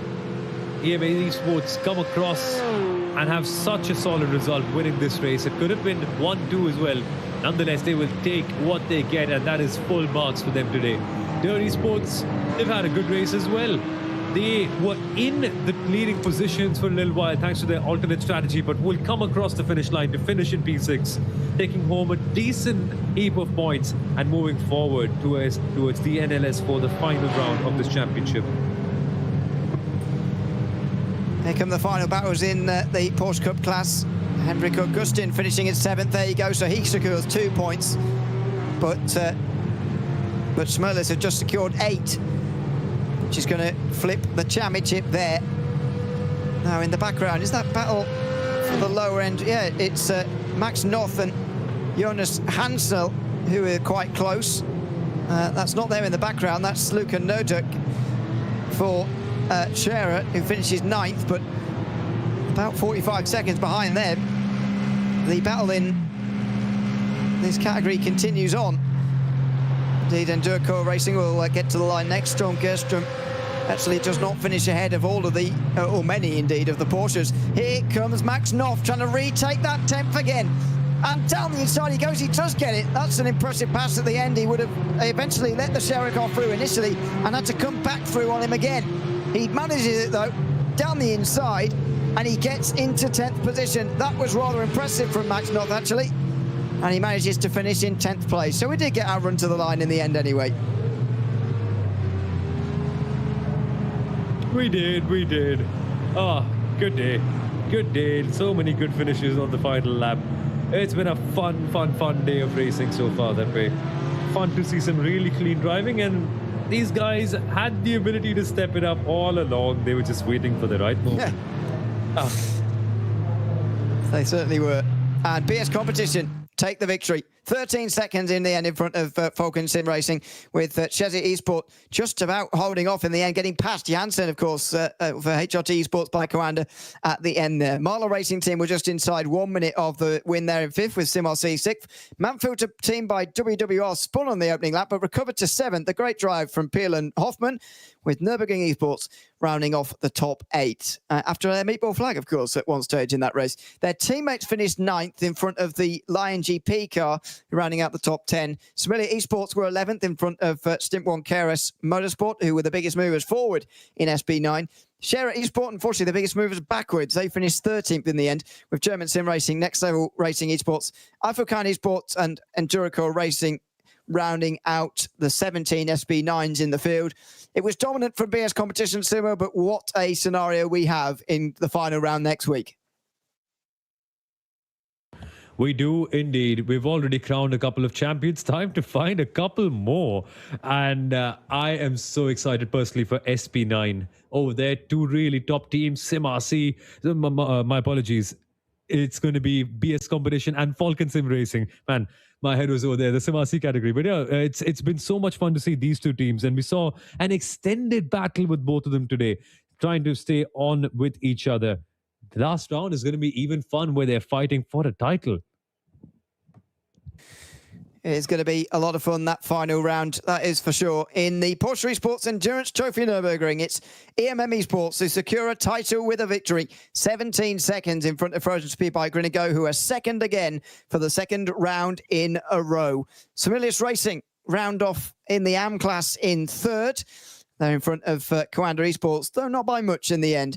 EMM Esports and Door Esports next to Carlar Esports, who are now behind in the championship and chasing Similis Esports. They lose 6 points today, and they require a top 5 finish next week at least to secure the title and get it back off Similis Racing. Coanda Esports round out the 8 there, with Scherer Esport also on the lead lap, as were Aviat WNSE Motorsport. As we saw, a great battle to the line with them, and Scherer Esport. Photo set by WMS were lapped, as were Team Nitro and GHD Motorsport. Not many Porsches getting lapped these days in this category. And Pole Promotion Esports never started this race for whatever reason, down in 15th position. You'll be pleased to see that everybody we get through here will indeed end this race. And indeed, those who are a long way down the field will have just not started the race from earlier on here this afternoon. In the SP10 category, Simos C take the victory by nearly 30 seconds in front of Falcon Sim Racing. Line GP battled with them to the line, of course, but dropped away on the last lap. Williams recovered to fourth after spinning on the opening lap. Eiffel Racing fifth in front of M&J Downforce, Nürburgring Esports and AC Oberhausen in the top 8, and then SRC Commerce Esport, pretty much the only team, one of the only teams anyway, to get a penalty for that race in SP10. They finished down in ninth. Simos no next week. They need a podium, and that is it. And looking at the gaps back to those off the podium, I know they won, but even so, you'd expect them to be able to do that, considering they've not finished lower than second all season so far. No, it could be a simple affair going into the final round. The big blow being Williams F1 Team Gaming having a tough race this weekend. I think that complicates matters big time for them in the SP10 category. For SimRC, it's all just what you've been doing so far. Carry on consistently. Don't get punted by anyone, and you could well be champions just 1 week from today. Absolutely. Makes it sound very, very simple, but for them, it may well be.